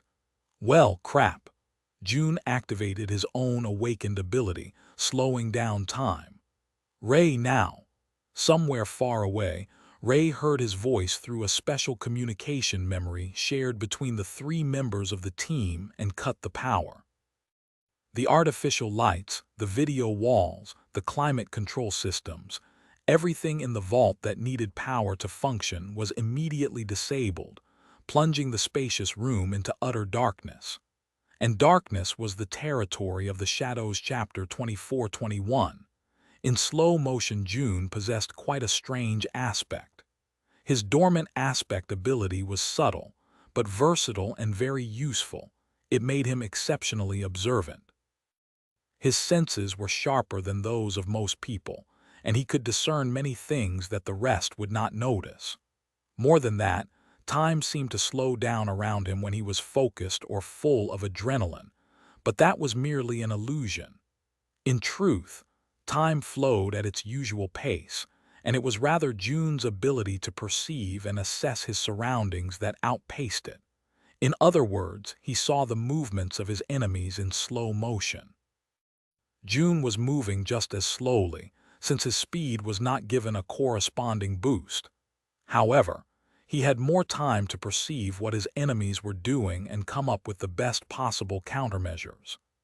Added to his already excellent observation skills and conditioning, that made him seem like someone with an impossibly quick reaction speed and insidiously keen judgment. As a side effect, June had earned a reputation of a man with ice flowing through his veins, since he never flinched and was never startled, remaining completely unfazed no matter what happened. His dormant aspect ability had saved his hide many times. It had always been powerful, and after years of specialized training, June learned to draw out its full potential. His awakened aspect ability, however, was anything but straightforward. It allowed him to actually slow time down. Well, not quite. Rather, it allowed him to slow down things, people, and creatures. There was a catch, though. His ability targeted an area instead of an entity, and within that area, different things were affected differently. Those more powerful than him would be slowed down less than those of equal power to his own, while those weaker than him would be slowed down more. Additionally, only their bodies would be affected, while their ability to perceive and assess information would remain the same.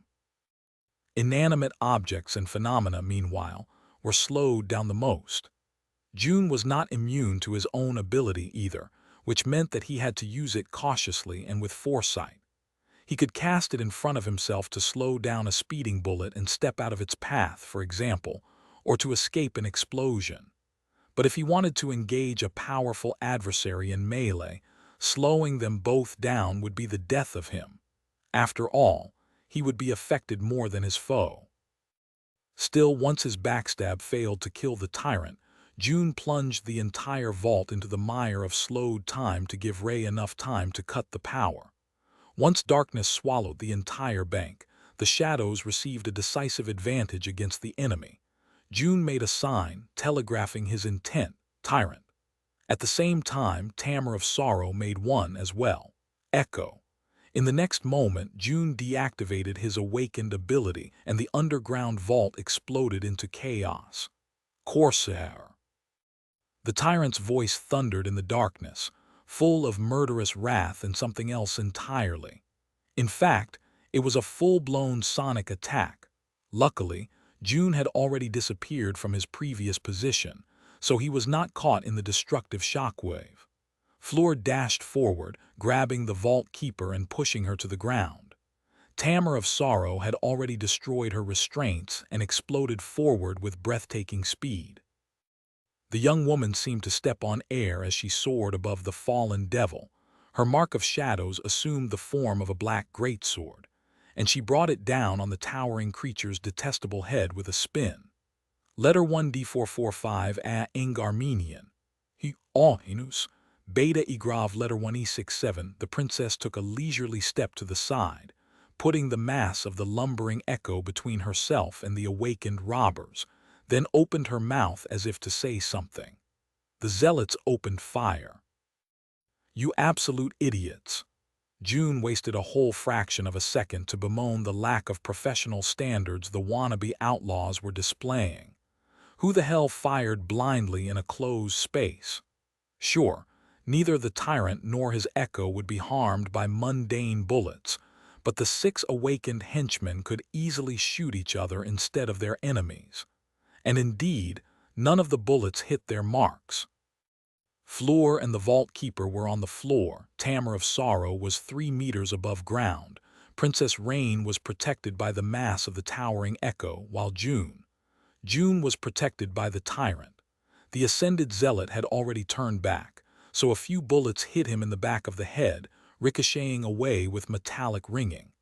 Stop firing, you!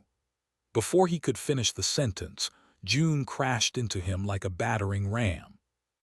His goal right now was to separate the tyrant from the rest of the shadows and bring him as far away from the princess as possible. So, he grabbed the man and allowed momentum to carry them both in the direction of the nearest wall. They hit it with devastating force. Breaking through, June had known all along that, while the outer walls of the vault were heavily armored and even protected by runic sorcery, the ones separating the rooms inside were merely decorative. So he and the tyrant fell into the vault keeper's parlor in a rain of debris. As they fell, June stabbed the ascended man 3 times, 1 time in the neck, 1 time between the ribs, and 1 time in the inner thigh, hoping to cut at least one of the arteries. Sadly, the tyrant's entire body seemed to be protected by the mysterious aspect ability. June's black stiletto scraped harmlessly against the man's skin, failing to pierce it. Perhaps a more powerful weapon would have done the job, but June was an awakened, and therefore his mark of shadows was only as powerful as an awakened weapon would have been. Blast it! Usually, summoning memories would have been a bad decision in this situation, not only because memories took time to manifest, but also because they came into existence as whirlwinds of radiant sparks. Members of the Shadow Clan thrived in darkness, though so illuminating themselves in such a manner was unwise. That was why the memories forged for them by the Lord of Shadows manifested from strings of darkness instead. Some of them, weapons in particular, could be summoned instantly, as well. Sadly, June found himself unable to summon memories. The world seemed to slow down as he came to terms with the sudden revelation, contemplated possible reasons, and came to a probable conclusion. It seemed like the enchanted restraints placed on awakened hostages were not enchanted at all. Rather, they were merely meant to mask someone's aspect ability. The tyrant's aspect ability, most likely. The man could suppress the flow of essence, thus interfering with the aspect abilities of other awakened and preventing them from summoning memories. So, what was June supposed to do if his weapon could not pierce the ascended zealot's flesh, and he could not summon a different blade? The tyrant's mask had been destroyed by the sonic attack, revealing his chiseled face. He opened his mouth, beginning to say something. It had the potential to be a taunt or another sonic blast. Having considered his options, June swung his fist and punched the master in the face. Chapter 24-22. Shadows versus Zealots. Fight. Striking the tyrant with a fist felt like striking armored alloy, which was not too bad since June had had the unfortunate experience of ripping from an apk or two with his bare hands before. No matter how strong an ascended was, they were still beholden to the laws of physics. The tyrant was thrown down, the back of his head cracking the floor. Before he could recover, June struck him again, and then again and again. His arms moved like pistons, his fists falling down like hydraulic power hammers. He could not stab the enemy to death, so blunt force trauma and concussive force were the next best thing. June put as much strength as he could muster into each punch, making sure not to shatter his own bones in the process. Being a member of the Shadow clan was not without its perks, but there were drawbacks as well. Possibly the most significant of them was that servants of the Dark Lord did not belong to the Flame domain anymore, and were therefore devoid of Changing Star's grace. Miraculous flames were not going to descend to soothe their pain and heal their wounds, so they always had to be cautious. More cautious than those who walked in the light were, at least. "Come on." The tyrant seemed a little dazed, but not at all as hurt as June had hoped he would be. Worse still, the man was already coming to his senses.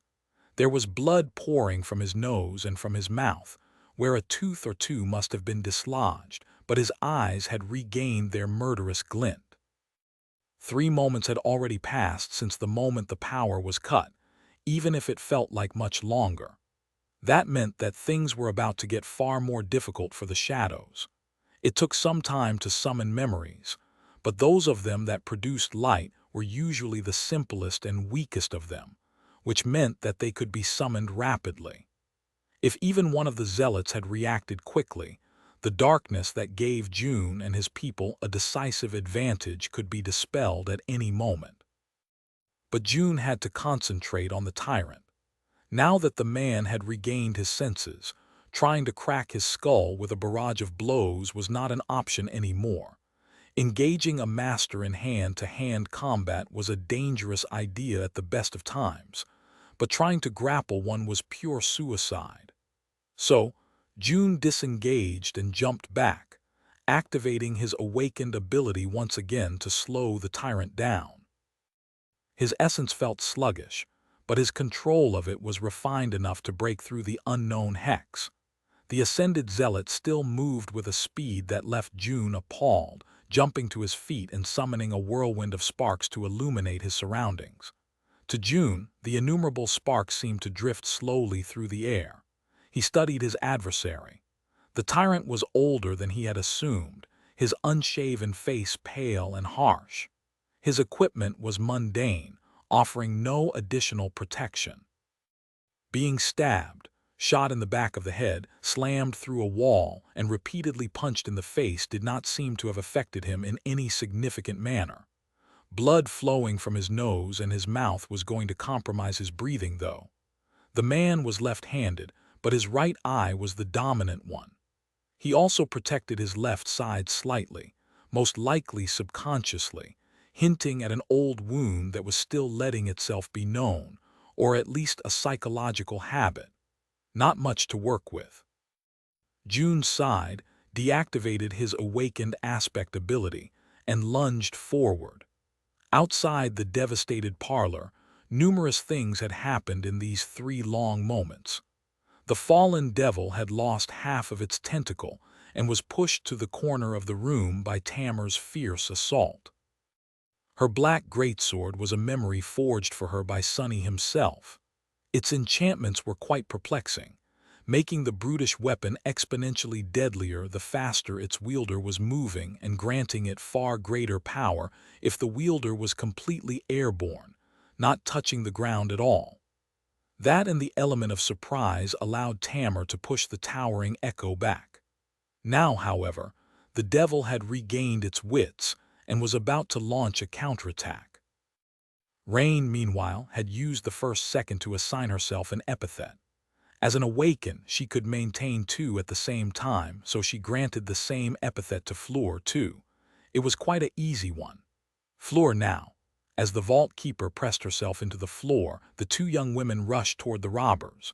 The darkness was only broken by the muzzle flashes and ethereal glow of swirling sparks of light, so the enemies could not really aim at them. Still, 6 automatic rifles produced a lot of bullets. Rain was hit in the shoulder. Despite the epithet she had assigned herself, she was not entirely bulletproof. A direct strike from a heavy railgun would have probably punched right through her body. She would not have been able to protect a mundane person from being killed by less destructive firearms, either. After all, it was not in the nature of mundane people to be immune to bullets. But she was an awakened instead. Awakened did possess some measure of resistance to mundane weapons, so the epithet she had given herself did not have to fundamentally change her nature. It simply had to enhance a quality that she already possessed, so the effect was more than potent enough to allow her to shrug off the hit and continue to move forward as if nothing had happened. The same held true for Fleur, even if the epithet assigned to her was not tied to a true name and was therefore less effective. Both of them reached the zealots in one piece. What happened next was quite predictable. Rain and Fleur were exceptionally skilled awakened warriors with fully saturated cores and rich, harrowing experience of fighting a war in Godgrave under their belts. More than that, they could see in the dark, while their enemies could not. Arcute letter 1D622, letter 2115, letter 22F, letter 1D51F, Eogonek letter 10314. The only difficulty was that Rain could not kill their opponents, and had to subdue them while keeping everyone alive instead. The robbers were already summoning luminous memories as well, and yet none of them managed to benefit from that light. By the time the first lantern manifested itself into existence, all 6 assailants were already either dead or unconscious. Rain and Fleur had bulldozed through them at breathtaking speed, moving as quickly and subtly as real shadows would. All in all, it took them no more than 6 moments, and on the 7th second, Tamar hissed, stepping on air to push herself back. The echo still managed to reach her with its claws, sending the young woman rolling across the floor. At the same time, Corsair was tossed through the broken wall. Instead of crushing into the ground, however, he spun and landed on his feet, regaining his balance a split second later with an inexplicable level of nonchalance. The tyrant and his echo faced the 3 shadows, sending a shiver running down Rain's spine. I better think of something quick. Chapter 24-23.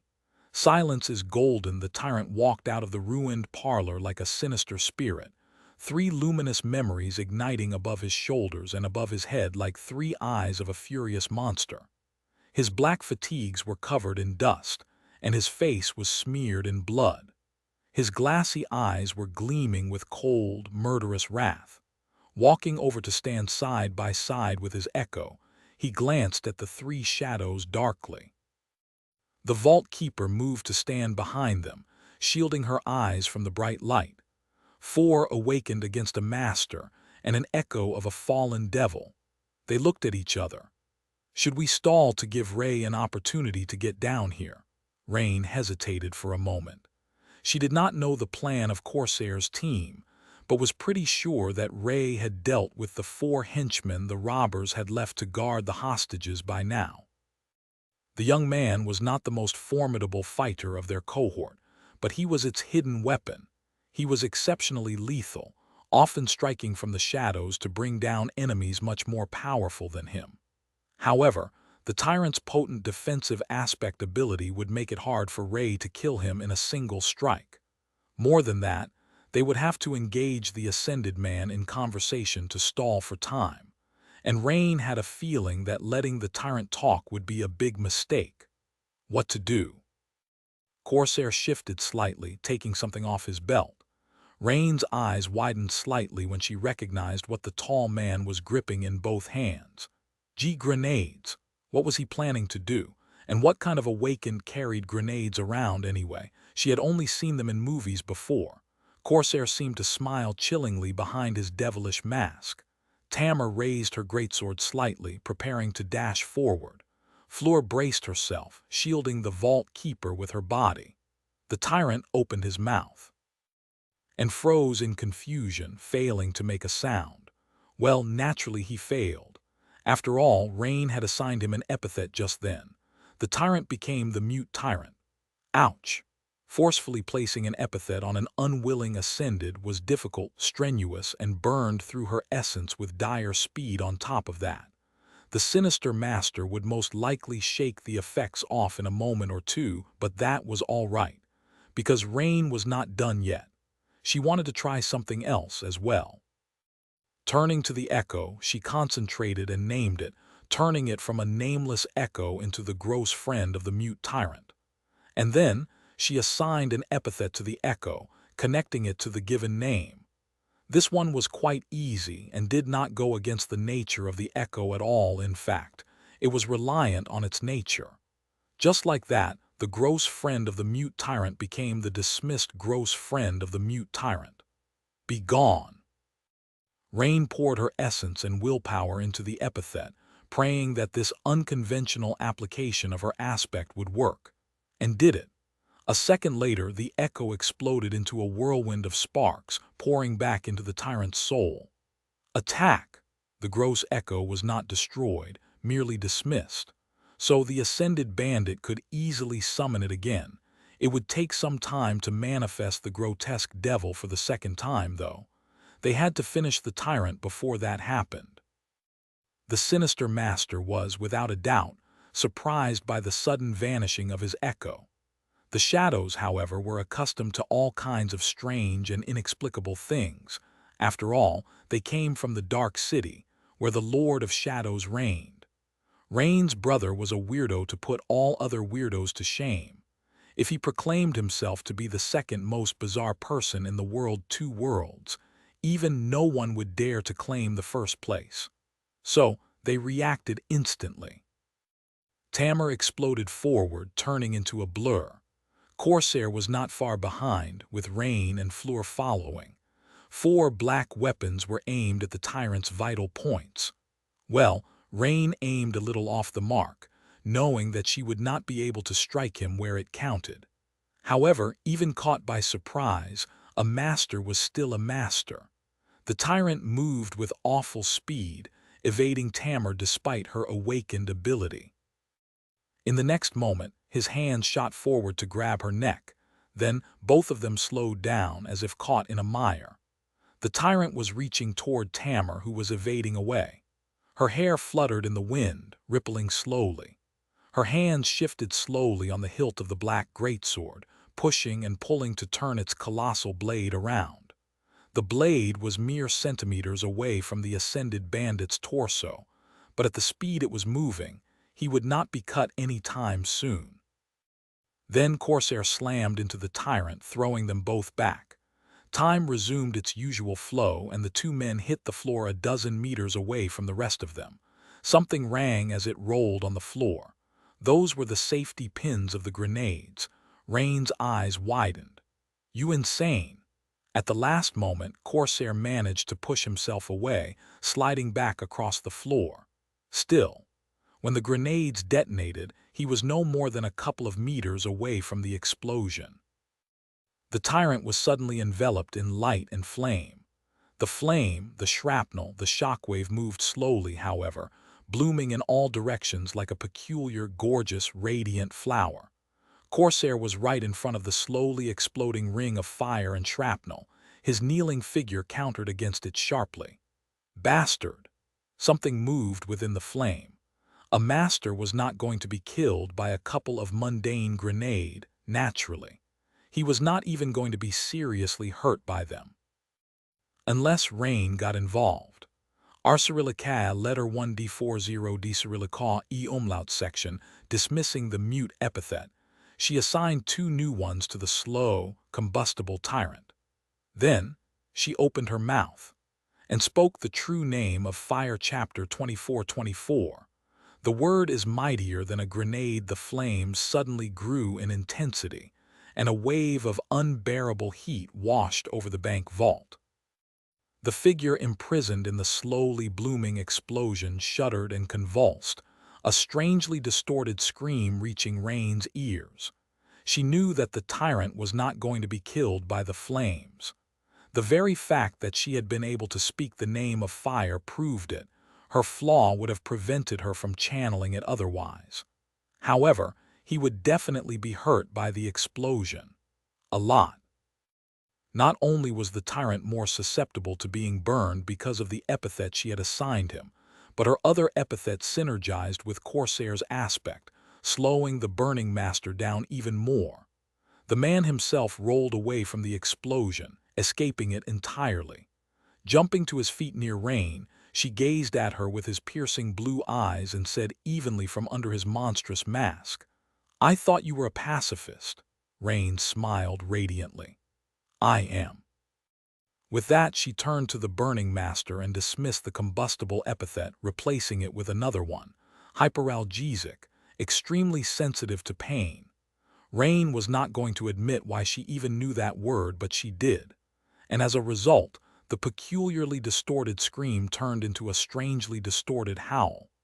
Corsair stared at her with his calm blue eyes. But did Rain imagine it, or had the tall man shivered faintly? Surely it was just her imagination. Sometime later, the commotion was over. The robbers who had turned out to be zealots were unconscious and restrained. The badly burned corpse of the tyrant was covered by a sheet. Rain had not killed him, naturally. Like the peaceful and harmless person that she was, she simply made him wail and convulse in agony while Tamar and Corsair finished the job. She had suggested sparing the murderous zealot and merely knocking him out even, but Corsair had other ideas. She could understand his decision. As well, the awakened criminals were already difficult to contain, but imprisoning an unhinged master demanded a wealth of resources the government did not possess. The government was barely holding the world from falling apart as it was. In any case, the lockdown was lifted from the bank.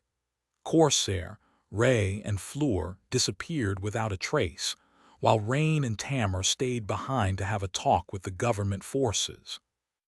Tamar's status as a legacy and a former centurion of the 7th Royal Legion would come in handy to explain how a dozen awakened criminals and an ascended mastermind ended in their current pitiful state. After checking on the hostages and releasing them from the restraints, the two of them walked outside. As they waited for the police to arrive in front of the bank's doors, Rain glanced around, her gaze lingering on the graffiti marring the walls for a moment. She sighed. NQSC had really changed. In the past, there would not have been graffiti in such a prestigious district, especially one lacking any artistic value, just a mess of letters drawn in faded paint.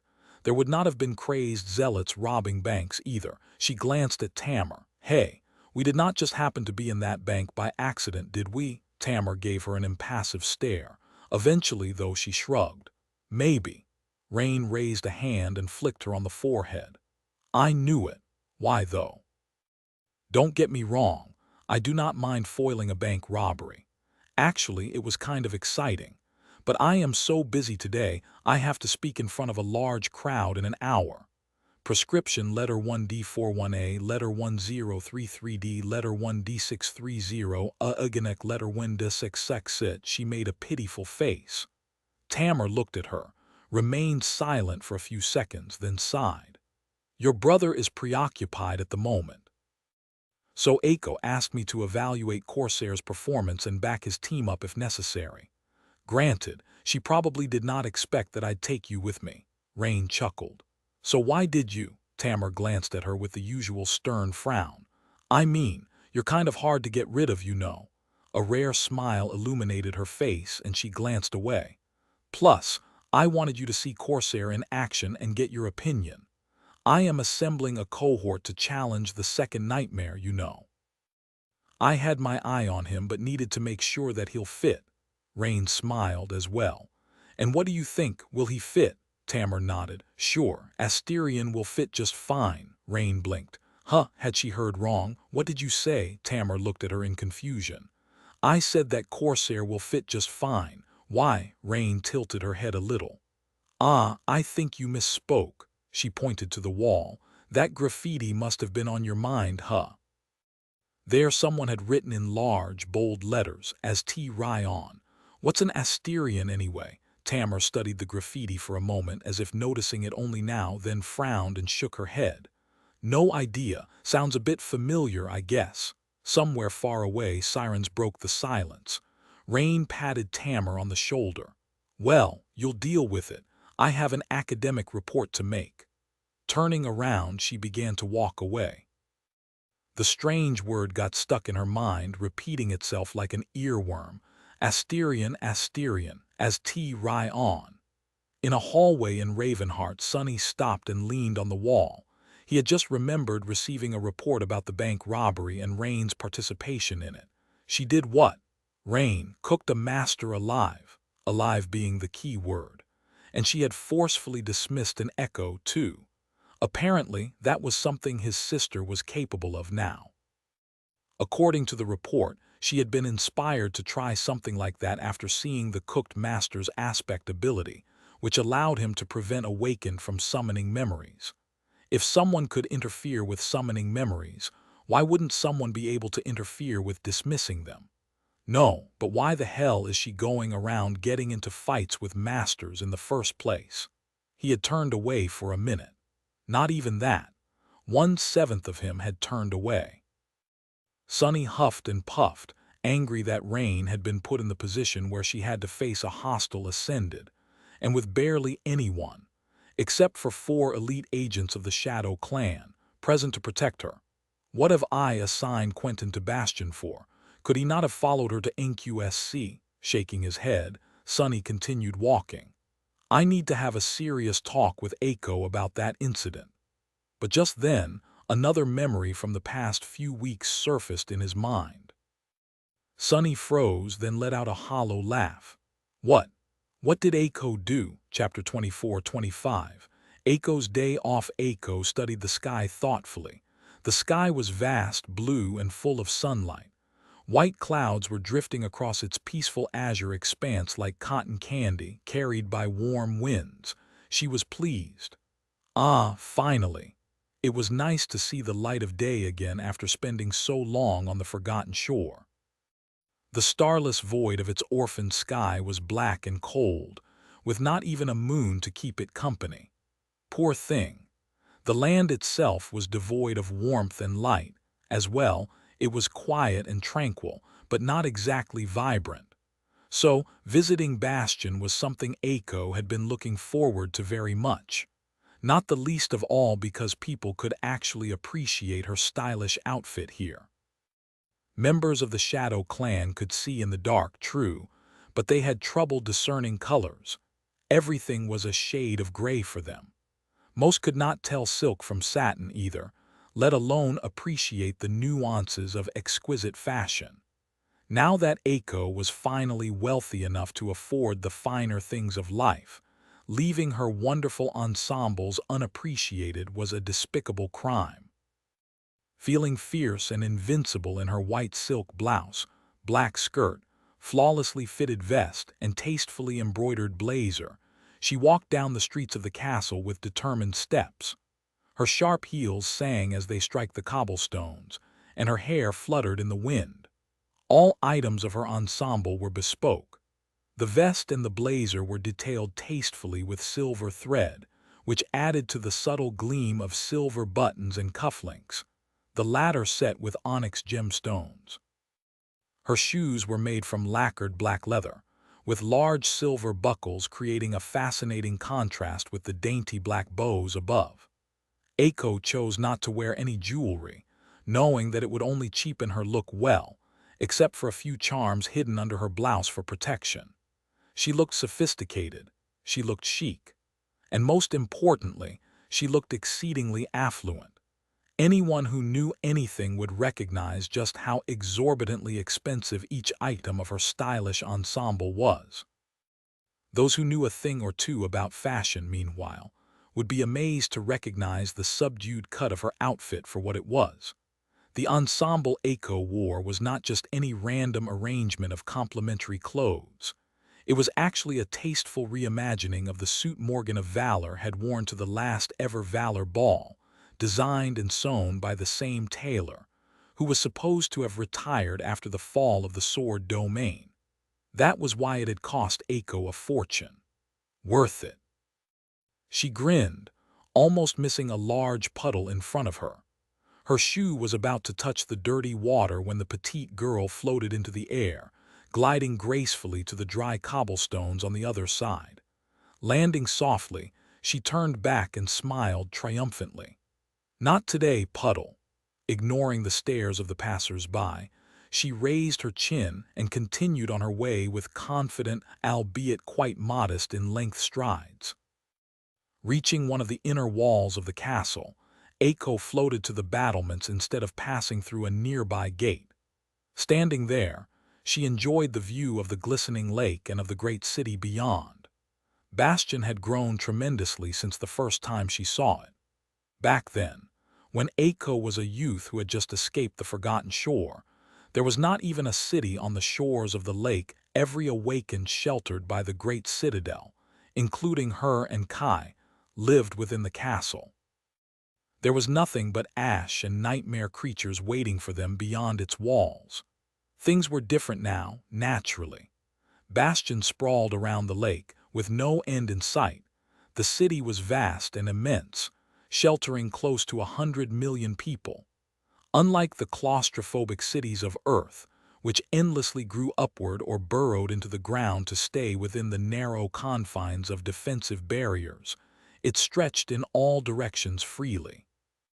The buildings of Bastion were relatively low, not only because building towering human hives in the dream realm, where most of modern technology turned useless, was all but impossible unless sorcery or people with powerful utility aspects were involved, but also because there was no need to build them high. Aiko liked it better. She liked looking up and not feeling crushed by the looming mass of alloy and concrete, or crimson coral, and breathing in the vastness of the sky with a full chest. Naturally, sustaining a city of such size in the dream realm was no easy task. In fact, the rate with which Bastion had sprouted from the ash was nothing short of impossible, if not for the innumerable Awakened working day and night to build homes for the refugees of Antarctica and new settlers. None of it would have been here. The city was at capacity at tearing at the seams, though. These days, most of the settlers were channeled to other citadels across the vast reaches of the former Sword Domain, while those in the west traveled along the River of Tears to settle down in one of the human strongholds situated in its basin. Letter 1E5F Alpha, Letter 21150 Acute, Veille Letter 1E67. There were innumerable problems to be solved in Bastion. It was all boiling and changing, taking form and crumbling, always one step away from complete collapse. Which meant that there were innumerable opportunities to be reaped. Aiko was not the same youth anymore either. She had changed, too. She had gone from running a gambling den in the bright castle to running the entirety of the dark city, as well as the powerful shadow organization dwelling there. Naturally, there's the boss, but let's be honest here. That walking calamity can't even manage himself. I mean, how did he manage to lose one of his incarnations? Who does that? Who has incarnations and who goes around losing them? Aiko scoffed and prepared to glide off the wall. At that moment, however, a polite voice interrupted her. "Excuse me, my lady. Flying is forbidden in the inner rings of the city." Turning her head, Aiko tried to look at the Awakened guards who had approached her while patrolling the wall. Sadly, she had to crane her neck to actually look them in the eye. So instead, she floated up until she could look down at them snobbishly. "Good to know, thank you. However, I am obviously floating, not flying." The guard who had spoken to her blinked. "What is the difference?" Aiko gave him a confused look and did not respond immediately, as if stunned into silence by the question. Eventually she said, "Velocity. Velocity is the difference." She floated with the help of the Awakened ability and pushed herself with the help of her dormant ability. So her speed had never been too great. The guards looked at each other. The other one shook his head. "No, as stated by the regulations regarding unconventional spatial movement, Flying is constituted by aerial movement with the help of a self-generated directional force, while floating and gliding are constituted by the lack of said directional force. You are obviously flying, my lady. I am deeply sorry, but we will have to fine you. It is really a small sum. Aiko smiled dangerously. Oh, well, in that case, by all means, over my dead body. They wanted to fine her. In their dreams. The guards stared at her with lost expressions. Excuse me, Aiko crossed her arms haughtily. Do you even know who I am? They studied her expensive outfit for a few seconds, then frowned. No, we don't. We have no idea. But what does that? Aiko smiled radiantly. Wonderful. With that, she allowed the wind to carry her over the lip of the wall and glided rapidly toward the crowds of people below. After all, since they had no idea who she was, they would not be able to find her in the city of 100 million people. The guards were so shocked that they were a second too late to react.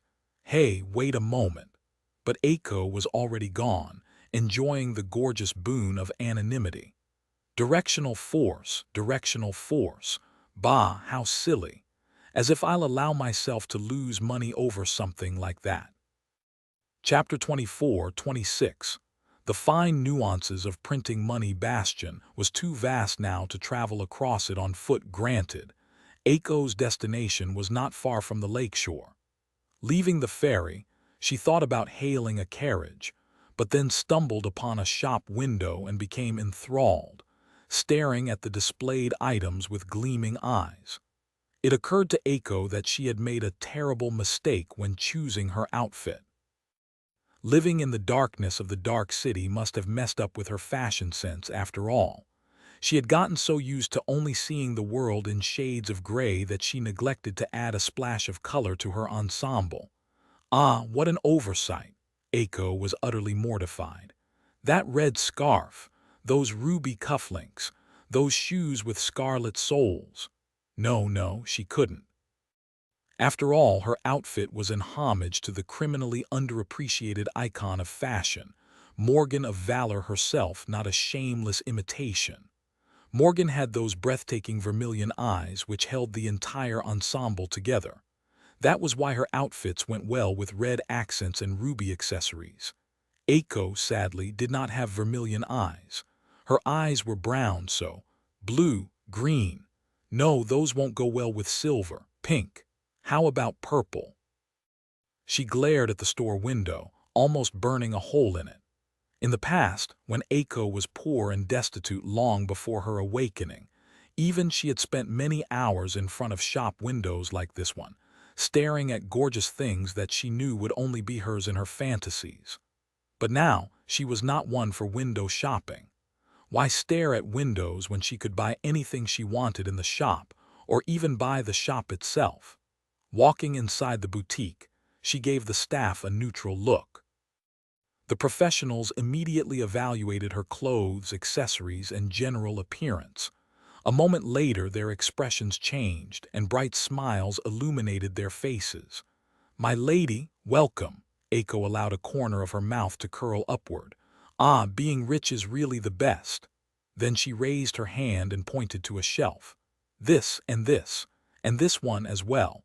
Also that one, and that one, and that one over there." She lost track of time. After a while, a mountain of colorful boxes was in front of her, and the smiles of the staff grew so wide that their faces were on the verge of cracking. "That would be 100 coins, my lady." Aiko produced her coin purse, untied it, and emptied it onto the counter. The clerk's eyes glinted sharply. Hers did as well. Now came the important part, haggling. Of course, as civilized and refined people, they were not going to haggle over the price of purchased items. Instead, they had to haggle over the price of her money. Aiko pointed to her coins. "As you can see, these are prime condition Ravenheart coins, so I am willing to pay 50 of those." The clerk smiled pleasantly. "Ah, but the quality of recently minted Ravenheart coins is not as superior as it used to be. Even if it was, surely they would not be twice as valuable, possibly a tenth more valuable at best." I am very sorry to say this, my lady, but I can't surrender these gorgeous things to you for less than 90 of these coins. Letter 1D445, letter 1F00, letter FF4 eBay coins minted in Bastion and Ravenheart were supposed to be identical, containing a set amount of soul essence. But the way they were minted and infused with essence was not completely precise. Different mints, and even different batches from the same mint, produced faintly different results. Ravenheart coins were generally more valuable, although that too depended on numerous factors. Aiko raised her hand and shook a finger. Oh, but your eyesight must not be sharp. It seems that you failed to notice that these coins over there are not merely Ravenheart coins. They are in fact Song Domain coins in pristine condition. Come to think of it, I think I failed to notice that as well. My, how silly of me. So, I am willing to part with 40 of these gorgeous coins. The clerk's face paled in fear. How did 50 coins turn into 40? Wasn't she supposed to increase the price instead? Worst of all, he could not even dispute this tiny girl's logic. Apart from the coins minted in Bastion and Ravenheart these days, there also remained coins minted by the fallen Song and Sword domains. Their quality was not that superior to the modern coinage. In fact, it was inferior in most regards.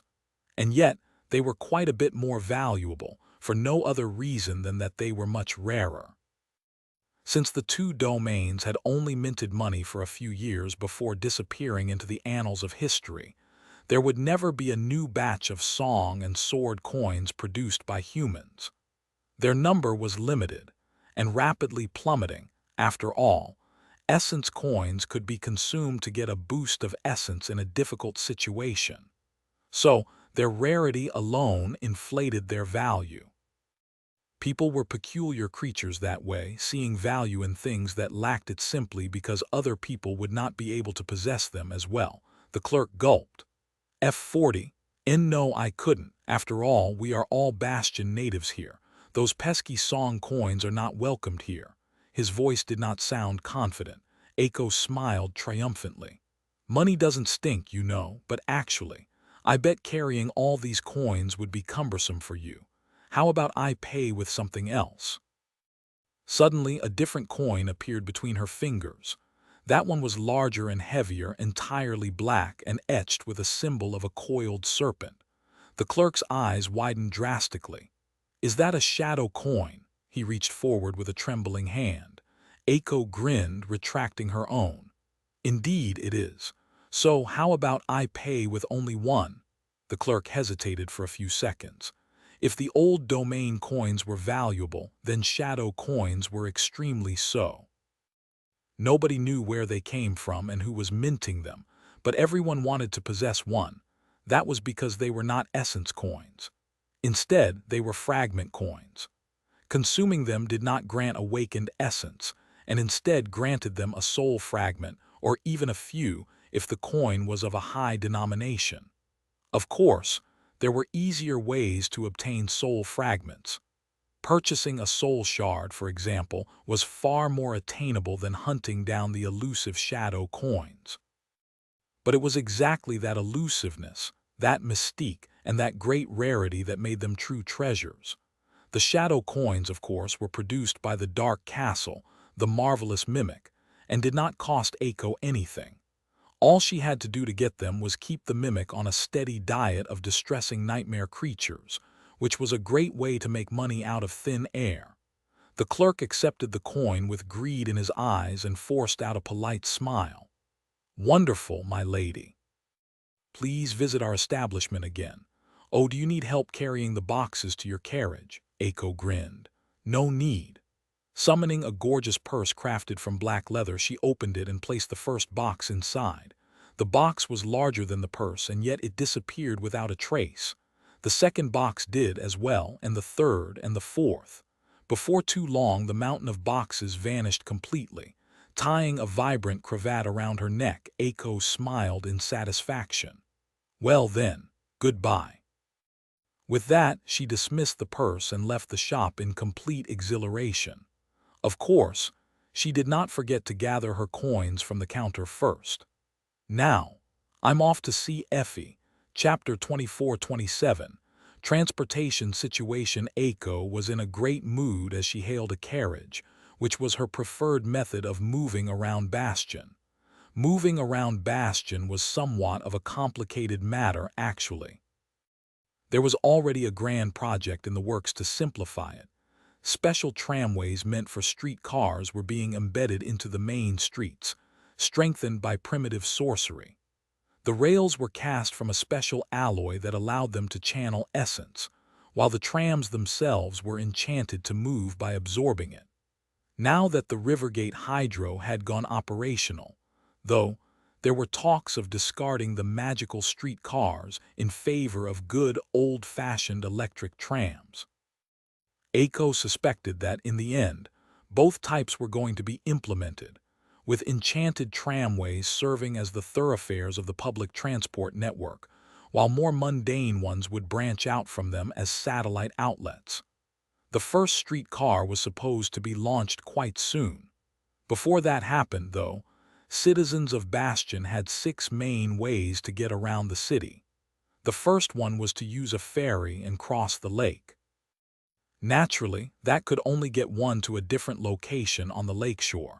However, considering that the city surrounded the lake like a ring, it was often faster to travel by water before continuing on foot than to make the entire journey while never leaving the land. The second way was the simplest. It was to use your own 2 feet. However, Bastion was an enormous city, so one could literally walk for days without ever reaching their destination in case they needed to travel to a distant part of the city. Naturally, Awakened had a great advantage over mundane humans in that regard, but even they would be hard-pressed to simply walk everywhere. The third way was much faster, albeit somewhat inconvenient. It was to hire an Awakened rickshaw. Those came in all shapes and forms, from individual or 2-seat carts to heavy wagons capable of carrying a dozen or more passengers. Their speed and capacity depended entirely on the puller's personal strength, and while most Awakened sought better opportunities, some saw owning a rickshaw as a safe way to make modest amounts of money. The fourth way was a more comfortable, luxurious, and prestigious version of the third. It was to hire a carriage pulled by an echo. There was no beastmaster in Bastion, and therefore no army of enthralled abominations to serve as the engine of civil infrastructure. So, echoes were the next best thing. Sadly, despite the fact that there were numerous times more Awakened in the world these days, most of whom were waging war against the dream realm on numerous fronts, there were still not enough echoes out there to make this mode of transportation widely accessible. Only affluent people had the means to hire an echo carriage. Luckily, Aiko was one such person, so she preferred to hail a carriage, even if there was a faster way to get to where she was going. That faster way was to ride an echo mount. Not all Awakened had echoes, and even fewer had echoes that could be ridden as mounts. However, owning one was quickly becoming the epitome of class, prestige, and flair. It was to the point that impressive echo mounts were not only widely sought after, but also cost more than powerful combat beasts at times. Owning an especially impressive mount could make an Awakened famous and admired by the masses in an instant. Aiko could probably get herself a pretty, stylish, and utterly magnificent echo mount or two, but she did not like riding them at all. Why would she want to toss and rattle on the back of a towering beast? Not only would that ruin her masterfully tousled hair by actually tousling it, the horror, but it would also wrinkle her clothes, not to mention limiting her wardrobe. Thanks, but no thanks. The last way of getting around Bastion was quite peculiar and, strangely enough, in competition with personal echo mounts in terms of convenience. Not only that, but it was easily accessible to every citizen, Awakened or not. That method was riding a bicycle. Bicycles were not very complicated machines, so nothing prevented them from being used in the dream realm. Citizens of Bastion had developed a great appreciation for bicycles, actually. Most were still imported from the waking world, but some were already being crafted right here in the city. Aiko would know, since she had invested heavily into bicycle manufacturing herself. She had invested in innumerable enterprises around Bastion, actually, but the bicycle business was one of her golden geese. So, she loved them a lot. Which did not mean that she was inclined to use one as a means of transportation, and for a very easy reason at that. Aiko could make a bicycle fly, but she had no idea how to ride one. The entire thing mystified her to no end. Should I ask boss to teach me? That'd be a funny story to tell her grandkids one day, if she survived to tell the tale. In any case, Aiko managed to hail a carriage rapidly. Climbing into the soft seat, she told the driver where she wanted to go and leaned back, enjoying the view and the warmth of the sun on her face. She even started to hum a happy song quietly, feeling that her day simply could not get any better. She was still humming it when the carriage suddenly shook and came to an abrupt halt, as if hit by an earthquake. Then, an enormous yellow eye appeared outside the window, staring at Aiko with sizzling intensity. The driver reeled back on his seat, shouting in fear and indignation. And an echo. Who let their echo run wild, damn it? Letting out a sigh, Aiko opened the door and floated out of the carriage.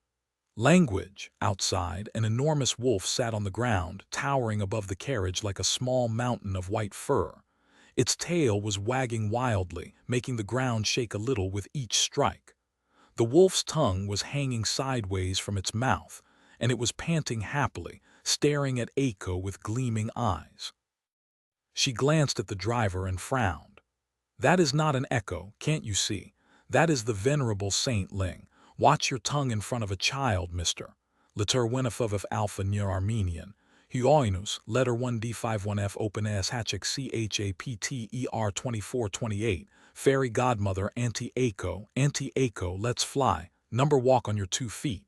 Don't wanna, walking on 2 feet is stupid. What, how is it stupid? Auntie Aiko, 4 feet is the way to go. Don't you know? Yes, but Wolfie, you are a big boy now. Ling Ling is not a big boy. I am only 6 years old. I mean that you are too big to walk on all fours. The street is not wide enough. Oh, so let's fly. Aiko suppressed a smile. Little Ling had assumed his human form, so she was holding his hand as they walked along a tranquil street. It would have been a cute scene in normal circumstances, but the two of them made for a strange pair, mainly because she was barely taller than the little boy. Aiko was very petite, while little Ling had been abnormally large even as a toddler. Now that he was 6 whole years old, his height was no different from someone twice his age. It was a bit scary to imagine what the boy would look like when he grew up. The rascal would probably dwarf even his inordinately tall mom, which was a rare feat. Still, his height aside, little Ling glanced like an adorable 6-year-old now. He was a proper child, not the clumsy toddler he used to be. It was very strange to see him all grown up, forming full sentences and talking like a little adult. Aiko had not even had to remind him to summon his clothes when he turned into a human. Her chest swelled with pride. Ah, time flies, and speaking of flying, she cleared her throat. We can fly when we pass the gate, all right. Little Ling smiled radiantly. Ill? He fell silent for a few seconds and then said thoughtfully, but Auntie Aiko, yes. Ling Ling is 6 years old now. I turned 6 last week. So, my birthday was last week too, makes sense but Auntie did not come. I am here now, aren't I? But what about my birthday gift? Aiko laughed. Am I not enough of a gift? Little Ling stared at her with wide eyes, cornered and aghast. He frowned, thinking hard, and then smiled. Auntie Aiko is a gift, but you are not a birthday gift, she grinned. All right, of course, I brought a gift. Who do you take me for, Wolfie? Finally, they reached the gate of Effie's estate. As the steward of Bastion and of the entire East, Effie was supposed to reside in the main keep of the great castle. However, she mentioned something about it being too stuffy and remained in her original place of residence, which was a large estate on what had once been the outskirts of the city.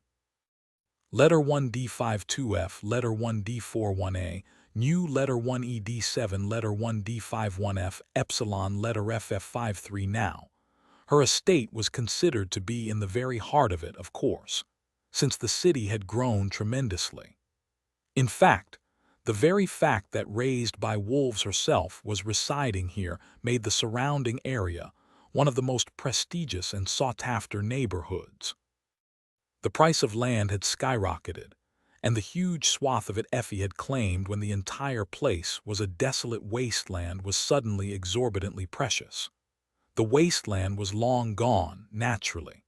Now there were only neat streets and green trees around, with tasteful manors hidden behind tall hedges and elegant fences.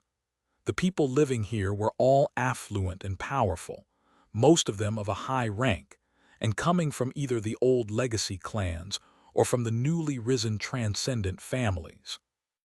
The gate to Effie's estate stood wide open. It had been left that way when little Ling dashed outside in excitement after catching Aiko's scent. The gate itself was colossal enough to allow most saints to pass through in their transcendent forms, but Aiko still managed to close it behind them with the help of the aspect.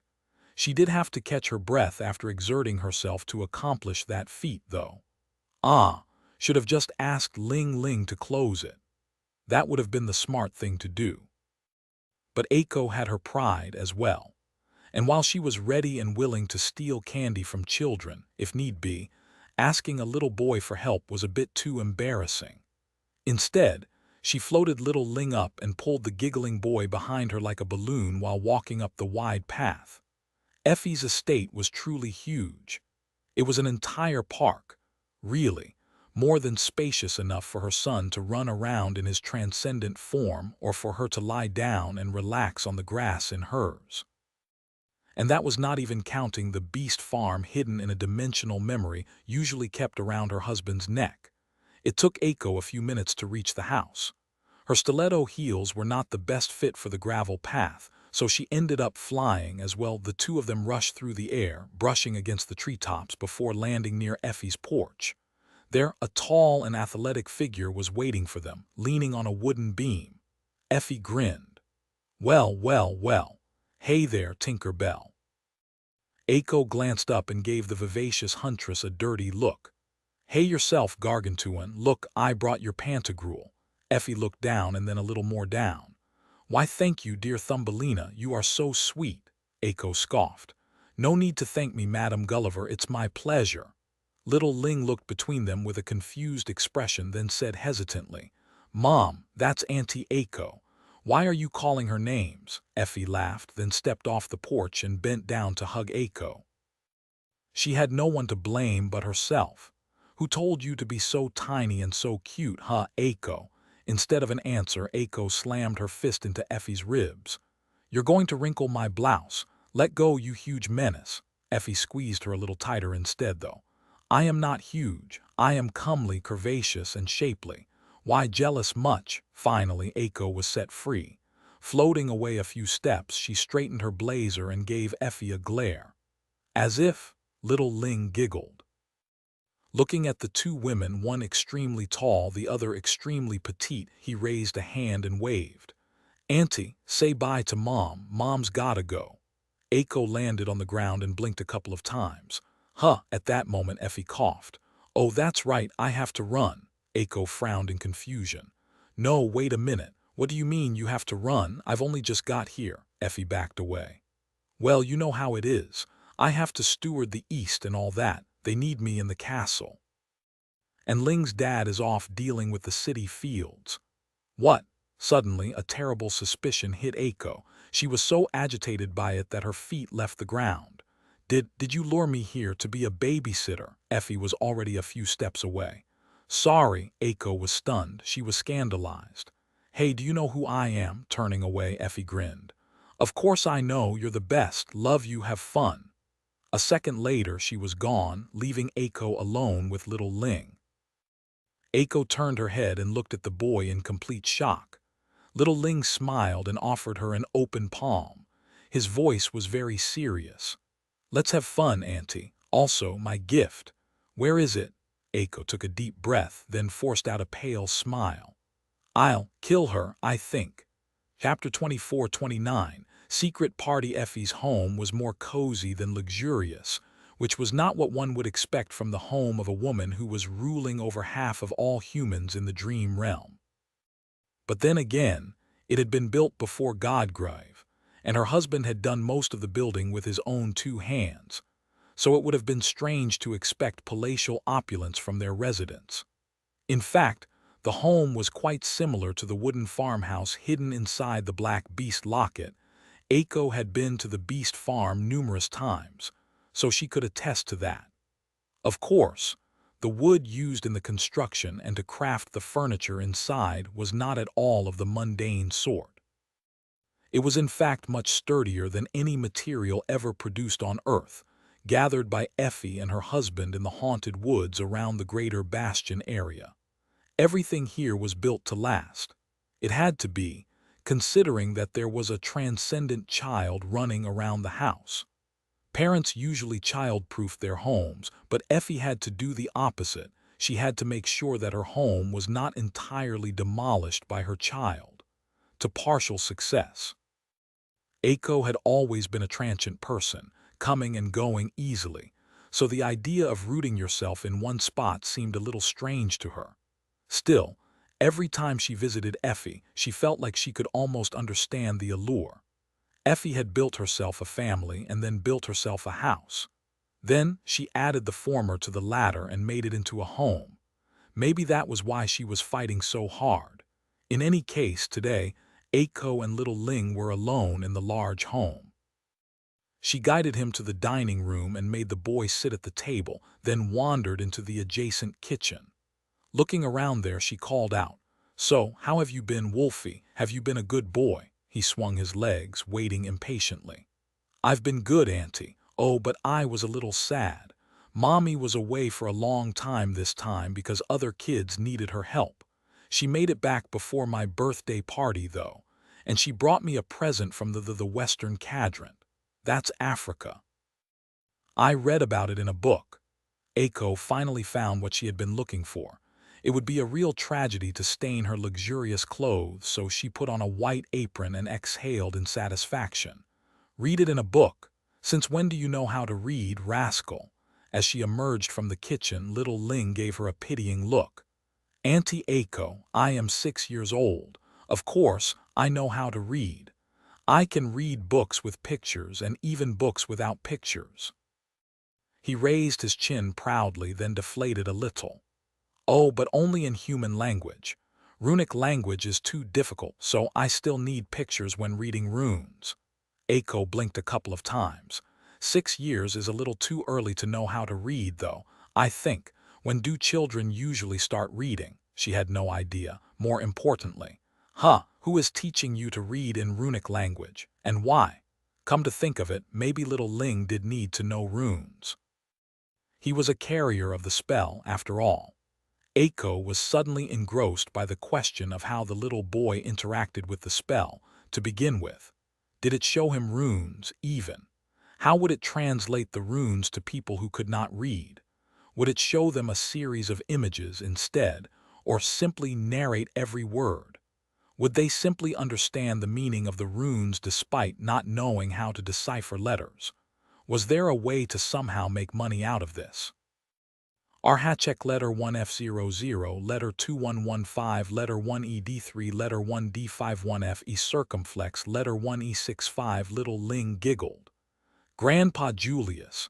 Aiko snapped out of her reverie, feeling a hint of sorrow as the breathtaking ringing of illusory coins she was daydreaming about faded away. "Oh, who is that?" The boy smiled, still swinging his legs. "My tutor. Mommy says Grandpa Julius is the best." Julius. Was he the elderly academic in charge of the entire Dream Realm education initiative?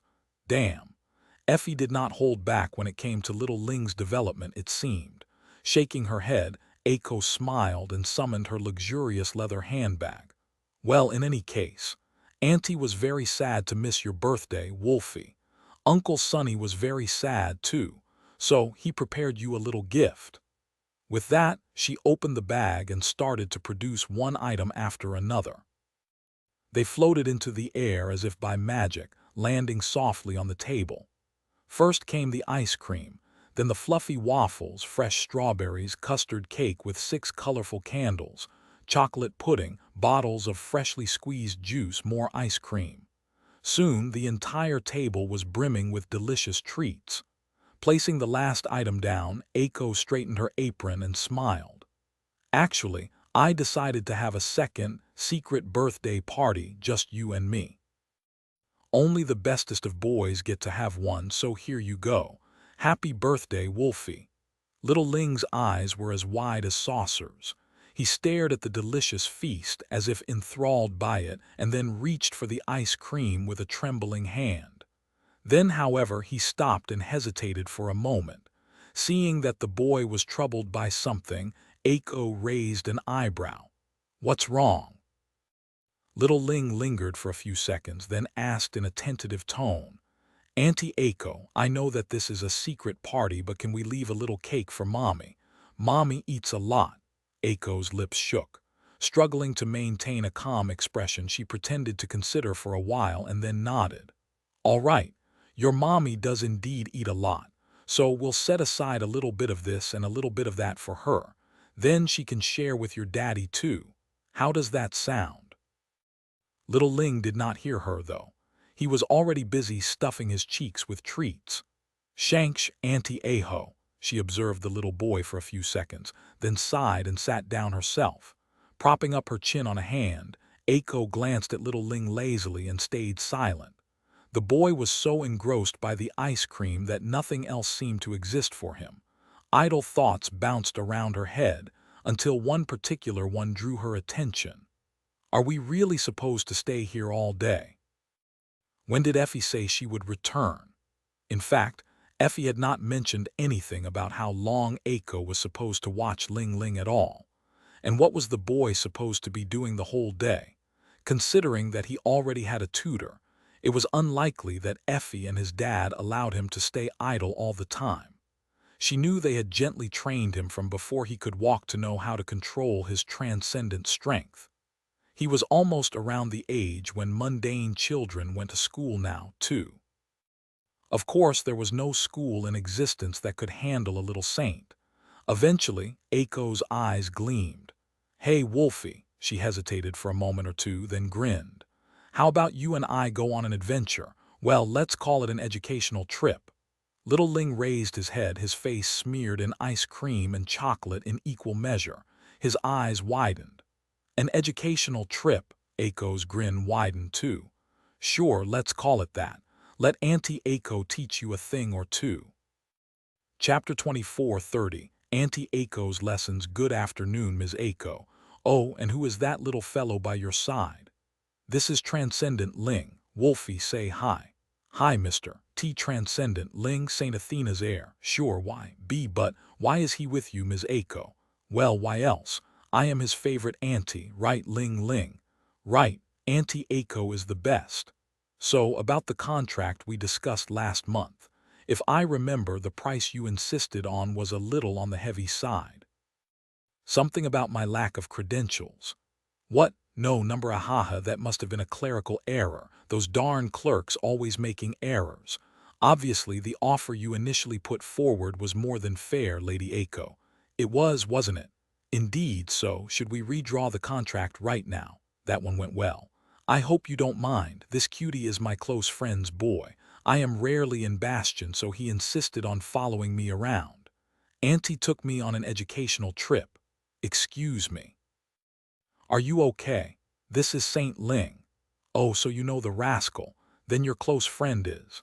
Effie, sorry, I think you call her Saint Athena here, or was it War Beast? Raised by wolves, steward of the East. Honestly, she has so many titles these days that I get confused. Mommy is the best. Sorry, what can I do for you, my lady? Oh, and for you, venerable Saint Ling. You see, I have heard that your club is very exclusive and only allows people of immaculate standing to become members. My standing is not too notable here in Bastion, so I would not want to impose. Arhachek letter 1D622 letter 21150 umlaut beta open s sedilla. No, no. What are you talking about, lady? Aiko, was it, please? May I offer you and your young companion some refreshments while I fill out the paperwork? How does VIP membership sound? No, what am I talking about? VIP membership it is. Thank you kindly. Oh, but I did not think you had VIP members. We do now. How wonderful. What is it, Wolfie? Auntie, ask Mister if they have ice cream. Ling Ling thinks that he will be very refreshed if he eats ice cream. That one went even better. Welcome, how can I help you? Good day, my young friend here kept insisting on getting ice cream. Well, you certainly came to the right place, so would you like to buy our signature ice cream? I would like to buy your ice cream shop. Excuse me, Auntie Aiko, I want pistachio flavor. I see. That will be your ice cream shop and 1 cone of pistachio ice cream, please. Can I pay in cash? That one went wonderfully, too. Some time later, Aiko and little Ling were sprawled on a bench in a small park, enjoying 2 cones of ice cream. The sun was shining high in the sky and both of them basked in its warmth, tired and deeply satisfied. Little Ling licked his pistachio ice cream, let out a content sigh and glanced at Aiko. Auntie, can I ask you a question? Aiko shrugged. Sure, go ahead. The boy considered his words for a moment. This was the best educational trip ever, Auntie, but was it really educational? Grandpa Julius usually gives me lessons, homework, and tests. That's education, Aiko smiled faintly. Of course it was. Listen, Wolfie, your mom and dad and Grandpa Julius as well can teach you many things at home, but there are some lessons that can only be learned outside. Today, you were supposed to learn one such lesson. Can you tell me what that lesson was? Little Ling scrunched his face in concentration, remembering where they had been, whom they had talked to, and how those conversations had gone.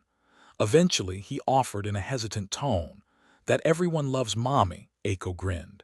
Exactly. The lesson you were supposed to learn today is that having friends is more important than having money. Little Ling glanced into the distance thoughtfully. Ooh, Aiko nodded. Because if you have the right friends, you can make way more money. The boy gave her a dubious look.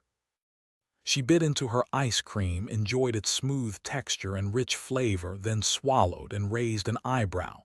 What? Little Ling stared at her for a second more, then sighed and looked away. Nothing, it's just that I don't think you're really suited to be a teacher, Auntie. Aiko looked at him in indignation. What? Why? The boy sighed again. Maybe I should ask Grandpa Julius to give you lessons, too. Aiko scoffed. Who is going to teach whom? Let me tell you, Wolfie. I had the best tutors in NQSC when I was your age. Well, before my family went bankrupt. Money is important. You have to have money to get educated first. She shook her head and looked around. The neighborhood they were in was close to the lakefront, so she knew it well from before the war. It was close to a ferry station and near one of the main streets. As well, foot traffic here was excellent, and the location offered easy access to several popular landmarks. More than that, one of the runic tramways was set to be built just outside the small park. That was the reason Aiko had purchased the ice cream shop on the corner. Not only was it going to bring in good income, but having a covert safe house here would be quite convenient for members of the Shadow clan operating in Bastion. Granted, the neighborhood had become less picturesque since Aiko left the city. She had never seen graffiti here before, for example, but now several were marring the walls of the surrounding buildings. Little Ling was staring at one such questionable art piece as well. Auntie Aiko, what letters are those? Auntie Spell is not translating them. She blinked a couple of times. Wah, what the hell was he talking about? First of all, the nightmare spell is not your auntie. It is ancient, so at best it's your grandma. Grandpa. Anyway, don't put me in the same category as the spell, please, she frowned. Secondly, don't go around reading graffiti. Those are usually bad words. What will happen to me if you learn a bad word on my watch? Goodness gracious, your mom will kill me. Little Ling blinked a few times and looked at her with wide eyes. Anti-Aiko. What are bad words? Aiko froze. Huh. Clutching his melting ice cream, the little boy leaned forward excitedly. Bad words. What are they? She coughed. What, you have never heard a bad word before? Little Ling shook his head energetically. Nope, but now that I know that they exist, I really want to learn. Grandpa Julius says that learning is a noble calling. Will you teach me? Aiko gulped, suddenly feeling cold despite the warm day. You eat your ice cream before it melts, Wolfie. Forget I said anything. Oh no. Effie was definitely going to kill her. Chapter 2431. City Gates. The last stop Aiko decided to make was on the outskirts of the city, far away from the lake. She and little Ling rode an open carriage pulled by an echo, the driver sitting on the bench in a relaxed pose. The boy was looking around curiously, having spent most of his life close to the lake. The street they were following was one of the main thoroughfares of Bastion, cutting all the way from the shore to the city gates. There were plenty of fascinating sights. The gates themselves were not very impressive, though in fact there was no gate at all, just a wide open space where the departing caravans gathered before embarking on the perilous journey across the dire reaches of the dream realm, and where the battered arriving caravans stopped. Some of the caravans carried settlers, some carried cargo.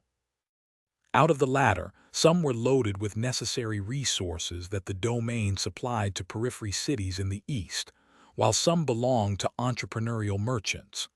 Servicing the caravans was an industry in and of itself. So, a lively bazaar had grown around the gate, with countless stalls, plentiful inns, and shops of all kinds. In fact, the bazaar was a little town in and of itself, with many people living here on a permanent basis. On both sides of the non-existent gate, tall walls separated Bastion from the wild expanse beyond. The walls were tall but not very impressive either. In truth, they were barely more than mounds of compressed earth. That was because the construction was still in process, and this was merely a temporary measure. Bastion was a vast domain city, and on top of that, it was situated in the dream realm, which might have been settled by humans, but not at all tamed. As a result, securing it was a titanic undertaking. The construction of the city wall was of paramount importance, but it was taking time. Humans were no strangers to constructing great barriers around their cities, but this was not the waking world with its sophisticated technology and expansive infrastructure. Building anything in the dream realm was much harder because people did not have powerful machines, automated factories, and enormous smelting plants here. Instead, though, they had awakened masters and saints, which was why building a wall around a city as sprawling as Bastion was even possible. No two awakened were the same, though, so the walls of Bastion were a bit peculiar. Some of the sections had been built out of compressed earth, some out of stone, some out of wood or metal. Some were even composed of many trunks of towering trees that had fused together, while some were made of thorns and brambles. A small army of awakened patrolled the walls day and night, and a larger army of builders was still hard at work turning them into an impregnable fortification. Woo! Little Ling took in the lively sight of the bazaar with wide eyes. So many people, and those echoes, wow! Disembarking from the carriage, Aiko offered him her hand and smiled. Lots of sense, yes, don't get overwhelmed. The boy sniffed the air a few times and beamed. Yummy, yummy, yummy, yummy. Auntie Aiko, can we eat? She nodded seriously. Of course, in a bit. With that, she glanced around the bazaar herself. While little Ling was busy discerning the most delicious scent, Aiko turned to the carriage driver and pointed to one of the buildings nearby. A new inn, since when was it here? Such a prime spot. The driver shook his head. That one is not an inn. Aiko gave him a strange look. The man was exceedingly handsome and held himself with gallant poise. It was quite strange to see someone so distinguished driving an echo carriage, to say the least. She let out a mental sign.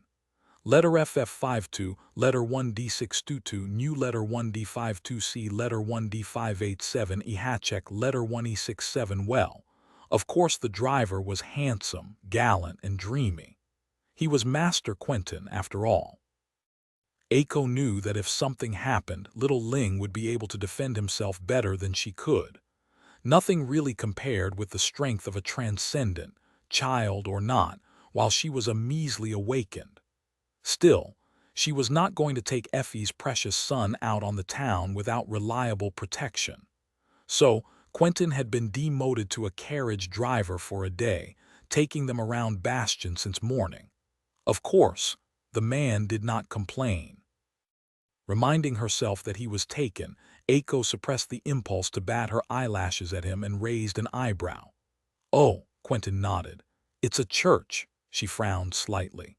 "You mean one of those weird meditation halls where people definitely do not pray to Nephis," he chuckled. "No, this one is an actual church. Church of the Moon or something like that. It's a tiny cult. These guys are mostly harmless, too. They used to be a bunch of wanderers, traveling with caravans and offering blessings for safe journeys. Things seem to be looking up for them, though, considering that they've been able to buy this building." Aiko blinked a few times. "Church of the Moon, as in they worship Beast God, the dead one," Quentin shook his head. "No, they just worship the moon. If you ask me, traveling and guidance is more of a storm god thing. But I am not well versed in inventing religions, so what do I know?" Aiko studied the modest church, which did not look any more opulent than the surrounding inns, and pursed her lips. Shame. I had my eyes on that location. Gods, these weirdos really do grow like mushrooms. Where are they all coming from anyway?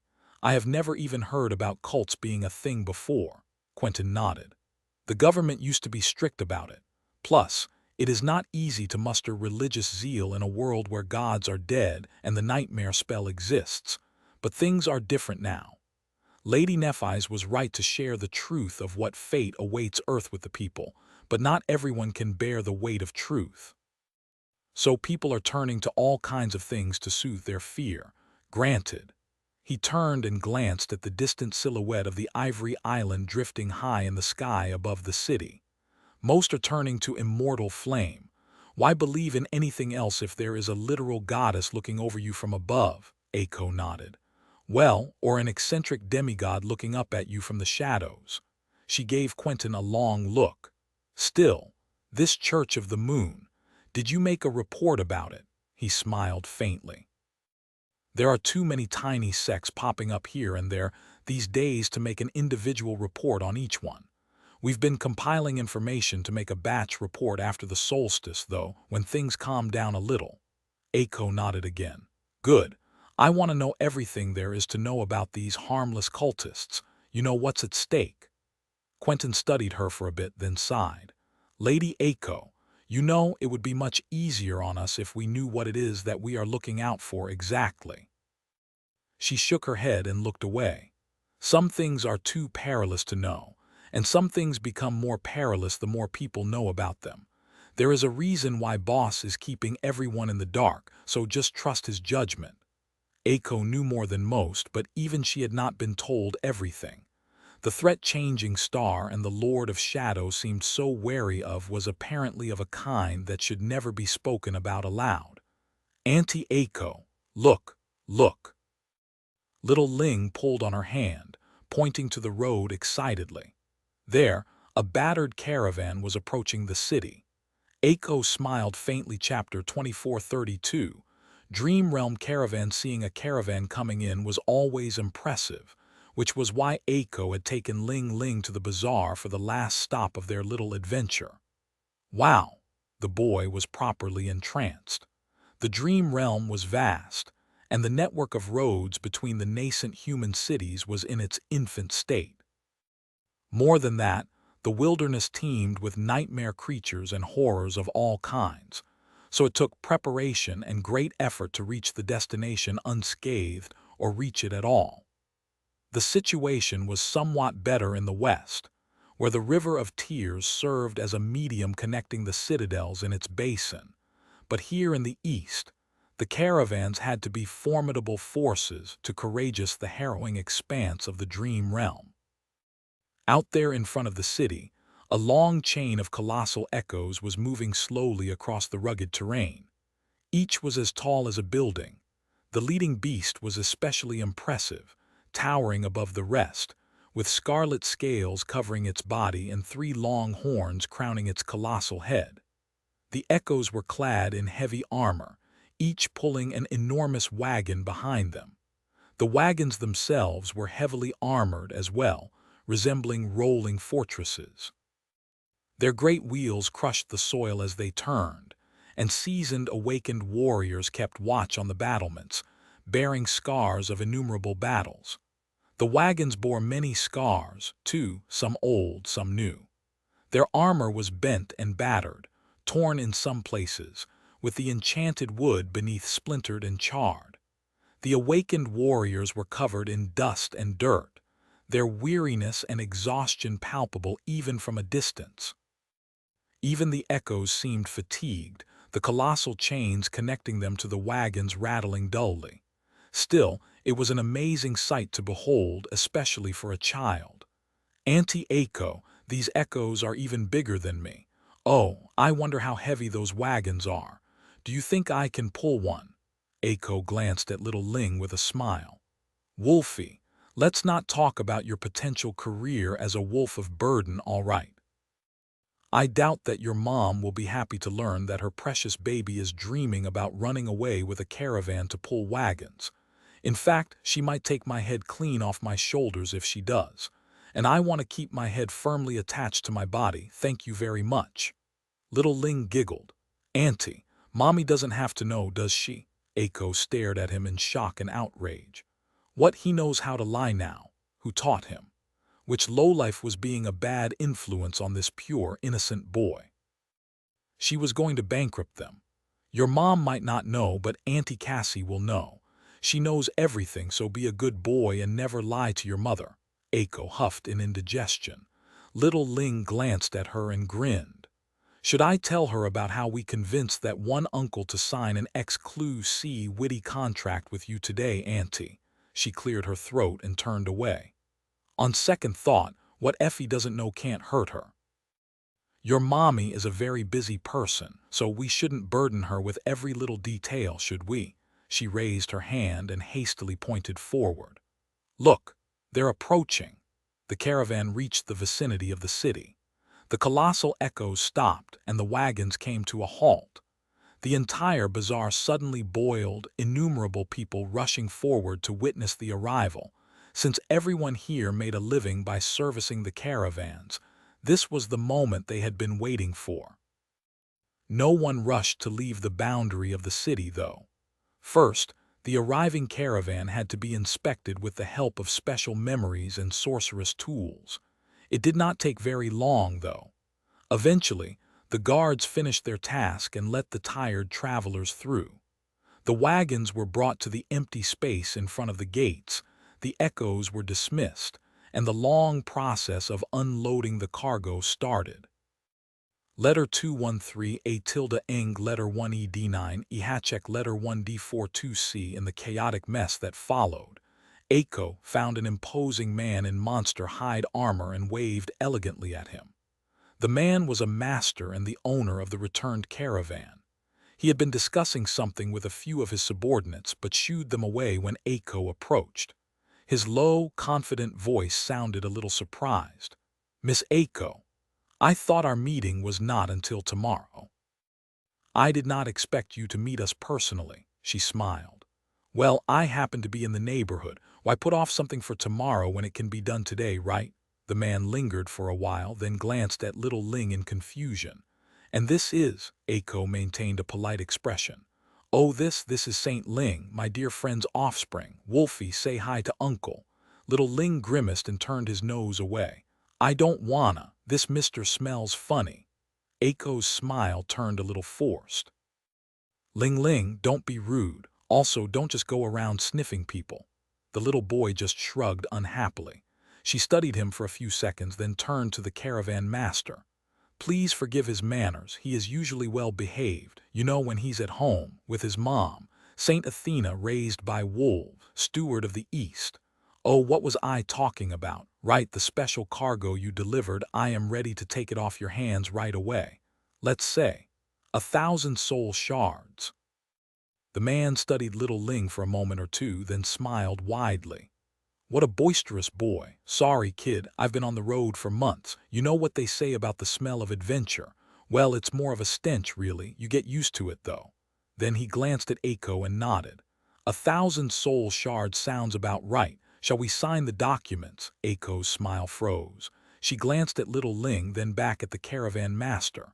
After remaining silent for a few seconds, she chuckled. Why, naturally. Time is money, right? Ah, but before that, I wanted to show you something. She raised her hand, summoning a memory. At the same time, she moved her fingers to form a shadow sign. Some distance away, Quentin's eyes suddenly turned sharp. Little Ling, not liking his smell, was already suspicious enough. Aiko maintained a relaxed expression. But a merchant who doesn't haggle, ring the alarm. Something was very, very wrong with this master. Chapter 2433. Swindling a horror, the caravan master, whoever or whatever he was, shifted his gaze, looking at the memory forming on Aiko's hand curiously. That is an unusual memory, Miss Aiko. Indeed. While most memories formed from sparks of light, some were different. The memories crafted by the spellsmiths of fallen valor, for example, manifested in a whirlwind of scarlet sparks instead.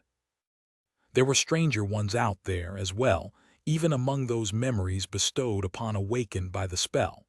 Those were usually quite special, albeit not always more potent than the rest.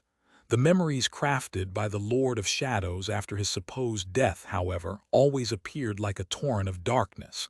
Aiko smiled. Well, you know how the spell is. It likes to be fancy sometimes. The caravan master chuckled and glanced at her with the same curious smile. Indeed I do. We merchants have to know these matters by heart. People assign additional value to the strangest things, after all. A flashy memory can cost 10 times the price despite not offering any additional benefits. I prefer my memories powerful rather than flamboyant, personally. But that doesn't mean that I wouldn't want to get my hands on a couple of the latter and sell them for a fortune. He laughed. Aiko's smile was a little forced by then. The caravan master seemed perfectly human. That was the creepiest part, really. How flawlessly he blended with the crowd, no different from any other person she had met. But Aiko was convinced that he was not, in fact, human. That was what made her skin crawl more than encountering the creature itself did. But what memory are you so eager to show me? You wouldn't be summoning a weapon, would you, Miss Aiko? There was no threat in his voice, and yet Aiko suddenly felt cold. She raised an eyebrow. A weapon? Goodness gracious, surely not.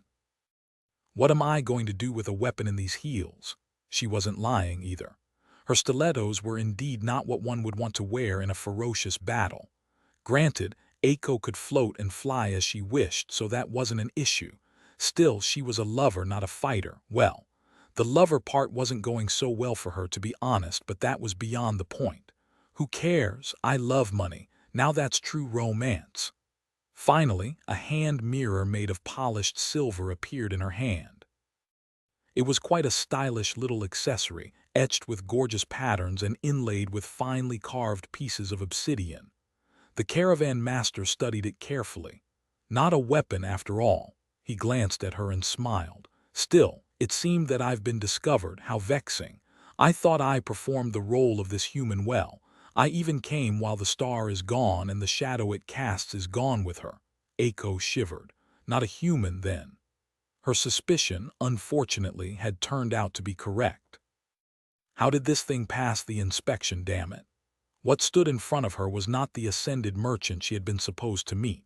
Instead, it was a vessel of the great terror, Skinwalker. The forces of humanity were currently locked in a losing war against the detestable creature in the eastern quadrant where it was supposed to be contained.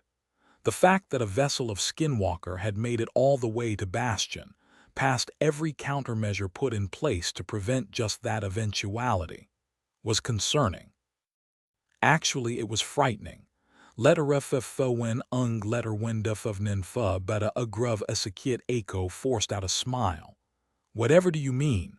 With her other hand, she pulled little Ling closer. The vessel of Skinwalker studied her for a few seconds, then smiled politely. I am curious. How did you see through my charade?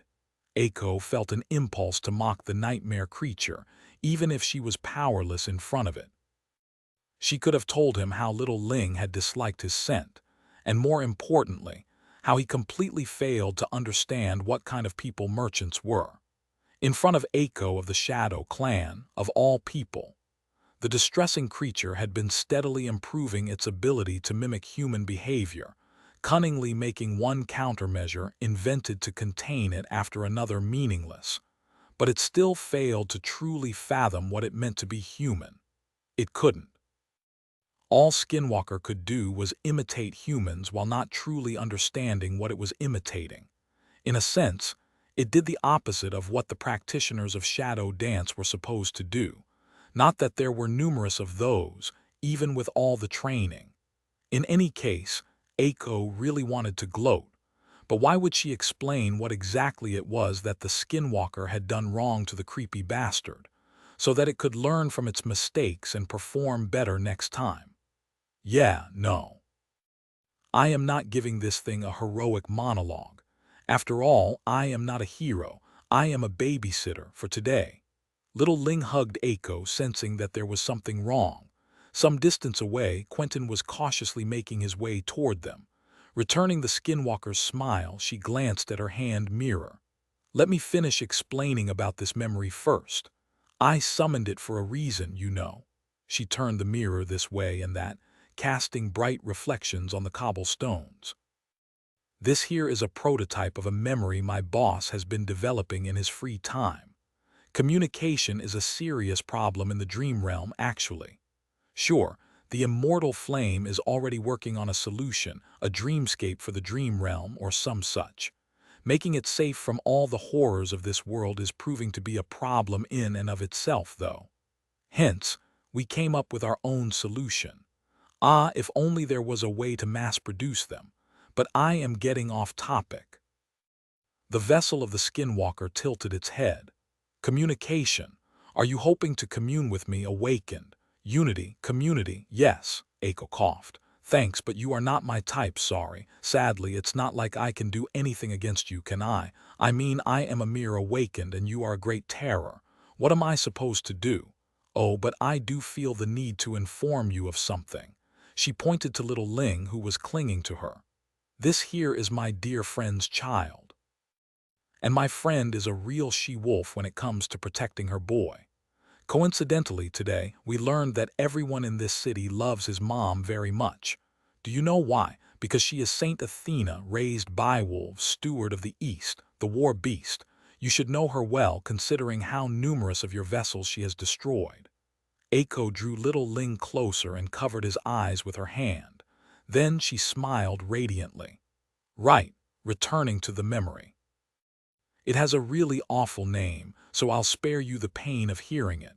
I mean, I am perfectly capable of coming up with an awful name of my own. Today, let's call it. Ako paused for a moment and then said in a solemn tone, "Call Mommy." And just as she did, something thundered in the sky above them. Chapter 24:34. The terrible price of saving the world. Ako had not been bluffing when she said that she had no use for a weapon. She was neither a warrior nor had any ambition of becoming one, but that did not mean that she was harmless. After all, she was also a former member of the Dreamer Army. She had survived the Forgotten Shore, and it was not by accident. What, did you think that running a gambling den in the damn Bright Castle was a laid-back occupation? It certainly hadn't. The memory Ako had summoned was a communication mirror the members of the Shadow Clan used when on missions. It allowed them to talk to each other remotely, or listen in on conversations if the mirror was hidden in some dark place in advance. Not that there weren't better ways of eavesdropping on people. Of course, Ako did not really need the mirror to get in touch with Effie, and inform her of the dire situation they were in. Cassie would already know, which meant that Effie had already been informed. It was a little creepy to know that Cassie could be watching her at any given moment, but in rare cases like this one, it was also comforting. If anything, Aiko could feel honored that she was a high-priority mark among many people the blind seer was using as her eyes. In any case, Aiko needed the silver mirror for a different reason. Apart from allowing those who possessed them to communicate, the mirrors were also able to reflect what was in front of them over a distance. The other person just needed to have a matching memory, which Effie did. Aiko's boss had woven that particular enchantment in a moment of petty vindictiveness, mumbling something about stealing that bastard's tricks in an unhinged tone. She had an inkling of who the aforementioned bastard was, and sometimes wondered what the poor man had done to get on her boss's naughty list. It had to be something major, considering that dropping a cursed demon on his head did not seem to have satisfied Sonny. What mattered at the moment, though, was that Aiko could use the mirror to reflect her surroundings to Effie. In other words, what she wanted to relay was not a warning that they were in trouble. It was targeting data. Countless kilometers away at the top of the great castle, raised by wolves had turned north and summoned her spear. Then she took careful aim and tossed it into the sky with a low roar. A hurricane rose, ripping the flags hoisted above the keep to shreds and making people cower. While Aiko was talking to the vessel of the skinwalker, the spear was ripping up the sky. It crossed the distance a mundane human would have needed days to cross on foot in less than a minute. By the time it arrived, Aiko had already covered little Ling's eyes with a hand. It was not out of fear of the skinwalker. Rather, it was because a little boy had no business seeing what would happen next. As something thundered above them, the vessel of the Great Terror glanced up. That was the last thing it ever did. When the spear fell from the sky, striking the former caravan master with flawless precision, it did not simply pierce his body. Instead, his body was simply pulverized, turning into a cloud of fine crimson haze. The spear pierced the cobblestones next, causing a small earthquake to rattle the bazaar and sending a deep fracture running from the point where its tip struck the ground to the great wagons of the battered caravan.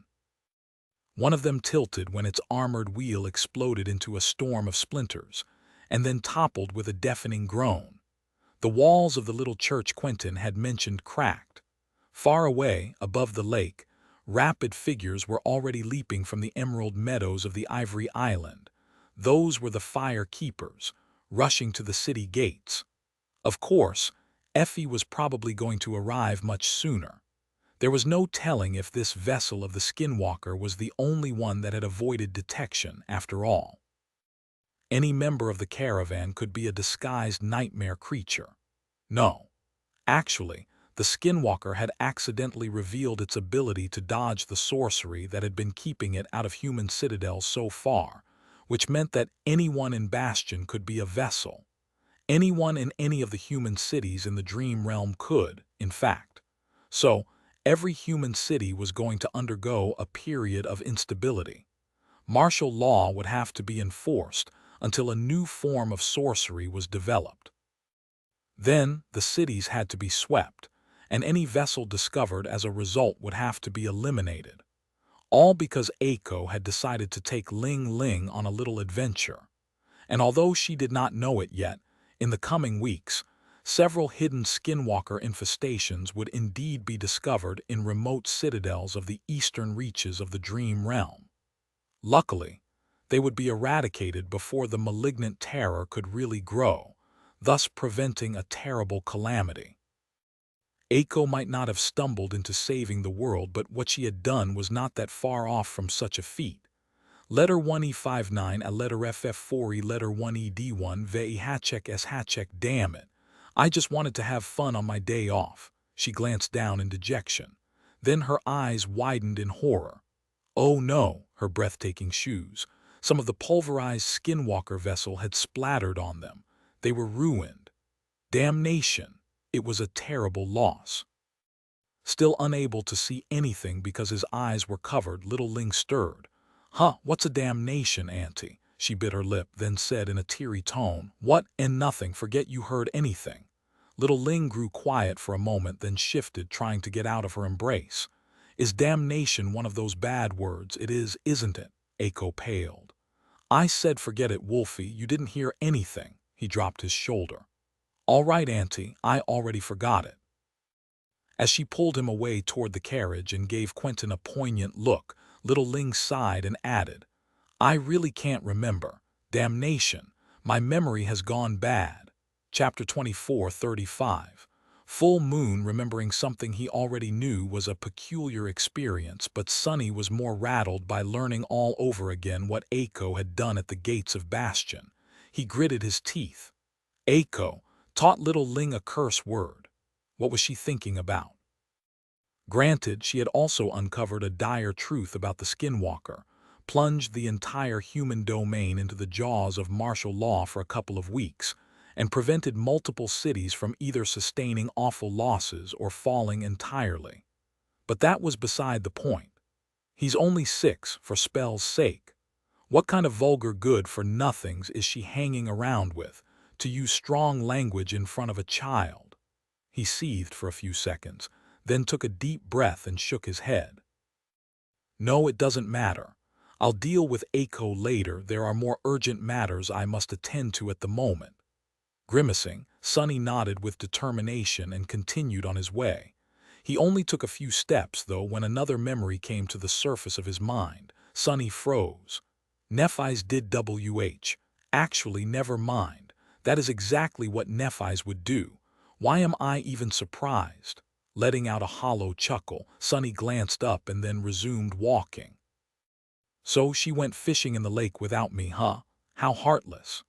Several weeks earlier, Nephis was sitting at the edge of the Ivory Island, watching a sea of stars shimmer in the dark sky above Bastion.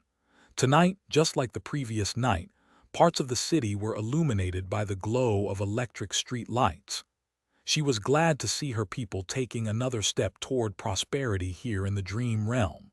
But because of it, the stars seemed dimmer than they had been before. That filled her with a faint sense of regret. The stars might have become more distant, but the pale disk of the full moon slowly traveling across the surface of the tranquil lake looked closer than it had ever been before. Tonight was the third and last night when the full moon would rise above Bastion this month. For these 3 nights, sailing on the lake was forbidden, and people were kept away from its shore. That was because, when the full moon rose, the boundary between reality and illusion grew thin here in Bastion, and the horror imprisoned in the ruins of the true castle strained to exert its dreadful influence from beyond the reflections. So, Nephis had to stay in the city during the full moon to guard it. Strangely enough for her, these 3 dangerous nights were usually a time of rest and recuperation. She spent most of her time on the battlefield, leading the forces of humanity against the tide of nightmares threatening to swallow them all. Despite the hidden presence of a cursed demon, the sight of a full moon promised peace and serenity. Granted, she wasn't used to spending these moonlit nights alone. Sunny was usually with her, either by her side or hiding in her shadow. Nephis had grown used to his presence without even knowing it. Now that he was gone, his absence felt strangely unnatural. She was surprised to find herself missing him, even if he had only been gone for a day. Who would have thought I'd find myself feeling these emotions one day? It was peculiar indeed. Not at all like her, but it wasn't an unwelcome feeling. In fact, the sweet pain of missing someone made her feel hopeful. It made her believe that there was some life left still in her scorched and arid heart. So she tried to enjoy the unfamiliar sense of faint melancholy. Sunny had been forced to leave because of unforeseen, albeit not entirely unexpected, complications in Ravenheart. The incarnation he had sent there, as well as Kai, was now missing. More than that, a cursed tyrant and 2 beasts had escaped a prison made for them by the demon of dread. only to end up in another seconds later, thanks to Sation's quick thinking. Nobody knew what would escape the eerie Jade board next, though, so the sovereigns had to make their way to the Jade Palace. Sunny had gone first, taking Cassie with him. Nephise herself was going to join them once the full moon was over. At letter 2115, letter 1ED3 small cap B, letter 219 tomorrow. Tomorrow she would see him again. Looking at the reflection of the moon shining on the surface of the lake, Nephise wondered if she would feel something then. Would she be happy, or simply pleased? Would she feel nothing at all? Would the peculiar sorrow in her heart go away? At that moment, the waters below rippled. The pale disk suddenly seemed distorted and eerie, gazing at her from below like a round eye plagued by a white cataract. The lake stirred, and a series of waves rolled outward, climbing higher and higher up the shore. Nephise tilted her head, watching it all transpire somberly. So it chose tonight to show its hand. What an unfortunate coincidence it was. So unfortunate, in fact, that Nephise was inclined to believe that it was no coincidence at all. Had the cursed demon waited until only one of the sovereigns was left in the city to try and escape? In any case, the timing could not have been worse. Humanity was drowning in calamities, surrounded by peril and enemies on all sides. In the waking world, more and more gates were opening each month, and the population centers were barely holding on against the flood of nightmare creatures. The eastern quadrant was balancing on the verge of an utter disaster. The war against the Skinwalker was not going well. The infection was spreading, and humans had to retreat further and further, abandoning their land, settlements, and entire cities. In the dream realm, the hunt for new citadels was proving to be less fruitful than she had hoped. Legions of Awakened were clearing the interior of the two vast enclaves from abominations while simultaneously exploring the far reaches to the east, the frozen hells to the west, and the dreadful waters of the misty ocean to the south.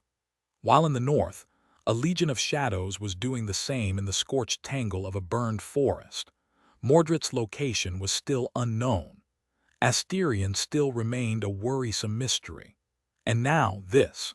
All of this was pressing down on Nephise, pushing her to the ground. The weight of the entire world, two worlds even, was resting on her shoulders, making her struggle to keep herself from falling to her knees. And then there were the quiet whispers of the many souls burning like stars in the vast expanse of her domain. Their longing washed over her day and night, its pressure even more overwhelming, unbearable at times. Nephise pursed her lips. Sunny was not by her side. Neither was Cassie. Kai was missing, and Effie had gone to the western quadrant to deal with the Category 4 gate crisis there. There was no one Nephise could trust to have her back in a battle against a cursed demon here in Bastion. Not tonight, at least. So, she would have to face it alone. She would have to carry the weight and keep walking forward, one arduous step at a time. Letting out a quiet sigh, Nephise slowly stood up and glanced at the dark lake with white flames dancing in her eyes. Two breathtaking white wings manifested behind her, chasing away the darkness of the night. It is just a cursed demon. What was there to worry about? An aloof, distant smile twisted her lips. Summoning the blessing, she took a step forward and plunged into the darkness. Chapter 24:36. Lost heaven. A bright star ignited in the dark sky above Bastion. The people, those of them who were still on the streets, busy with fruitful endeavors or simply being festive after a hard day of work, glanced up in surprise, their eyes igniting with wonder. The star fell from the sky, growing bigger and brighter. Soon enough, it was like a flaming white meteor plummeting from the lightless heavens to the ground. Its light illuminated the night, chasing the darkness away and making the full moon shining high above seem pale in comparison. The silver radiance of the moon could not compete with the incinerating white glow of the falling star. The night could not compete with it either. For a moment, it was as if the sun had risen above Bastion in the middle of the night, bringing with itself the stark beauty of daylight. Then, before people had the time to get scared, the flaming white meteor struck the surface of the lake. There was a blinding flash, and a gigantic fountain of boiling water rose into the air, evaporating into a vast cloud as it did. The entire lake shone for a moment, as if illuminated from within, and then grew dark once more. Just like that, the falling star disappeared without a trace. The waters of the lake surged and rippled, its surface growing restless. The perfect disk of the full moon reflected on its surface was shattered and erased, replaced by scattered fragments of silver light. On the other side of the reflection, Nephi's shot out from the dark abyss of the lake and soared into the eerie sky of the true bastion, her radiant wings unfolding to shine blindingly in the pale radiance of the shattered moon. She rose high above the vast ruins of the great castle, looking down as white flames danced in her eyes, suffused her skin, and licked her hair. Her fiery gaze felt cold and ruthless. There was no mercy in that gaze, no hesitation, no doubt, no hope of salvation. Just a firm and inescapable promise of being burned to ash by the boundless tide of purifying flames. She regarded the ruins of True Bastion dispassionately. The broken castle had been reduced to rubble by the battle between Morgan and Mordred. The lake, which had run dry as a result of their drawn-out confrontation, was full of water once again, shimmering eerily in the silver light of the shattered moon. Deep cracks ran through the mountain on which the ruins of the castle lay, full of stagnant water and overgrown with scarlet moss. There was a creature waiting for her in the heart of the ruins. A shapeless mountain of gray flesh towered above the rubble, covered by moss and brimming with 100 revolting limbs that rose from it like a harrowing forest. A frightening, eerie presence emanated from the grotesque creatures, making the light of the moon seem reluctant to touch it. As a result, the creature was surrounded by a shroud of darkness. The winds avoided it as well, so nothing disturbed the dead silence enveloping the ruins. It was as if the world itself was trying to escape it, revolted and frightened by the ancient fiend. As Nephi's looked, innumerable grotesque eyes suddenly revealed themselves on the gray mass of the cursed demon, opening to look back at her with a dreadful, frighteningly alien lack of emotion. She held its gaze for a few long seconds, then folded her wings and dove to the ground. Landing on the edge of the water some distance away from the nightmare creature, Nephi's took a deep breath and then headed in its direction with steady steps. Something peculiar happened then, though. There was a rustle, as if the ruins themselves let out a long sigh, and then a distant voice resounded from the depths of the crumbling castle. "I had a dream." The voice spoke in a long-forgotten language, sounding eerily human despite its low and otherworldly timbre. Nephi's continued to walk, her expression never changing. The voice spoke again, full of indescribable faint emotion. "I dreamt of being whole again." The innumerable appalling eyes moved faintly, peering into her soul. "I dreamt of the sun being kind again." An eerie note found its way into the distant voice, making the world shiver. "I dreamt of having wings again." The harrowing forest of skeletal limbs stirred, blackened, and charred. "You are not the one who forced that hateful dream upon me. You are not the one who stole it from me, either, are you?" Nephi's continued to walk, offering no answer. "And yet I cannot forgive you, those wings of yours so beautiful." The appalling eyes of the cursed demon grew darker, and its voice grew cold and insidious, full of malice so vast that it made Nephi's halt for a moment. "Blood of the sun, have you come to burn me?" The mountain of gray flesh moved, rippling as pieces of ancient stone turned to dust under its enormous weight. A hollow, mad, frightening laughter resounded above the ruins. "Shall I extinguish you then, or shall I curse you? Shall I tell you how the sun was destroyed, how our heavens burned, how the land of the moon was swallowed by ash, how we all fell one after another? Shall I help you become everlasting, ever-changing?" The voice whispered then, growing feeble and faint. Like me. Walking forward with a sword in her hand, Nephi's answered evenly. I am not interested in talking to you, nightmare creature. Why waste our breaths? The blade of the blessing shone with a blinding light, turning white-hot and luminous. All I am interested in is ending you, so prepare to die. Raising her sword, Nephis pointed it at the cursed demon. She was a supreme titan whose domain encompassed billions of souls. This creature was an old, broken, fallen god. What right did it have to curse her? A bitter smile twisted her lips. Yes, I have come to burn you. I've come to destroy you. Unlike mine, your pain will be rapid. Be thankful. Chapter 24:37. Abjuration. Nephis had grown vastly more powerful after attaining supremacy. However, there was nuance to that newfound power. Not all of it came easily, and not all of it could be used freely in any situation. Take her supreme aspect ability, for example. Sunny had gained the ability to summon the shades that rested within him into existence, thus becoming a walking army, an army of indestructible shadows that grew with each living being he slayed, no less, which made him a truly frightening existence. Nephis had gained an immensely powerful ability as well. However, her supreme ability did nothing to strengthen Nephis herself. Instead, it strengthened the subjects of her domain, allowing her to heal and strengthen them with her flames from a distance. Which was why it was truly unfortunate that she had to face the cursed demon alone.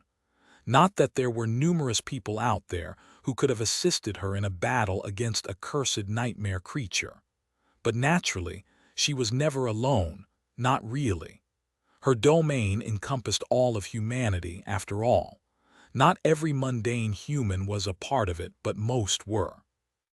Among the Awaken, meanwhile, only those of the Shadow clan or those exiled to the penitentiary citadel in Godgrave did not belong to her domain. The rest of them were tied to Nephis, either by their own longing or by being anchored to the gateways her transcendent vassals controlled. Or possibly it was her who was tied to them. She could feel them all, always. The flames of their yearning were like innumerable stars shining in an abyss of boundless darkness, all connected to her soul by strings of starlight.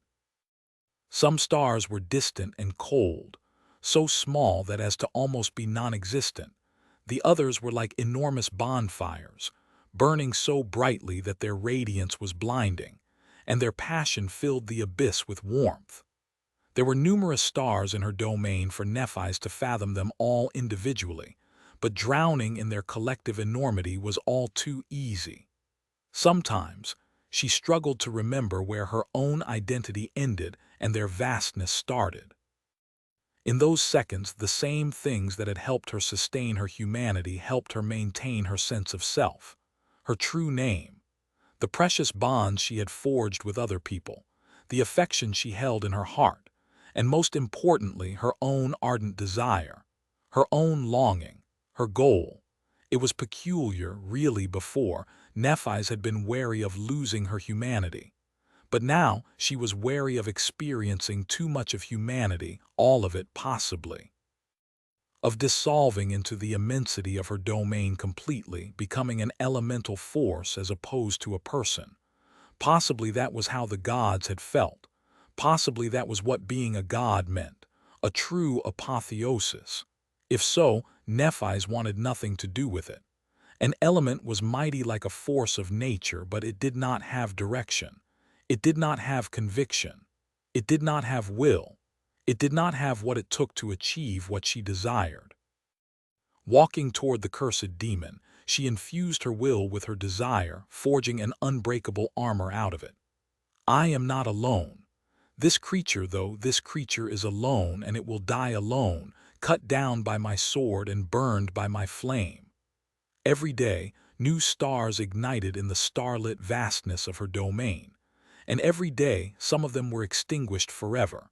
Nephis felt the loss of these stars faintly. There were numerous of them to mourn the loss of each individual flame, but she was always aware of how numerous fates were being broken and ground into dust by the ruthless world of the nightmare spell. How numerous hopes and dreams were doomed to stay forever unfulfilled. She suffered the pain of their passing personally. As the cursed demon stirred and surged forward, its long limbs pulling the monstrous mountain of gray flesh across the rubble with breathtaking speed, Nephis took that pain and infused it into her will, forging an uncompromising sword out of it. She felt the cursed demon's own will reshaping the world around them, trying to reshape Nephis herself as well. By then, she already knew what this fallen god was and what power it wielded. There were clues for her to piece together already. The cursed demon came from the hollows of Godgrave, where it had hidden from the destructive sun for thousands of years. There were hints in what the creature had told her, too, its memories of a gentle sun, of having wings, its scorched, skeletal limbs. R acute A umlaut new audible acute letter 162 E agonek letter 1E65, but Nephis did not have to guess what her adversary was. Because one of the brightest stars in her domain was Cassie, and while the two of them were far apart, her friend was still with her, seeing things that no other human could. The cursed demon could be called abjuration. It wielded the power of rejection, renouncement, and negation. Anything it denied had no choice but to cease, and everything it refused was doomed to be erased from existence. Its malignant will was frightening, vast as an ocean, and oppressively firm in its insidious malevolence. No wonder Mordred had fled when faced with this distressing creature. If anything, it was a miracle that Sunny's shadow had managed to lull abjuration to sleep. As the mass of gray flesh and charred limbs rushed at her, Nephis channeled her flames into the blessing. The former shadow-bound sword focused them into an destructive ray of pure white light, and that light tore the distance between her and the huge nightmare creature in an instant, threatening to cut the grotesque mountain of flesh in half. However, instead, it was simply extinguished, negated by the fallen god's profane authority. Nephis frowned. Her attack had not been resisted, and neither had it been deflected.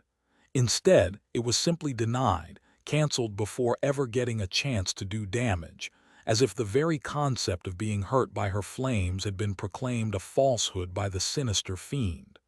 And since the cursed demon had proclaimed so, it became the truth. Her hand faltered for a split second. How am I supposed to kill a deity who denies my ability to kill it? The cursed demon was a god, a fallen, corrupted god, and that god did not believe in Nephis. Luckily, she believed in herself. Chapter 24:38. Concept of humanity, the blinding ray of pure white light struck the towering nightmare creature and was extinguished, denied the power to harm it rather, vanishing without leaving a trace on the gray flesh of the cursed demon. Time and space themselves bent, allowing its enormous mass to draw near Nephis far more rapidly than it should have been able to. Her wings raised a hurricane, sending her flying back, out of the way of innumerable skeletal limbs that stretched forward, aiming to grab her into a deadly grip. The world that had let the cursed demon pass so rapidly resisted her movement, sapping her momentum and slowing her down. If not for the armor of the will Nephis had forged for herself, she might not have been able to move at all. As it was, she barely avoided the harrowing forest of charred hands, slipping away between the cursed demon's fingers. Flying backward, she gritted her teeth. The nightmare creature had 100 hands, but Nephis only had one sword, and even that sword had proven ineffective against the authority of the fallen god. The authority it possessed was too absolute in its ability to deny her. The ancient horror wielded it both as a shield and as a weapon, both as the lure and as the trap as well, preventing the adversary from harming it while simultaneously refusing their ability to escape. Nephis frowned. No, her adversary was not simply wielding the authority of abjuration. It personified abjuration, the very concept of forswearing something, thus negating its power and its very existence. That was what will could accomplish when elevated to the very edge of being absolute. How would one fight against an absolute will? Although Nephis did not know it yet, the technique Sunny would use in Ariel's game was to channel and personify a concept that directly opposed the power of his adversary. However, the two of them were entirely different people, and what Sunny could achieve was not what Nephis could or should be striving to emulate. She had her own path to forge. Just then, the cursed demon's innumerable eyes locked on Neph's fleeting figure, their unfathomable depths gleaming with a distressing notion. And a moment later, she felt her very existence beginning to grow faint, because abjuration was done playing with its food. Instead of resisting her attacks, the fiend simply chose to deny Nephis herself, to reject her existence, forcing the world into erasing her completely. How do I resist a deity's will? It was a complicated question, a question that only a handful of people had been forced to ask themselves ever since the nightmare spell descended upon the world. To Nephis, though, the answer was easy. She simply had to break it with her own. She simply had to crush it. If the nightmare creature refused to burn, she had to burn it with more powerful flames. If it refused to be cut, she had to slash it with a sharper blade. If it refused to die, she simply had to convince death to take it. Hey, nightmare creature! Nephis landed on the rubble and slid back, pushed almost to the edge of the water. Her eyes flared with distressing white radiance. Do you think you can snuff me out that easily? Her presence, which had grown faint, suddenly seemed clear, vast, and unfathomable. Abjuration might have been able to negate the existence of a saint, of a weaker sovereign possibly, but Nephis ruled over and inspired all of humanity. To deny her existence, the creature would have had to erase all of mankind from existence first, to extinguish all of the innumerable stars that illuminated the vast heaven of her soul in an instant. A letter FF4F E umlaut, she was changing star, the star of ruin, the goddess of humanity. Nephis did not like these words and had even taken measures to dissuade people from calling her by that title, as well as from worshipping her as a deity. But while she had not undergone apotheosis yet, to some degree there was truth to what some were saying. For all intensive purposes, she had become the personification of humanity. Her sword was the sword of all humans and carried the weight of all their hopes and dreams, of all their longing. Her flames were fueled by their desire. How dare you deny me? Snarling, Nephis dashed forward. The blessing was strengthened by all of her soul flame, strengthened more than even her body and soul were due to its flame conduit trait. At the same time, its capacity to overwhelm the will of nightmare creatures was further enhanced by the purifying light trait, the special quality of the shadow-bound sword that made it especially lethal to those tainted by the corruption. But more importantly, it had become the vessel of her will, and her will was fueled by her desire to slay the cursed demon. Desire was the root of all virtues, no less, as well as of all sin. There was hardly a more potent source of willpower than passionate yearning. Burn! Gathering all of her will into the tip of the blade, Nephis moved it in a downward slash, the same downward slash she had practiced myriads of times, until every minuscule detail of performing it flawlessly was absorbed into her very bones, and answering to her will. The world burned. It burned brightly, the stone rubble melting and the dark lake boiling. But that was only the beginning, because in the next moment, Nephis channeled her will into speaking the words as well. A frightening verse of linked true names escaped from her lips, summoning fire and destruction upon the world. The intense white flames surged and roared, consuming the very fabric of existence. But Nephis was still not done. Releasing the confines of her mortal shell, she unleashed her true transcendent form. A mass of white flame rose from the ground, easily as tall as the grotesque mountain of gray flash. The flame moved as if it possessed a life of its own, surging forward to meet the cursed demon. As it did, the mass of flames assumed the form of a radiant winged figure wielding a radiant blade. The giant blade, woven out of pure white light, fell, aiming to sever a dozen of the abomination's severed limbs. The radiance of it all was so blinding that it seemed as if dawn had shone upon the shattered darkness of True Bastion, and illuminated by that light, the cursed demon cowered, terrified by the memories of the ruthless, destructive sky. Of course, naturally, it only faltered for a brief moment. Chapter 2439.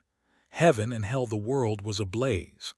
The darkness of the night was vanquished, chased away by an immaculate white abyss of incandescent light. The stone rubble burned. The waters of the vast lake burned, too. Fine particles of superheated dust permeated the air, turning the crumbling ruins into an inescapable furnace. The air itself burned. The sky was suffused with immolating light, turning everything below its merciless expanse into cinders and ash. The boundless ocean of flames roared, its roars fusing and melting together to speak a litany of words: destruction, ruination, annihilation. At the same time, the world was frigid and frozen, devoid of all warmth. The great lake was covered in ice, frozen solid. Rime and hoarfrost covered the ruins, painting eerie patterns on the stone rubble. The stones themselves had become weak and brittle, ready to break from the smallest touch. Tiny crystals of ice drifted slowly in the frigid air, shining in the pale radiance of the shattered moon. A deep, dead silence enveloped the ruins of the colossal castle. It was a place completely devoid of warmth and life, a place where the very idea of life was strange and abhorrent. The world had been torn in two by the clash between a supreme titan and a cursed demon, its jagged halves fighting for dominance. Nephis had infused her indomitable will into her flames, setting the world on fire. The radiant hell she had unleashed was so terrible that the fabric of reality itself was ignited, and everything around her burned, even the things that had never been meant to burn. At the same time, abjuration rejected the flame. The hideous abomination refused to be burned, and in doing so, it denied the concept of heat itself, turning the world into a frozen inferno. Two opposite worlds had been born from the devastating clash of their wills, both existing side by side as possibilities neither realized nor entirely abolished, and therefore suspended in a state of undetermined rivalry. As Nephis and abjuration fought, their wills straining against each other, one world or the other took shape for a brief moment or two, becoming reality. Then, the cursed demon would be scorched and burned a heartbeat later. The flames devouring its hideous body would be extinguished, and Nephis would suddenly find herself being strangled by unbearable cold. This vile thing. She reeled under the pressure of fighting the fallen deity's unfathomable will and authority, of its insidious mastery over the concept of refusal that threatened to deny her very existence, let alone her ability to do the cursed demon harm. At the same time, she had to fight the abomination itself. The dreadful forest of skeletal limbs wreaked havoc across the ruins, exerting such furious might that countless tons of stone rubble were turning into fine dust every moment. Nephis had severed dozens of abjuration's arms already. The blade woven from light sliced the cursed one's flesh and bones easily, setting the bleeding stumps aflame. But the hideous abomination was too powerful and too vast, its ability to twist the absolute laws in its favor too tyrannical. So she had not escaped from their furious clash unscathed, either. Every time Nephis managed to land a strike, abjuration's hands would tear at her fiery form. The long fingers of the abomination blackened, and its claws cracked the moment it touched the white flames. But every time, some warmth was sapped from Nephis, making her flame a little more feeble, a little less scathing. Letter FF52 alpha, letter 1033D, letter 1ED9 beta, epsilon, letter 1D42C. With each blow she received, her claim to existence became a little fainter. And there was something much more terrifying happening, as well. There were billions of little flames connected to Nef's soul, tied to it by the bonds of longing. They were like tethers that anchored her to the world and reinforced her existence. They were the subjects of her domain. With each blow she received, those flames seemed to grow a little fainter, as well. It was when Nephi's realized the fact that she felt something she had not felt in a long, long time. She felt fear. At the start of her battle against abjuration, she had regarded it with derision, assured that the terrifying fiend would not be able to negate her existence, because it would have to negate the existence of all of humanity with her, as well. But now, the cursed demon was doing just that. Billions of people were connected to Nephi's and her domain of longing, bestowing her with great power and a nearly inexhaustible ocean of spirit essence. But that connection was a blade that cut both ways. Because Nephi's was connected to humanity, an especially insidious enemy could reach across the dark void through her and follow the rays of beautiful starlight to their source. To humans who had been inspired by her and whom she was supposed to protect, abjuration was one such enemy. This cursed demon was old, powerful, and terrifying. It had soared in the boundless heaven as one of the spirits of Sun God's realm before falling into the vile depths of corruption. It had survived the Doom War, outlived the Lord of Light, and spent thousands of years hiding from the merciless radiance of the orphaned sky and the sweltering darkness of Godgrave. And now, it was here, in the hidden remains of True Bastion, liberated from under the incandescent abyss that had imprisoned it, and free to spread its appalling influence as it wished. There was only one obstacle standing in its way, two obstacles, really. Changing Star and the Lord of Shadows. And only one of them was here to face the cursed demon now. Nephi's bathed in the agony of her flaw, allowing it to purify her mind and steel her resolve. She gathered her flame, she was the flame. Her soul contained the fire. I need to end it now. In this battle of will, she needed to want to end the cursed demon here and now, want to end it so fiercely that her scorching desire could not be denied. So, Nephi's reached deep into her heart, remembering every reason she had to want to kill the enemy, and every reason she had to want to prevent the enemy from killing her, to be the last one standing. And then, she spoke a name that she had not been able to invoke before. She invoked the name of Passion, chapter 2440. Knowledge of passion. Invoking the name of passion was far more difficult than any other Nephi's had ever invoked. Perhaps it was because, unlike the other names, the source of this one was Nephi's herself. Her own longing, her own desire, her own yearning, her own passion. She had to know them, to burn with them, to admit them starkly without pretense or falsehood. Then, she had to infuse them into the name and channel that name with her soul, shaping the world in accordance with the melody of her heart and forcing the two to resonate with each other. The act itself was an immensely difficult one. After all, what human was completely honest with themselves, completely honest about themselves, who wasn't scared of baring themselves and laying the truth of who they were out in the open for the world to see, for them themselves to see? The first step was difficult, but the second one was arduous. Invoking the name of passion meant drawing it out of herself, and channeling it put more strain on Nef's soul and willpower than she had ever felt before while shaping. But she endured.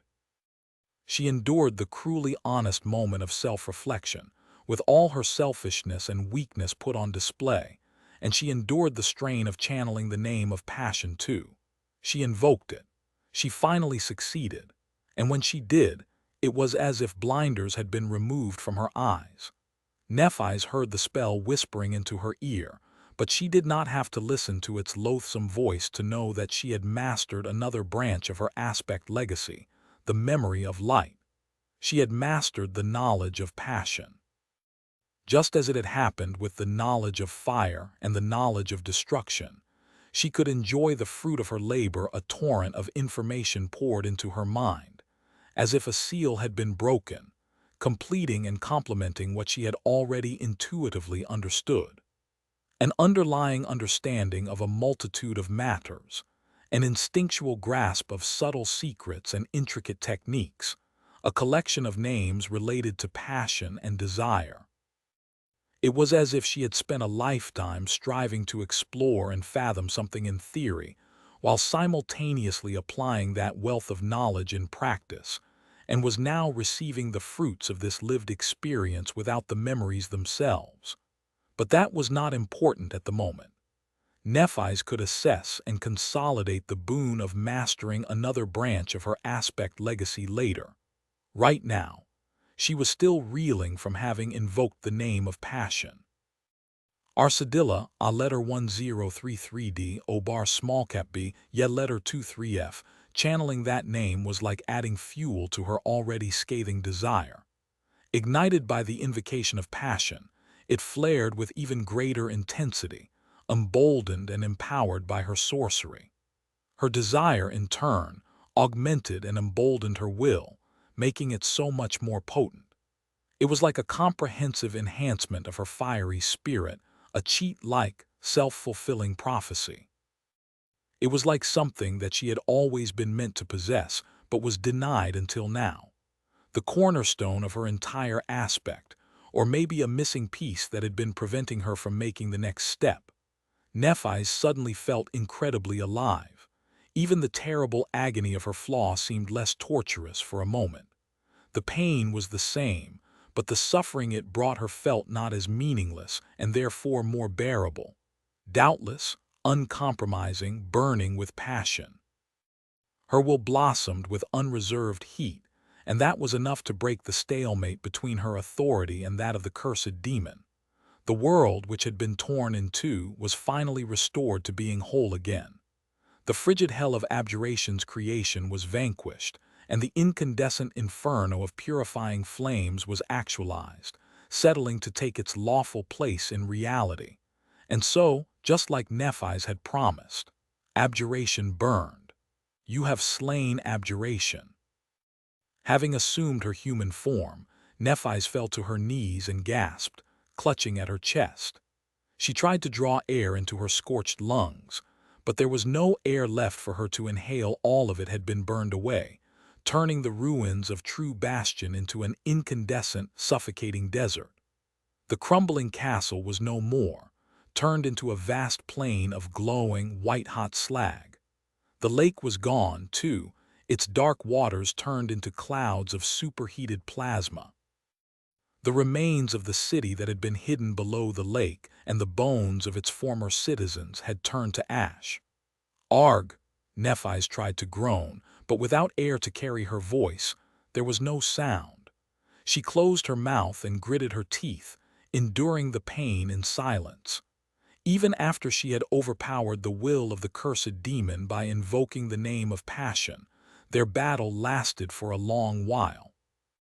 She had dealt the insidious abominations plenty of grievous wounds, and received more than a few of them herself in return. Her body was immaculate and pristine, but her soul was in shambles. She had burned her soul cores as well, damaging a few of them almost to the point of breaking. But since she was a half-breed who was born of two worlds, belonging to neither, she could absorb the soul fragments of nightmare creatures slain by her flames just like she would those of humans. Abjuration had been a cursed demon, and an ancient one at that, so her cores were now rebuilding themselves, having received a generous infusion of soul fragments after the abomination's death. Just abjuration, huh? It seemed like the spell did not deem it worthy to even mention the rank and class of cursed nightmare creatures when announcing their deaths. It made sense, really. After all, there had been only one abjuration in the world. It was one of a kind, so no one would confuse it with some other horror bearing the same name. Nephis looked around, drowning in the heat of the brilliant hell of her own creation, It was going to take a long time for true Bastion to cool off, and there was no reason for her to remain here anymore. On the contrary, there were plenty of reasons for her to leave as soon as possible. Even though she was not channeling the name of passion anymore, she could still feel its aftereffects. Usually she would be drained of all feelings and emotions after abusing her aspect so thoroughly, but today Nephis was full of them instead. She wanted to return to illusory Bastion. She wanted to revel in delicious food, to satiate her thirst with fragrant wine, to soothe her tired body with the cold caress of water and luxuriate in its embrace. She wanted to meet Sunny. She longed for him with such intensity that it felt a little frightening. "Let's go." Holding her breath, she had no choice but to Nephis rose to her feet and looked around one last time. The corpse of abjuration had turned to ash. There were no soul shards left to collect since she had already absorbed the soul fragments. She was standing near one of the deep cracks formed on the mountain during the siege of Bastion. It was dark and seemingly bottomless, leading far down. There was nothing left for her to do here. Nephis turned, intending to return, but then something scraped beneath her feet. Frowning, she bent down and picked up a small piece of broken glass that had been laying on the edge of the fissure, the only cold thing in the white-hot furnace of the annihilated ruins.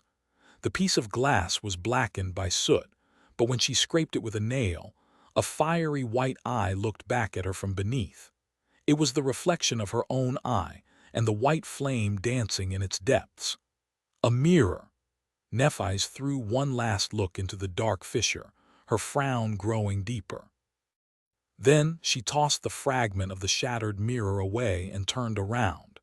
It was time for her to leave. Ravenheart awaited. Chapter 24:41. Immediate impact. Sunny shook his head as he continued on his way. The memories of learning what Nephis had done in Bastion were followed by the memories of reuniting with her in Ravenheart. At that point, he finally reached his destination. Having spent several weeks surrounded by billowing clouds of ash and cursed abominations, fighting one desperate battle after another, he was truly a pitiful sight to behold. His body might have been rebuilt and perfected by flesh weave, but he still could not wait to take a shower, lower himself into a bath, or better yet, rest his weary self in a steam room, followed by a plunge into ice-cold water. It just so happened that he could really use a cold plunge at the moment. Leaving his battered incarnation to tend to itself, Sunny shifted his focus to the avatar who remained in the council room. The Song Sisters had left by then, leaving him alone with Nephis and Cassie. The mood in the spacious chamber was different now. The sunset had drawn its last breath, surrendering the world to the embrace of darkness. The sky outside the tall windows was black and littered with shimmering stars, snow dancing in the torrents of cold wind. The brief levity was gone, replaced by a sense of gravity. Sunny remained silent for a few moments, then spoke with a sigh this time. He described what had happened in the miniature realm of Ariel's game in detail, without wasting his time on jokes or witty wordplay. Going over everything he had experienced helped him put the events of the past weeks in perspective, as well. Let's see. First, he explained the nature of the little dreadful world created by Ariel, the vast grid of towering mountains, the snow and ash domains, the significance of dawn and dusk for the game pieces, the role of castles and shrines, and lastly, the existence of the terrifying arbiter who hid beneath the clouds. These were the laws governing the death game. Then, he described his own actions in the game and the battles he had fought. The battle against the Crystal Hive was relatively insignificant in the grand scheme of things. At best, it was a valuable exercise in fighting a powerful adversary while being suppressed by a hostile domain, which wasn't really that new of an experience for Sunny or for Nephis, who suffered a much worse version of the same suppression every time they entered the waking world. Next was the battle against abundance. That one was a much more valuable lesson. A priceless one, even, since it was the first time Sunny had fought a cursed abomination. He had learned about how lesser deities embodied concepts and weaponized them to twist the absolute laws of existence in their favor from that clash, as well as understood the natural affinity of his own will better. In the end, Sunny had defeated abundance by utilizing sorcery to counter and restrain the beast's authority, then slowly poisoning its soul with death will. Nephi smiled faintly when he described crushing the infinite worm under his boot. What an elegant solution, Sunny chuckled. Thank you.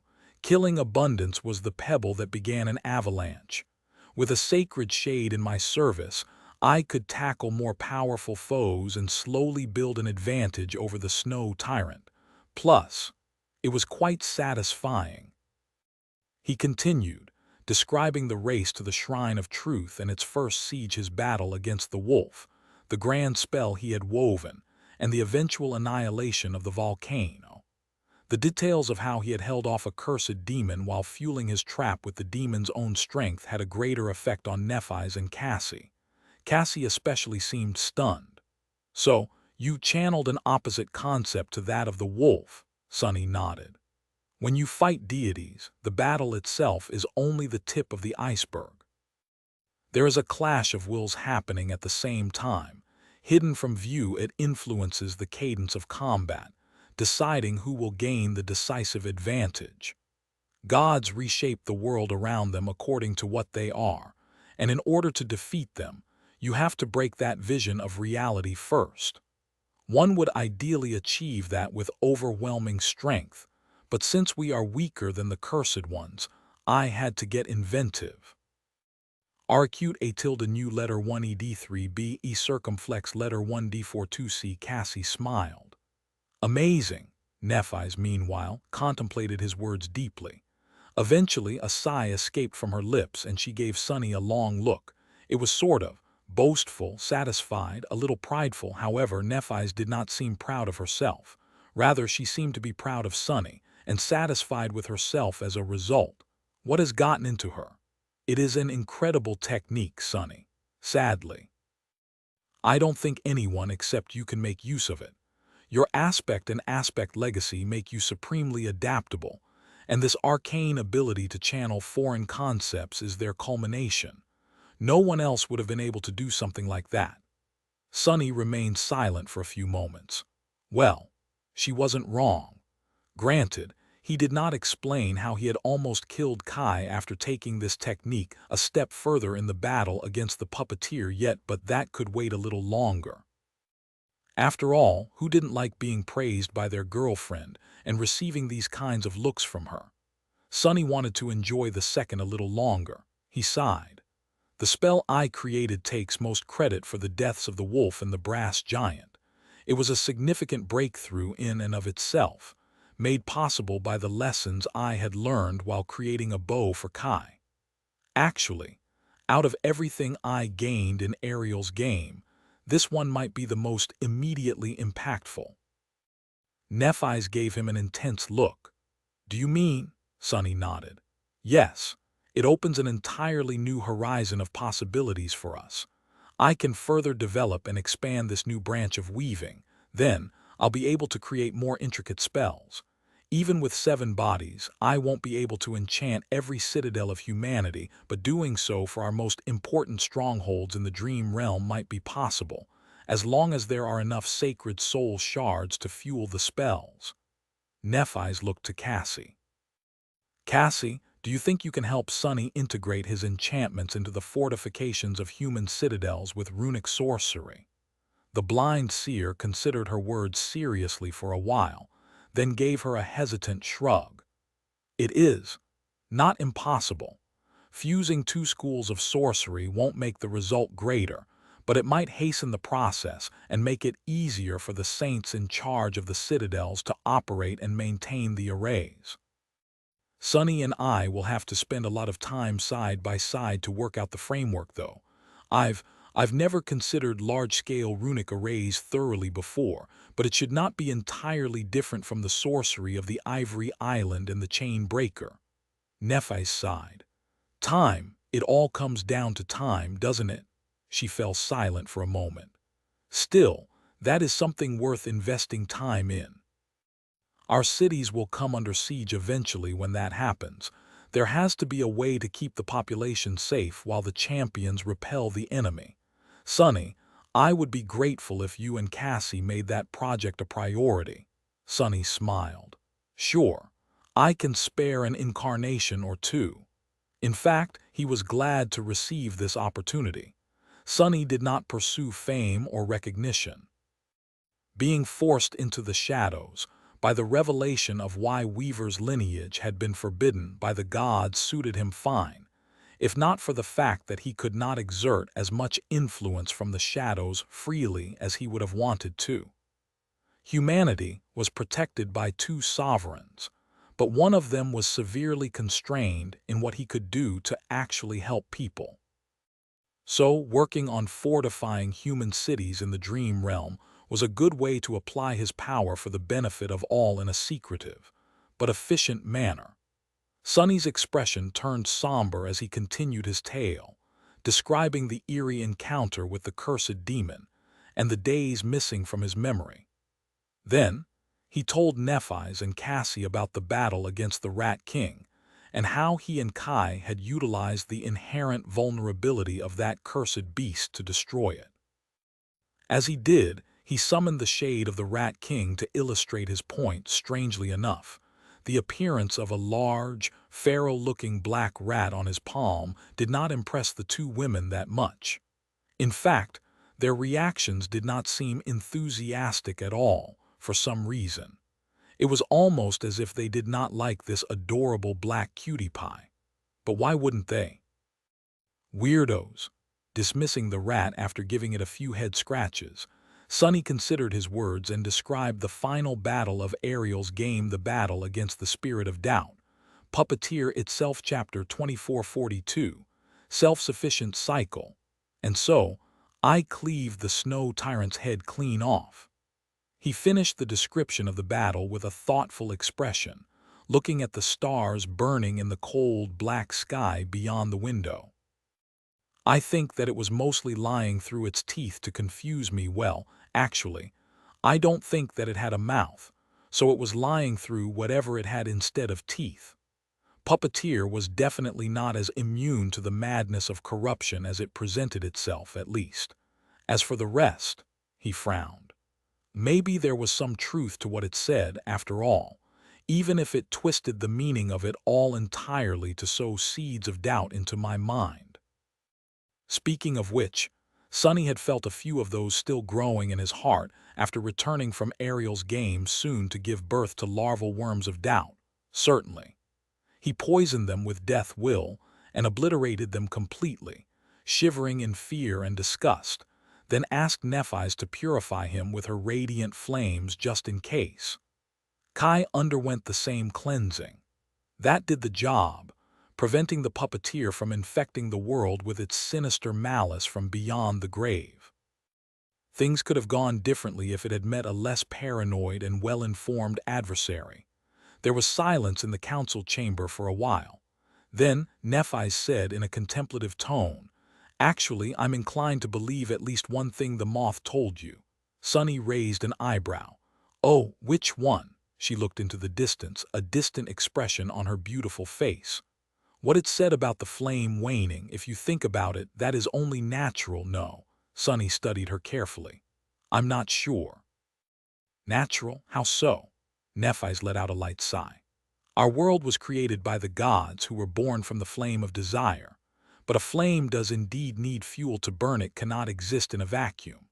So what fuel was there for the flame of desire to burn all those eons ago, before time even existed? Letter 1 D619, letter 1 F0, 1 letter FF4E, O symbol 34D small cap B, E Aganek, letter 1 E61. Sonny tilted his head a little, confused by her words. What fuel? Then his eyes widened slightly. What else could there have been in the eternity before time existed? He whispered. The void, Nephi's nodded. That would make sense. An everlasting, endless source of fuel for an immortal, inexhaustible flame. Her eyes flared with a promise of white flames as well. But there was also an irrevocable conflict between the ever-changing void and the eternally constant desire. So the gods waged a war against the void and eventually imprisoned it, separating the flame from the void by nothing. Now the flame burns in a vacuum, deprived of its fuel, of its source. So the flame is waning, and at the same time the flame is sustaining itself by itself, from itself. Cassie spoke at that moment, her voice sounding soft in the silence of the council chamber. But it does sustain itself. It's a closed, self-sufficient cycle. We are all a part of the flame, and our own desires fuel it. The puppeteer tried its hardest to paint that truth as something vile and appalling, but I think it's the opposite. To me, it seems beautiful. A flame that ensures itself, burning brightly with human striving and longing. She faced them and smiled hesitantly. "Don't you think so?" Nephi's looked at the stars, while Sunny shrugged. "Well, we are indeed of the flame of this vast and strange existence the gods created." So the puppeteer's whole argument was meaningless behind its sophistry, since he was trying to convince me that being destroyed and consumed by the void is a better alternative to being alive, simply because being alive is not all sunshine and roses. He scoffed. "I don't know about you, but sunshine is overrated. I'd much rather relax in the shade. And as far as roses go, most of the flowers I encountered in my life had tried to either eat me, shred me to pieces with their thorns, or get their pollen into my body to use it as fertilizer, none of which is conducive to being alive, as it happens." Sunny smiled. Yes, life was cruel at times. Life was a constant struggle, and for some people like him, it was more often bitter than sweet. But it was, after all, sweet. Life was also beautiful, joyful, and exciting, full of precious things like affection, contentment, accomplishment, fun. It contained friendship, camaraderie, love, passion. There was beauty, intellectual pursuits, challenge, and thrill. Even though Sunny's life had not been an easy one, it had also been a life full of great pleasure and joy. One side of his life could not have existed without the other, and the struggles he had overcome to be where he was gave meaning to it all, making each triumph feel so much more satisfying. That too was the flame, and that was what he had to protect from being consumed by corruption, from becoming swallowed by the alien malice of the primordial void. He sighed and looked at Nephi's. "You had a run-in with a cursed one yourself, didn't you? What do you think?" Sunny had killed 4 cursed nightmare creatures in Ariel's game Abundance: the wolf, the rat king, and the puppeteer. The brass giant had perished as a result of his actions as well, while 3 more fallen deities had died in a mysterious way. It was a breathtaking achievement, no doubt. And yet, Sunny did not feel a lot of confidence at the moment. In fact, he was left properly shaken by his experiences in the death game. In truth, while Sunny had been at a great disadvantage in the dreadful world of Ariel's creation, its laws had also worked in his favor. The cursed ones had been restrained in how they could move and what they could do, for one. The nature of the Ash domain made the battle for the Shrine of Truth easier, while the shrine itself had empowered his companions tremendously. And even then, he had just barely survived. If Sunny had met the same cursed ones in the wild reaches of the dream realm, who knew how things would have turned out? Nephi's remained silent for a while, then said in a somber tone, "It was much more dangerous than I had imagined. In truth, I am lucky to be alive." Her expression darkened. "That single cursed demon could have wiped out all of humanity. I defeated it, yes, but my victory was not assured. The battle was a close one, in fact, no different from a gamble." She pursed her lips. "In short, the cursed ones are too dangerous. Every single one of them is an extinction-level threat, despite how powerful you and I have become. And there are more than a few of them out there as well. There are 5 just here in the Jade Palace at the moment. Gods only know how many remain in Godgrave, both in the hollows and in the sea of ash. Nephi scowled. There are also the death zones south of Godgrave, the frozen wastelands west of Ravenheart, the hollow mountains and the underworld, the burned forest, the abyss and the shadow realm, the unexplored reaches and depths of the storm sea, and other regions of the dream realm we have not even discovered yet. Finally, she looked at Sunny and let out a tired sigh. If all of them, or even only some of them, suddenly converge on the human domain, we will stand no chance. And that is not even mentioning the unholy ones. Considering how vast the gap between the great and cursed nightmare creatures is already, I'm afraid that both of us combined won't be strong enough to face even a single one. Sunny remained silent, a grim expression on his face. It was not that he did not have anything to say, it was just that he agreed with Nephi's. The two of them were the strongest warriors of humanity by far, and they were barely powerful enough to contend against isolated cursed abominations. What would happen if an unholy nightmare creature revealed itself instead? He shivered. Nephi's, meanwhile, shook her head. Which is to say that our reasoning was correct. Being supreme is not at all enough to achieve our goals. We must become more powerful, much more powerful. And we must gain that power as fast as we can. She looked at him, hesitated for a moment, and then added in a lower tone, or at least one of us must, if they are willing. Sunny remained silent for a while, leaning on the backrest of the shadow chair. Many thoughts wandered around his mind aimlessly, but he still could not come up with the answer. In the end, he said, "There is something else about my experience in Ariel's game that I must tell you. Something quite important, maybe even more important than anything we have known until now." He inhaled deeply, and then looked at Nephi's and Cassie. "It concerns a group of people who called themselves the Nine, Weaver, and the Nightmare Spell." Chapter 2443. Summary of everything. Sunny had spent more than a decade uncovering the dreadful secrets of the dream realm and slowly piecing together its truth. The road to the knowledge he now possessed had been paved with blood and smoldering ruins, and very few people, if any at all, knew as much as he did about the hidden nature of the world. Which was not to say that others had not searched for the truth with just as much determination, and that no one else had a claim to the forbidden knowledge he harbored. The late sovereigns had known countless secrets, for example. There was Nephi's, as well. She knew nearly as much as Sunny did, having spent the years they had been apart pursuing truths of her own. He did not have a monopoly on arcane knowledge, and neither did the world stand frozen while he was away. It was just that Sunny had an overwhelming advantage when it came to solving the chilling mysteries of the past, or at least used to have. That advantage was his former innate attribute, fated, which had put him on a collision course with Weaver and other main characters of the end of the world all those years ago.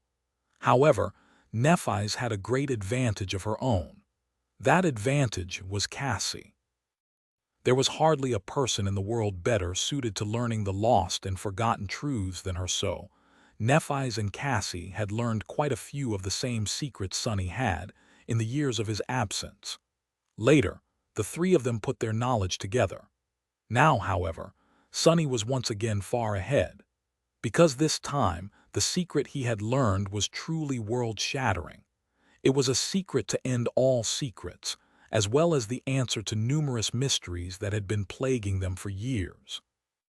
So Sunny told them everything he had learned in Ariel's game, how Weaver had challenged the demon of dread to a death game, who the Nine were, how Weaver died for the first time by Orphan's hand, how she killed the demon of fate once again in the shadow realm, how the nightmare spell was completed by consuming the gods, and why. Of course, he could only tell them the truth without explaining how all of it related to him personally. Cassie had already deduced a lot about who Sunny was and had been from the gaps in her memory, and the things she did not seem capable of remembering, while Nephi's had her suspicions as well. But still, Neither of them could retain the knowledge of what they had known about him in the past. When he finished talking, a stunned silence reigned in the council chamber. A snowstorm was raging outside the window, obscuring the starlit sky. The chamber seemed darker than before, with shadows nestling in its corners, and no one dared to speak for a long while. Eventually, it was Sonny himself who broke the silence. "Ah, I've been chasing this truth for so long, you know.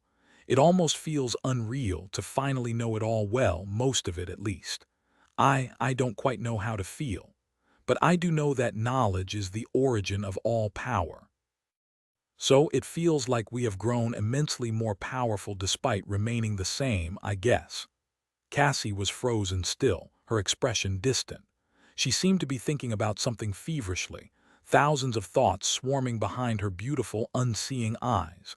Sonny shuddered to imagine what was happening in the little devious head of hers. Neppy's, meanwhile, was somber and focused, looking at Sonny with silent but scathing intensity. After a while, she inhaled slowly and then spoke quietly. "So, let me get this straight."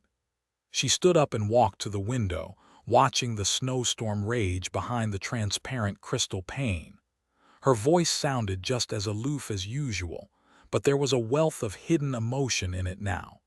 A long time ago, at the dusk of the Golden Age, the gods had grown distant and indifferent, neglecting their duties, what people considered to be their duties at least.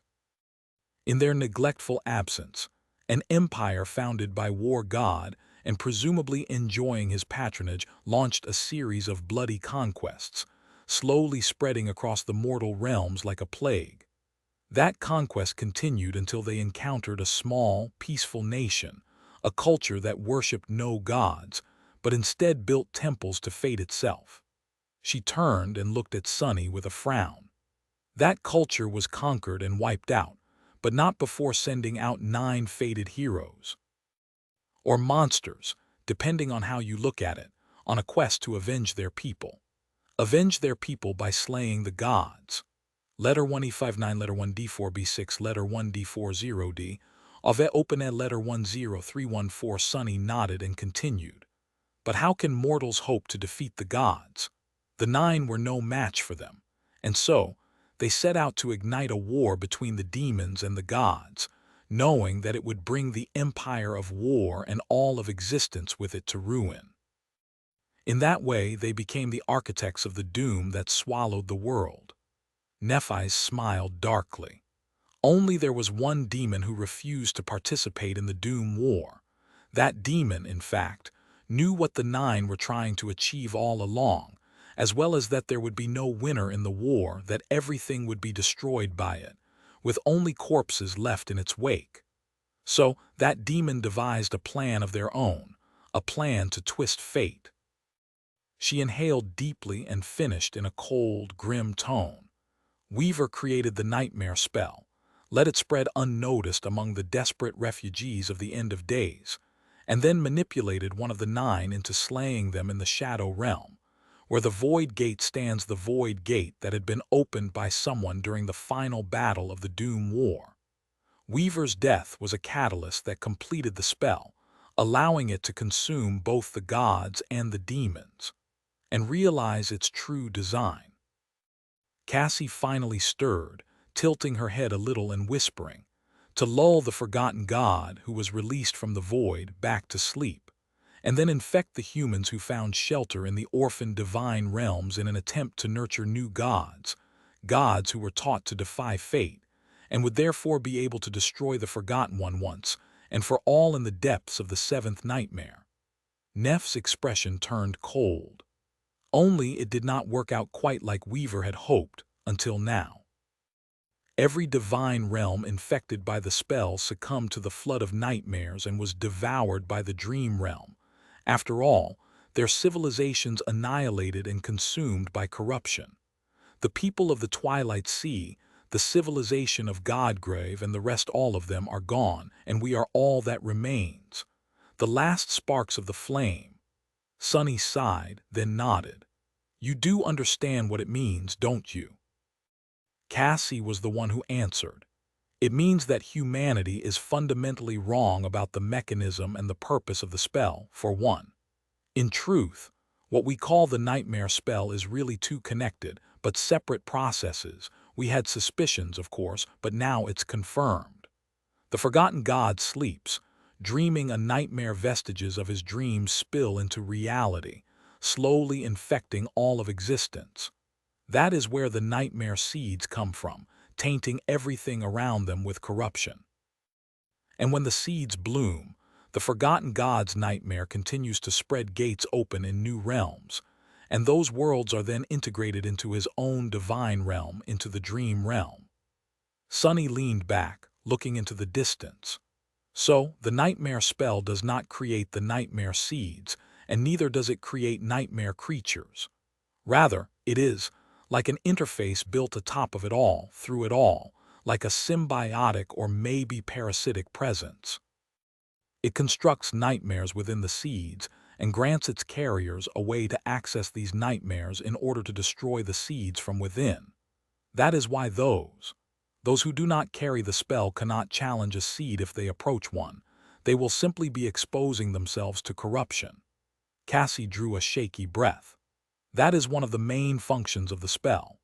The second function is to nurture its carriers in various ways and help them walk the path of ascension at a speed unthinkable for natural awakened. In the most ruthless but also quite an effective way.